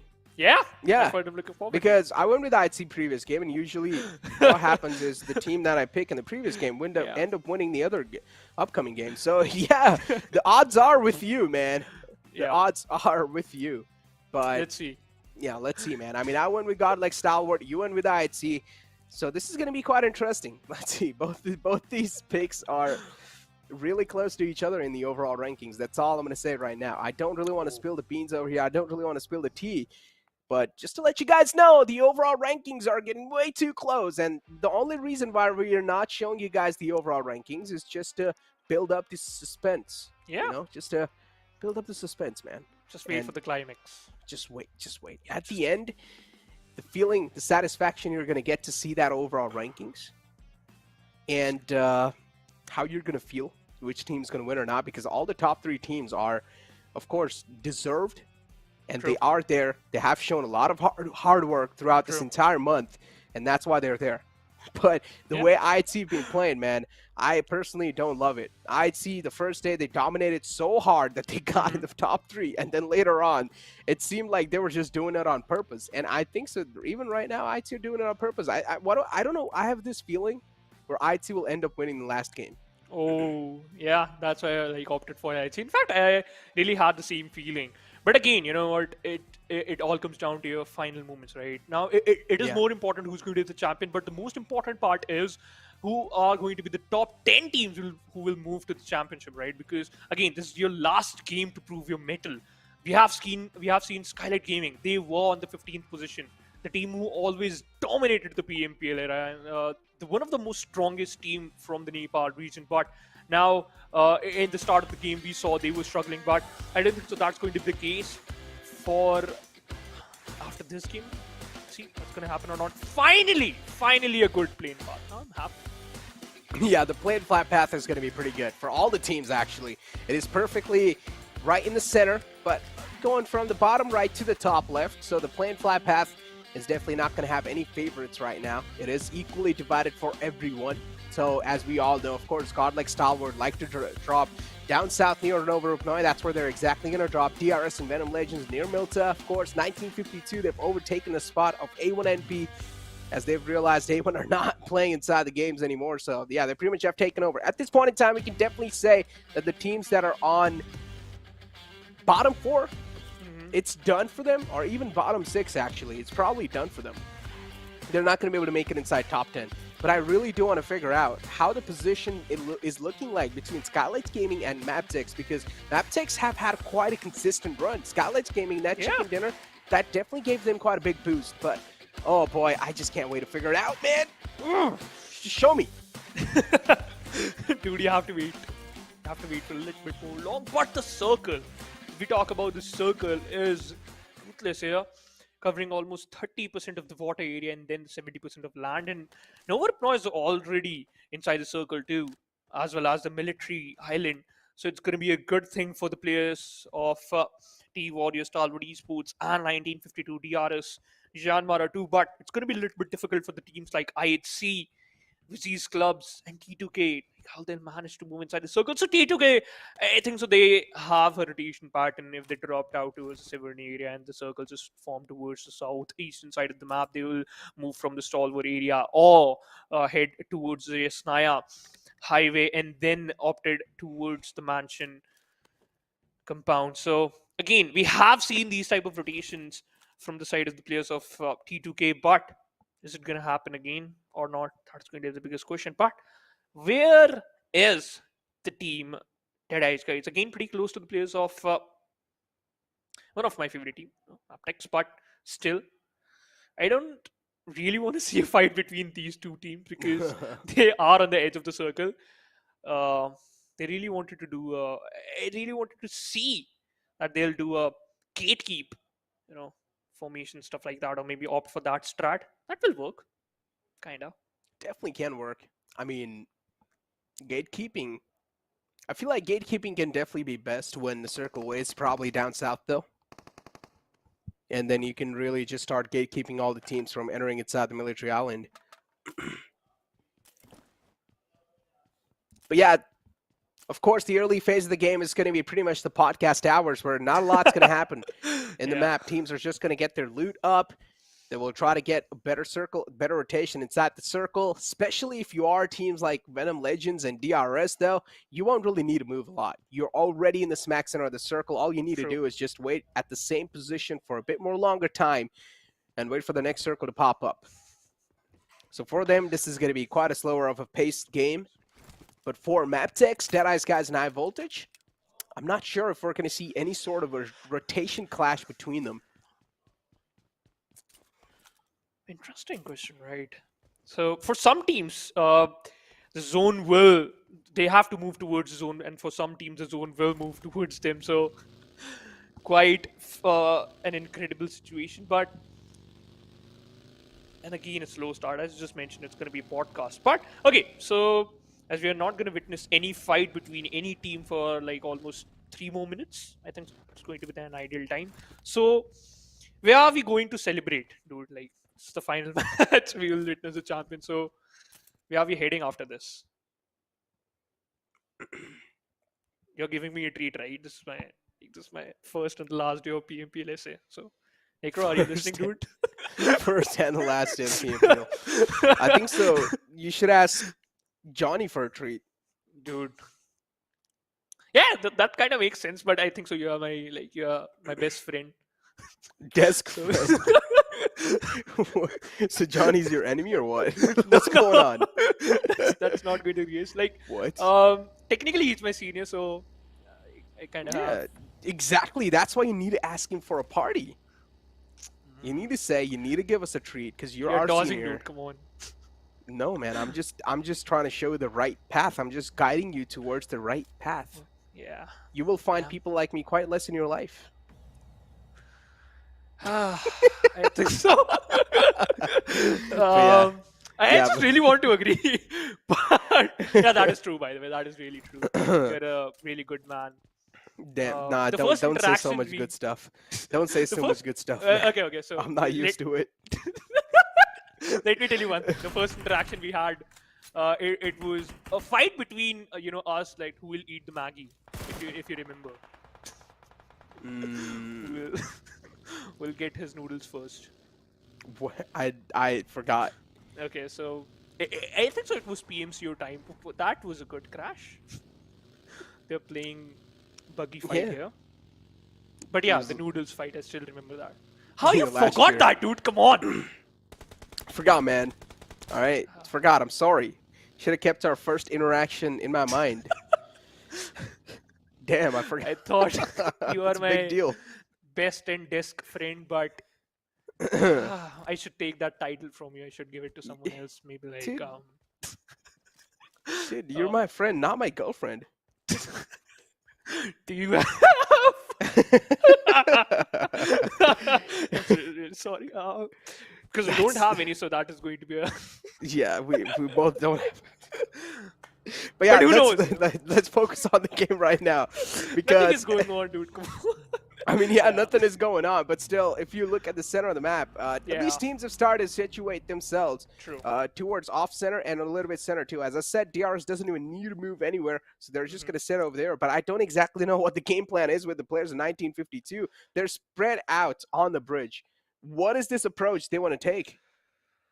Ooh, okay, so I think so. The spread out approach is kind of crazy and also scaring me a little bit. But again, it is their game plan. They should know how to just execute the strategy. And if they do it, if they did it, actually, then it's going to be a really good strat. They might secure a lot of picks from there. But again, let's see. And if we talk about the T2K rotation, as I just mentioned it earlier, right, they'll move from the Yasnaya side or from the northern or from the highway side, and that's what they are doing. It's pretty common. T2K really opt for these type of rotations. So I really thought Skylight had a chance to just go for the creep situation, but they're really heading for the zone capitalization, and that is also an ideal move. VZ's club and IHC also struggling with the blue, and they have to move inside the circle. So that's going to be a task for them too. And look at that. Gangsta, he's smiling. He's literally enjoying. VENOM Legends, the player, he knows that, okay, this is the final game. We have to really enjoy the game, right? It's more about, I know it's about winning and the cash prize too, but it's about you just play the best game of your life. We'll witness the best PUBG Mobile today. And Speak two, about three more emotional Speak about lines, yeah. playing the best game of your life. I mean, right now, a couple of teams are definitely looking really close to that sort of a statement. Yeah. And they need to play the best game of their lives too. In a couple of seconds, we should see the next circle popping up as well. That should clear a lot of things on exactly how teams should play and where they should position themselves. Because at this point in time, a decent amount of teams do look pretty lost. And first of them, I'm going to say 1952. I mean, it is quite understandable why they're spreading up like that. But at the same time, they need to realize that there are a couple of teams that are available even in the back lines. Now, the Nice main shift. focus for them over here is, of course, Godlike Stalwart, which is understandable, and even a couple of teams that do drop inside Military Island. But in general, if you're just going to be tunnel vision just on the bridge, you might as well miss out on that good position in the upcoming phases. At the same time, you are also neglecting your backlines. At this point in time, teams, of course, as you do see a huge wave of vehicle just moving in closer and closer towards that center position, as expected, and then circle just centers on up. Nothing much out the blue, nothing unorthodox. It just centers on up on the team. So yeah, I don't think so we're going to see a lot of action just yet, but maybe in the upcoming circle we probably will. Also did see the elimination feed dancing finalists, the players of MABETEX against JyanMaara Snap YT all by himself, find himself isolated, and that's a perfect duel taken. First elimination after 9 minutes 55 seconds into the game, but a very good pick. JyanMaara lost their one man, and that is not good. Really thought that Snipe YT would survive, but unfortunately that's not going to be the case. He was pretty far away from the pack and opted for a 1+3 split to collect some information, but eventually got picked off. And now Apex just trying to save his vehicle, because you know what, in these type of circles, your vehicle is your true friend, because you can easily convert into a temporary cover all, just use it to increase your mobility. But if you talk about one thing, Necro, that is 1952 has a really good chance to take down the players of Stalwart Esports. Plus, they were pretty close to that triple story and double story which was present near the Novo Ripnoi bridge. So they already has very good control, very good area of the map. They just need to use that perfectly. Yeah, as you said, I mean, they will need to use that perfectly. And that's what the problem's been with that team. They're not able to utilize the positions properly. And sometimes they're not even able to position themselves in a proper spot. But luckily enough, this time they found themselves in a good spot. And as you said, if they are able to utilize it pretty nicely, I mean, right now they're on the southern side, sort of close to the edge. Even the players of Godlike Stalwart are moving in from the back, and even Raw is quite close to him. If this battle does break out, of course, 1952, they're going to gather a lot of attention. We do see another team closing up in the sidelines. So this area is completely filled up with a lot of teams. And if you ask me, do you really want to be in this area? I don't exactly know what my answer is going to be here. Because I do see on the map too, Godlike Stalwart, they're not exactly or directly going for the bridge. They're actually going to go for the bridge on the left side, in the blue. The military bridge. Inside the blue. So the damage is not going to be that huge. They'll receive some considerable amount of damage from the blue, but if they already have their boosters, you know, if they have some good amount of health utilities, they'll like easily able to manage to, you know, deny that amount of damage from the blue. But again, there's a cluster of teams, and it's really difficult to read the names through the minimap. But Praveen spotted out the players of IHC. So again, sometimes you can't spot out your players if you don't know that where they are, and if you know, if you already spotted out a vehicle, so it's going to be a good thing to destroy those tires and vehicles too. But I was really thinking that what if the circle just shift towards the Milta power side, and it really happened. Milta is inside the circle and 20% of water area too, so it's gonna be switcheroo for a lot of teams. 1952, and now Stalwart Esports questioning their decision. They have to move back, dude. Oh. Uh-oh. Rotation clashes are definitely going to be seen. Yeah. Without a doubt, but as the next circle does pop up, of course, teams are now going to be quite unsettled. It pops up even down south again. Now, as I mentioned, we're probably going to be seeing a lot of rotation clashes, and that's what exactly has happened. Orange finds a nice opening against Gremlin Storm. He's able to open things up, but an instant reward is there, even from the enemy side, so at least they're able to get the trades flowing. It's the players of Raw helping them out unintentionally, and also just securing 2 knockouts. Elementrix now finds themselves in a big trouble, as Gremlin Storm 2 are taking a fight, and the third party as well in this sort of a close contention is acceptable. Yeah. And that's what exactly is happening. Fear is still knocked out from Gremlin Storm. The res is there. Shouldn't be any type of problem right now. Gremlin Storm's backlines, they do look pretty clear. I'd see with a really late rotation inside the circle. Don't exactly know how the late rotation is going to be planned out for the future stages, but at least for now, I'd see it's safe. I just want to add one thing, and that is JyanMaara and DRS. Both the teams have one of the best area in the Milta city, because again, JyanMaara, 2 players already has those triple story and the pink compound control, and 1 player has a, you know, that sniper tower control in DRS. They have that warehouse control. So these 2 teams already has one of the best compounds, because you'll get the height advantage. You have solid cover, huge amount of solid cover, plus you can collect a lot of information, as well as you are in the dead smack center. On the other side, Stalwart Esports is trying to move inside the circle from the Nova Ripnoi Bridge. There's 1 team in front of them, and that is one of the Goliath, and that is the Warriors. Orangey has a Car 98 in his hand, spotted out 1 player, still waiting for the perfect opportunity. But in these situations, you have to create opportunities. You don't have to wait for those. As you mentioned, in these type of scenarios, you'll need to create opportunities, and they probably will.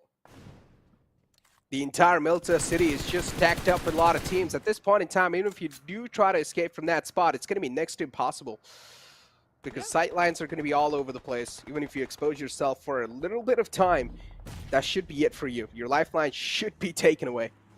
As you have IC now pushing on up against T2K. Rig is way too close and isolated in the clotheslines, but his position still uncompromised. Rig is making sure that no one's going to spot him out, but maybe now his position will be known, as Alex is catching a lot of part. But unfortunately, Alex is not taken down just yet. Rig as well has a DBS in the hand, so IT knows this fight needs to be challenged pretty cautiously. The DBS will finally be found. Rig will be taken care of. T2K fall down in the close, as now their number is, of course, going to be subtracted down to a 3-man squad. That's really bad for them, but Look at the circle, dude. I already told you there's going to be a really good situation for the players of JyanMaara and DRS, and now they're again in the deathmatch center. But it's going to be a little bit difficult for for those teams who were present on the western side of the circle. Stalwart PK goes down. That's a really big loss for the players of Stalwart. Godlike Stalwart, and now 1952 also receiving some amount of damage. Elementrix targeting the players of Gremlin Storm, eventually taking down one by one. And Action also goes down. Erangel got knocked out by that one grenade from the side of Fear. Vishal healing himself up. And what is this? Vishal has only one first aid kit. No Fear! In fact, Yetauta versus Fear. Fear goes down. Yetauta secure a very good pick. Rowie, Precious. A lot of players are going down. Trades there, but Fear, the final kill. Team elimination. We are still waiting for that. Yetauta, the final man, the only man surviving from the side of Team Elementrix. As you said, the last glimmer of hope alive from the side of Team Elementrix, and Yetauta definitely does have a lot of burden on his shoulder right now. Gremlin Storm, they're not in a position they can definitely rely on. Oh, they need to make it inside top 10, and yeah, those nades are getting way too close, but that's a friendly nade. Unfortunately, Gremlin Storm Memo just nading his own teammate, a little bit of miscommunication, not working out properly. Yetauta now was just pinned behind that little car, but finally decides to peek out and deal a lot of damage. He definitely is in a bit of an HP advantage, but both of them need to patch up, and now they do decide to just disengage, patch himself up, and probably engage again in the fight. At least one of them has to go down here, and that's what exactly happens. Yetauta, somehow he comes out on top of that battle, even though he had a big disadvantage. Ooh, that's tables being flipped in that one, as DEW with 3 players up and alive. Now they do realize it's time to make the push happen, and that's what they're here to do. Team Elementrix, they got eliminated. That was a really close call. Yetauta.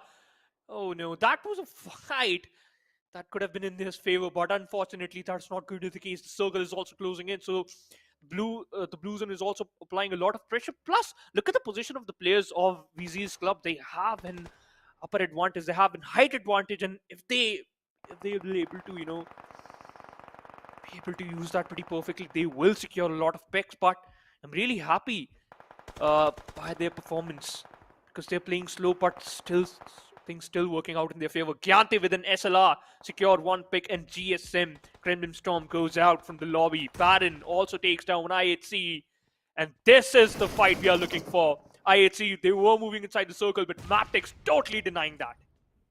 Speak about some denials right now. IHC's entries inside the circle might be denied as well. They're moving in all the way from the edge lines, and that's what exactly happens. IHC completely denied and taking an exit from the game on 13th spot. IHC packed up and parceled back to the lobby. One thing we can say for sure, IHC are not going to be the champions. That is confirmed. They should be somewhere in the top 3. Don't exactly know how the overall rankings are looking like, but IHC, yeah, just packed up and sent back to the lobby. A lot of teams are still alive inside the game, and the majority of them are outside the circle, and they are inside Milta area. Soon enough, they will need to leave that and make it out in the open in those fields, and as soon as they do, it's going to be an absolute hell-breaking lose. The only team which is inside the circle is JyanMaara, and there's a lot of pressure onto their shoulders, because this is the time to shine. If they're able to clutch that, they get this chicken dinner in their favor, a lot of things will change, and they might, see themselves into the top 5. Anything can happen, but again, the teams who were present on the western side of the map, or we can say the western side of the Milta, they have to move inside the circle as quickly as possible. Otherwise, they will feel the wrath of the teams who are in a good spot. VENOM Legends and Skylightz Gaming might engage in fight, and that would just happen. AJ with 1 grenade, take down Ripson. Meanwhile, WIZZES club fighting against the players of MABETEX, which is also going to be an incredible fight too. Nima is there. AJ from a different angle with an UMP takes down another, and now it's going to be an incredible fight for VENOM Legends. This is really looking tough for them. If they're able to clutch it, it would be a miracle, but I don't think so that's possible. Yeah, I mean, it's 2 teams fighting for the supremacy, in which the players of Skylightz Gaming are just here to hand out some haircuts. They're definitely connecting their shots. They have managed to find 2. 2 more to go. Skylightz Gaming not that far away from the victory in this fight. The player's taken down way too low. AJ unfortunately lets him slip away, but it's okay. His teammates got him covered. No, it's MABETEX from the back lines, third-partying this entire scenario. VENOM Legends in one of the most awkward spots possible, pinned inside the Berserk Tower, and just locked in. The players of Skylightz Gaming have surrounded them from all the Oh, different angles, no. and they eventually will put an end to the fairy tale of VENOM Legends. What a good save. And in fact, the best part is Skylightz Gaming haven't lost a single man, if I'm not wrong. That's what they were able to do. But now, and that's what just happened. Look at that. All the 4 players are alive. All the manpower is good. And they also have a very good area of the circle. Meanwhile, WIZZES club taking down the players of DRS. It's going to be an incredible fight between the players of DEADEYES guys versus the Warriors. Joker looking strong, takes down 1, and that's a trade, in fact, on top. With DOK down, East is the only player surviving. Ooh. Already got spotted out. That's a very good spray. Connected a lot of bullets. Now it's a 1v1 situation. Who are able to win this? East just brought down to only 10% HP, and that's a cover from the side of the players of MABETEX. Oh, the back! Too exposed no. and forgot. Tunnel visioned, of course, but in that situation, he can't do anything to survive. You have to tunnel vision on the player in the front. It's an individual duel that you need to try and win, but if you do lose out on that, of course, you're also going to be losing out on your life. And that's what happened. WIZZES club, they're so unaware of the fact that there's one player hiding inside the kitchen. Delta peeks out and surprises. An astonishing play working out perfectly in the favor of DRS, and WIZZES club getting dismantled one after the other. Octopus and Kuwait YT, the 2 players to go with, but they're also getting shot at in the back from somewhere else. Third parties are, of course, going to be all over the place, and that's going to be a big share of this entire final moment. Optimus finally makes it inside the room. The push is there. DRS, oh, the fight choke is definitely there. WIZZES club, somehow they're able to get the grip back inside the fight. They have to disengage from this fight as quickly as possible because the blue zone is also closing in. And WIZZES club, in fact, they eliminated DRS from the lobby, and now they're moving in. These 2 lads somehow managed to win that fight and able to survive from that situation. Now this is what you're looking for. This is the team we are looking for. Now MABETEX, all the 4 players are also closing in. JyanMaara, they have a control of this compound from pretty long time, but no fear! That was a bad spray. Baron punished them as quickly as possible, and now JyanMaara losing out players. There's only 2 players left, Vadu and Gunner. Vadu lobbing out grenade 1 by 1 to at least looking out for at least 1 knock. If you're able to manage to get that one, that's going to be an opening, but I don't think so that's possible. Look at that high voltage, and Skylightz Gaming inside the circle. High voltage might get this one, dude. They probably will get this one. High voltage right now, yeah, of course, they're controlling the main territory of the circle, and actually the majority of the portion of the circle too. Skylightz Gaming as well can be a really big threat for them. But, oh, the Molotov. He's barely alive on a sliver of pixel. Somehow it's not spreading on that pixel. He's so lucky to be alive right now. But even Godlike Stalwart weren't able to win this game. High voltage, they're still alive, even in the top 4 situation. But look at this push from the side of MABETEX. All the 4 players, well pushed. And oh, nowhere to go. He's just going to be inside the house. JyanMaara being eliminated and ripped out from the server. As now we have the final 3 teams up and alive. 3 teams alive, 12 players in total. Here to find out who's going to take the final game of the grand finals. Is it going to be Skylightz Gaming or High Voltage or MABETEX? I've been looking out for the chicken dinner from a very long time, but this is going to be their last moment. 5 seconds more and we'll witness another circle. Is it going to favor High Voltage or Skylightz Gaming or maybe MABETEX? And it is! Goes to the favor of MABETEX. This is really a game changer for them. Leo spotted out a buggy and knocks out Jiggle from that buggy's explosion. AJ meanwhile takes down Apex. It is looking good, right? All 3 teams fighting against each other, but they have to focus on one team. First of all, they have to take down at least one team so that they can move inside the circle. It's going to be a little bit difficult for both the teams, especially for High Voltage, because it seems like Jiggle goes down and now it's a 3v4v3 situation. Oh, but the circle, though, the circle wants even more action and wants more drama inside the lobby. That's why shifts in the favor of MABETEX. And MABETEX, they're currently holding the only compound that's available. That means they can stay at this compound for a decent amount of time and even get away harms-free, because the circle is right in their court. If they do have the desirable amount of utilities, they can definitely make this play work out. And it does seem like they have the utilities available, but what it's going to matter the most are the smoke grenades. Finally, the battle between the players of Skylightz Gaming and High Voltage should break down. And Skylightz Gaming, they will have a little bit of a astonishing angle. High Voltage now are getting picked off. Skylightz Gaming as well, they desperately need this game in their hands. Even MABETEX for the survival to make it inside the SA Championship. Even for them, this game is going to be way too important.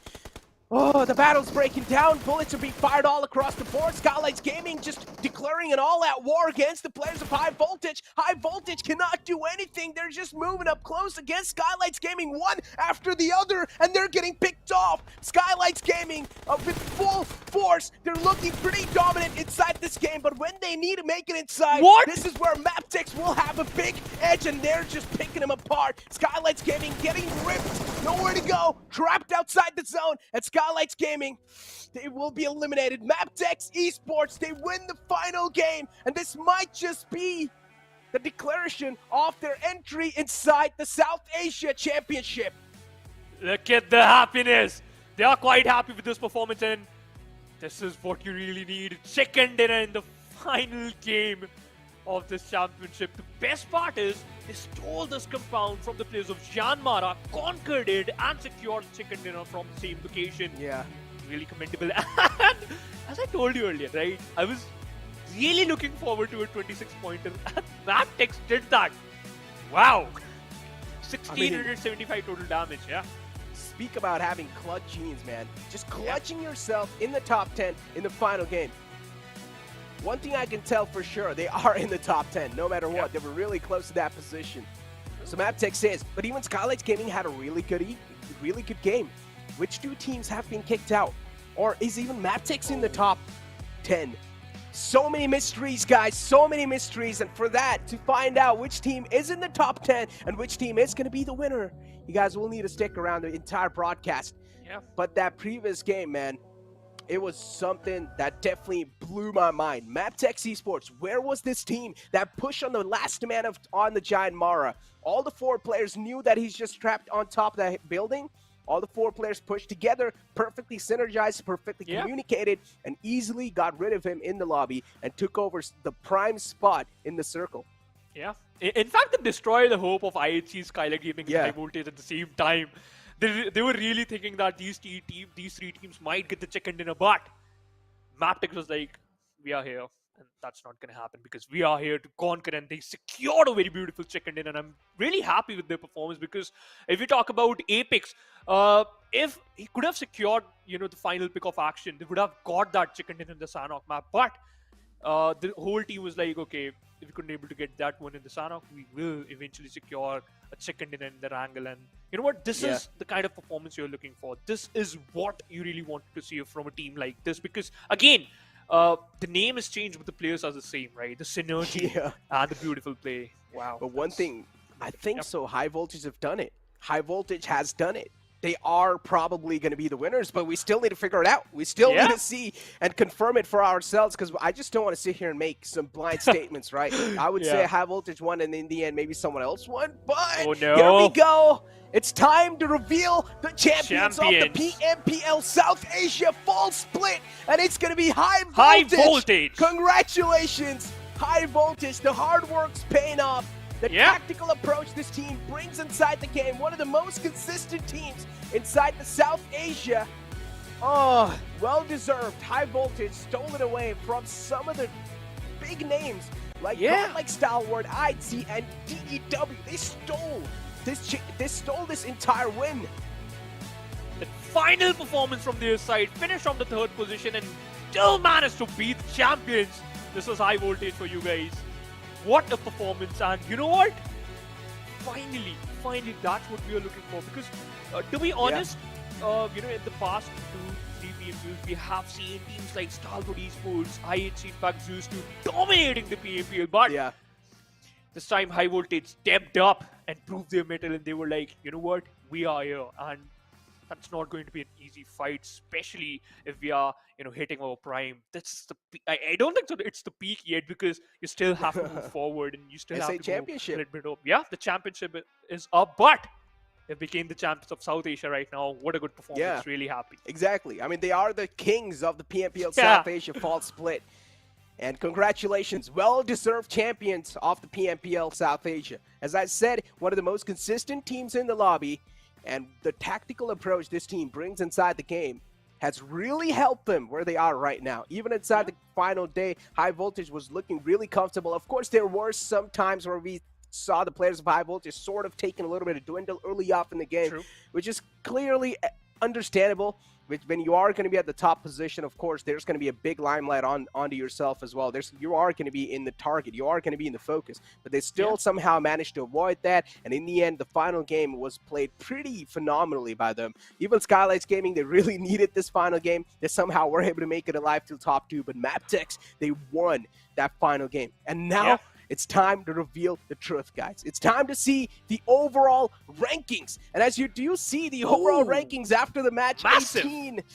And this is big. Look at Skylightz Gaming's leap 2 all the way on the 8th spot. MABETEX jumping over 7 positions. Those are some huge leaps taken from these teams. And now, High Voltage with, of course, 277 points. They also had a cushion that they won with. Even DEW, Godlike Stalwart. These are going to be your top 3 teams, and IHC pushed down all the way on the 4th. Like, it's a close score, dude. If I'm not wrong, Godlike and IHC, before the start of the broadcast, we had a 1 point difference between these two teams, and it's still close. Now it's just increased to 4 points. But D Warriors just toppled down both the teams and secured the 2nd position. The performance was good. If they could have secured the 2nd in this match, they would have been on the 1st position. But 27 points difference. They started today's day with style, secured a chicken dinner, and they ended with style. So yeah, High Voltage really deserve that. But MABETEX with a 7-pointer lead. In fact, that's amazing. They were on the 14th position, now they are on the 7th. That's humongous, dude. You have to be careful. But oh no, raw officials! Look at that, VENOM Legends raw official and DEADEYES, guys. Every single team has similar amount of points, but VENOM Legends, why they are on the 10th? Because they secured 2 chicken dinners.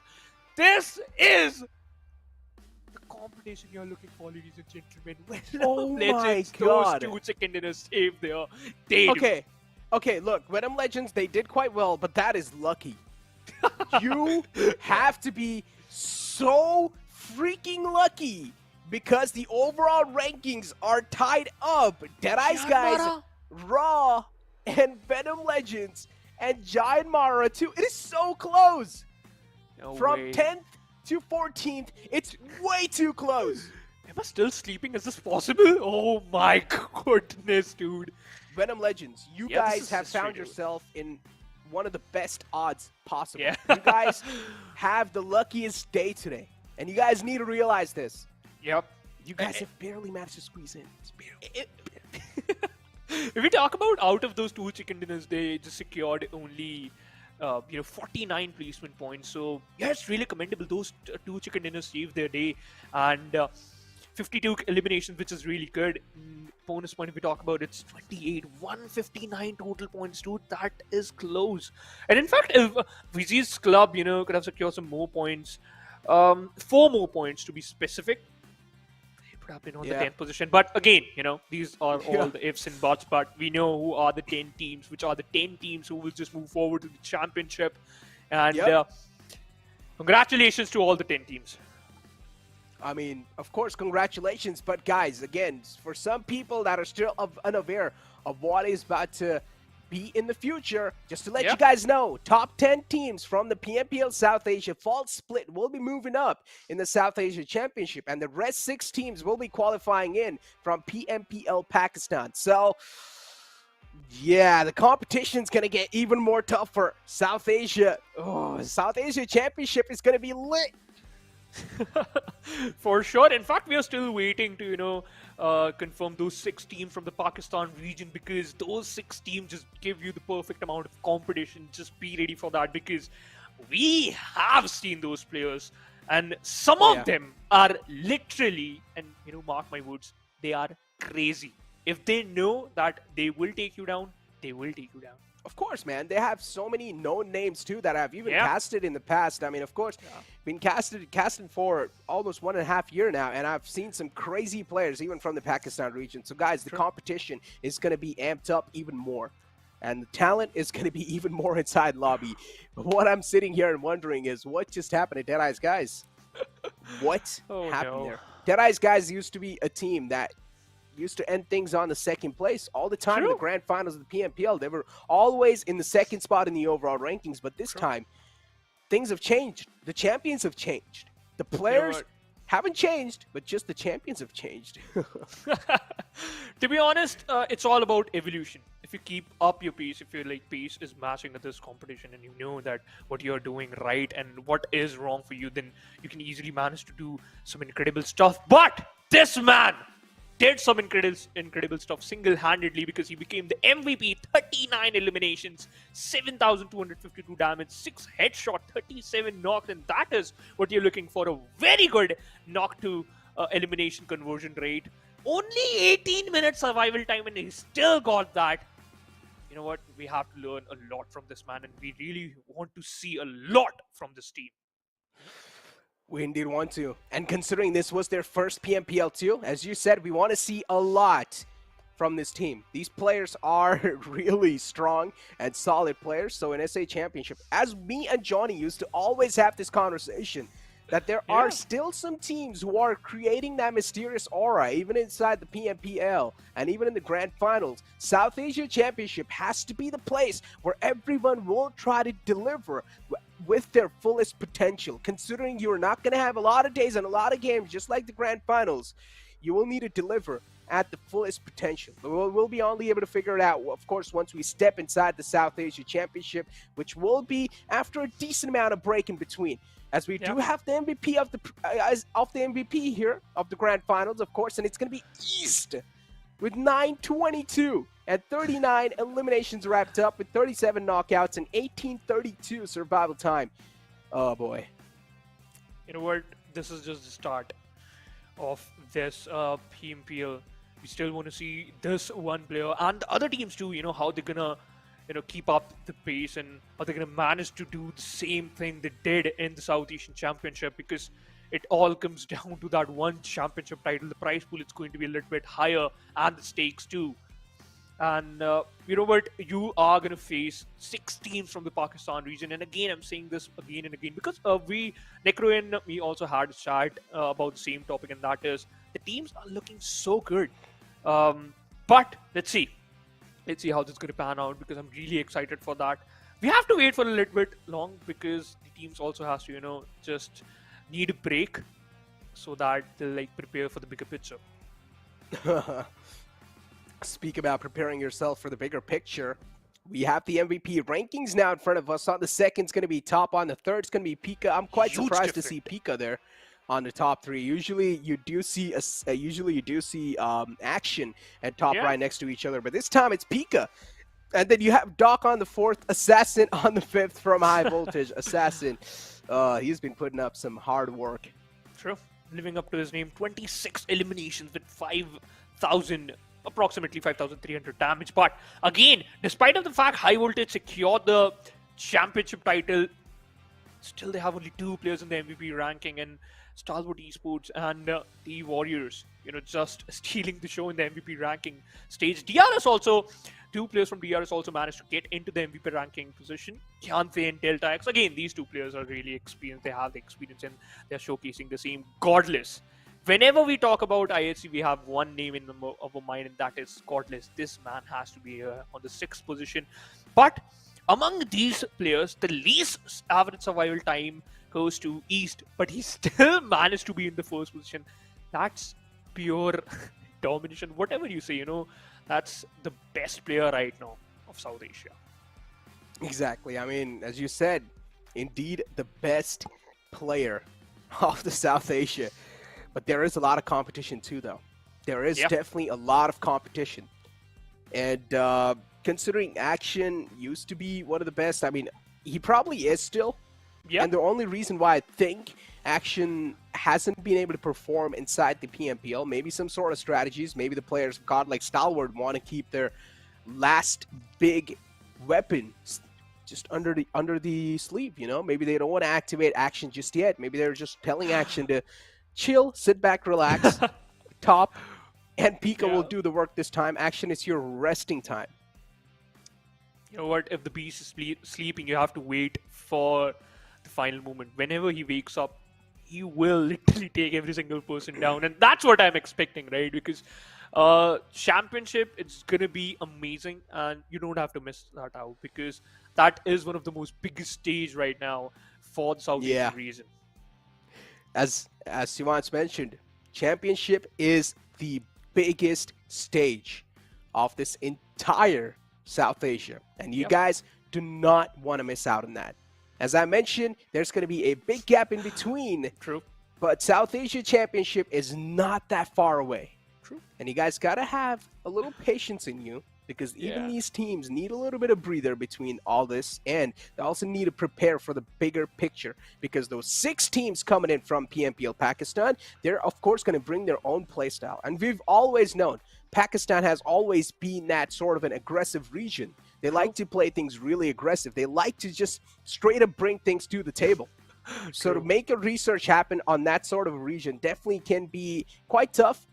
But again, it's not impossible. I'm pretty sure side by side too, these teams have been watching even PMPL Pakistan, so shouldn't be that hard for them to try and find some counters. You know, players done their job. Now it's time for the analyst and the coach to do their job, because this is the study time. If you study hard, you will perform better in the exam. So that is really applies on your life too. But to be honest, I am unhappy just because of one thing. All of my productions were bad. We're going to have these talks going on, but it's time to push for a short interview. Don't go anywhere. We'll be right back. Welcome boys अनि big big congratulation हामी सबैको तर्फबाट बधाई छ यहाँहरू सब बुढालाई कस्तो रहेको छ फिलिङ कस्तो भइरहेको छ सेलिब्रेसन सुरु भयो कि छैन सुरु भइसकेको ओके रश्मे हुनुहुन्छ आई गेस रश्मे त्यहाँ हुनका लागि मिस गरिराख्नु भएको छ बट यहाँबाट भए पनि सपोर्ट गरिराख्नु भएको छ इन्फिक्स हुनुहुन्छ सो उहाँहरूको केही क्वेसन छन् अथवा केही मेसेज छ भने प्लिज बोइज पहिला सुरुमा त बधाई छ टिमलाई कङ्ग्रेचुलेसन्स च्याम्पियन्स भनिरहेको थिएँ हिजो बेलुका पनि भर्खरै कुरा त भएको थियो एकछिन बट एउटा better game and then consistent हामी नै हौँ भनेर देखाउनु भएको छ सो कङ्ग्रेचुलेसन्स अनि पार्टी कता हो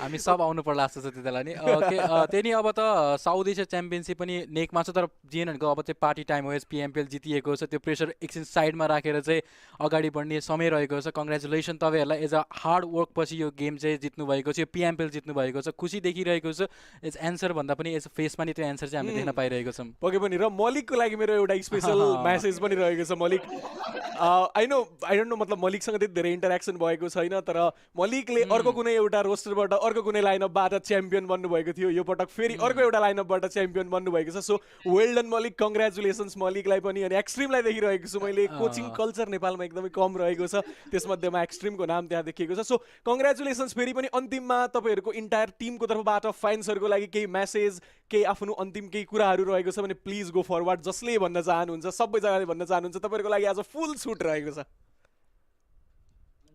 हामीले सपोर्ट गरेकोमा धेरै धेरै धन्यवाद यस्तै माया देखाइरहनु होला हामीलाई अब यस च्याम्पियनसिपमा जित्ने हो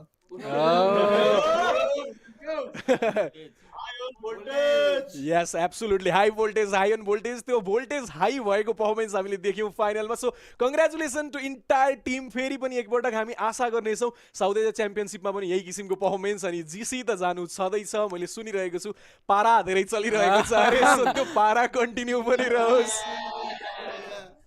वेल कङ्ग्रेचुलेसन्स फेरि पनि थ्याङ्क यू सो मच जोडिदिनु भयो हामी तपाईँलाई धेरै डिस्टर्ब गर्दैनौँ पार्टी टाइम बनिसकेको छ सो गो एन्ड इन्जोय बोइज अनि ह्याप्पी दसैँ टु यु अल हाम्रो तर्फबाट पनि अनि साउथ एसिया च्याम्पियनसिपमा फेरि पनि फर्केर यसरी नै एउटा जितको माहौल by by thank you so much okay उहाँहरू हुनुहुन्छ I'm so glad to see them happy, man. Yeah. Years of hard work finally paying off. I mean, the history about this team before they were, of course, called Carnage. Then Carnage, of course, got completely disbanded, and they got back with High Voltage.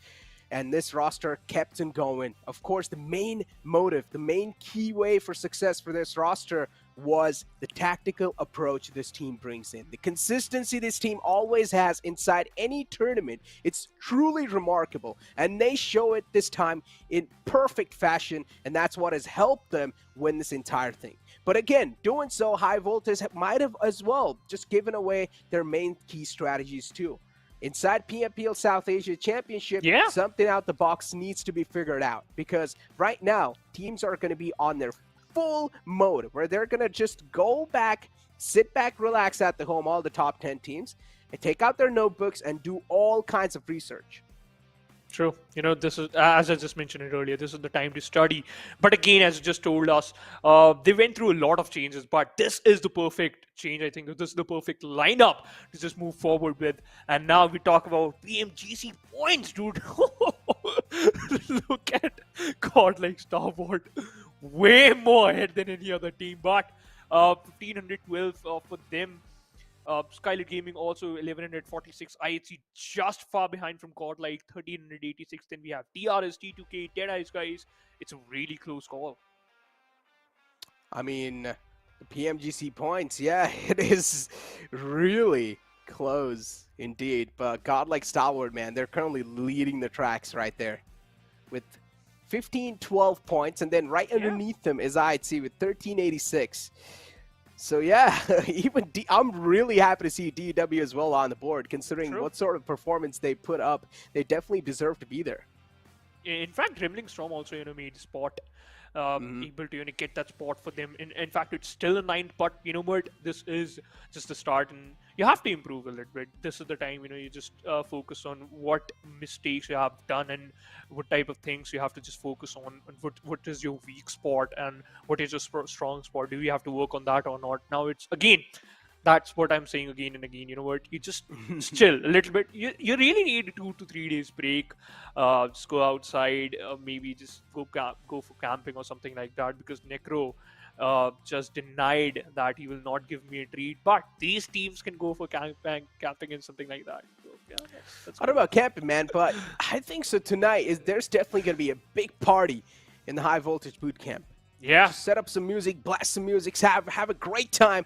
It's time to get out of the serious zone, and it's time to have some fun in life. Because right after tomorrow, it's going to be some intense practice and some intense homework once again. But we also need to shed some light on the teams that are underneath. And now, we spoke about, of course, high voltage. We spoke about Godlike Stalwart. We spoke about IC2. We spoke about even DEW.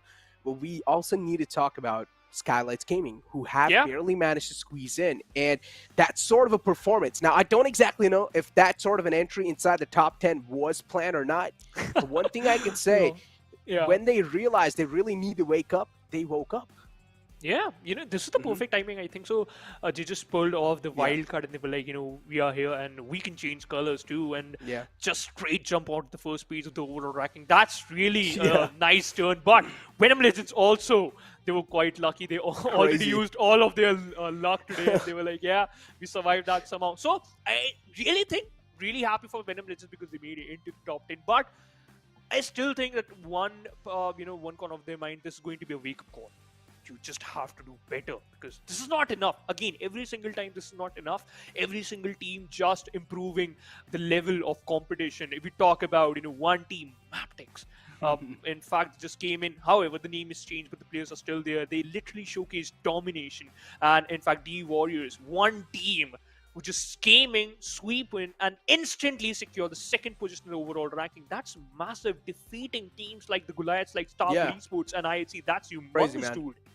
I mean, another team that we really forgot to talk about here is T2K, man. Yeah. And T2K's run inside this entire PMPL have been really interesting. It sort of has been kind of similar to 1952 in the league stages, where they dominated in the week 1, and then later on, things were just completely downhill for them.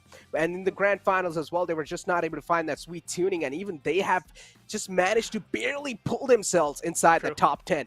But guys, it's time for us to end the night shift right here and right now. This is going to be it from me, Necro, and Shivansh, of course, and love from Johnny as well, as it's time for us to end the PMPL South Asia Fall Split.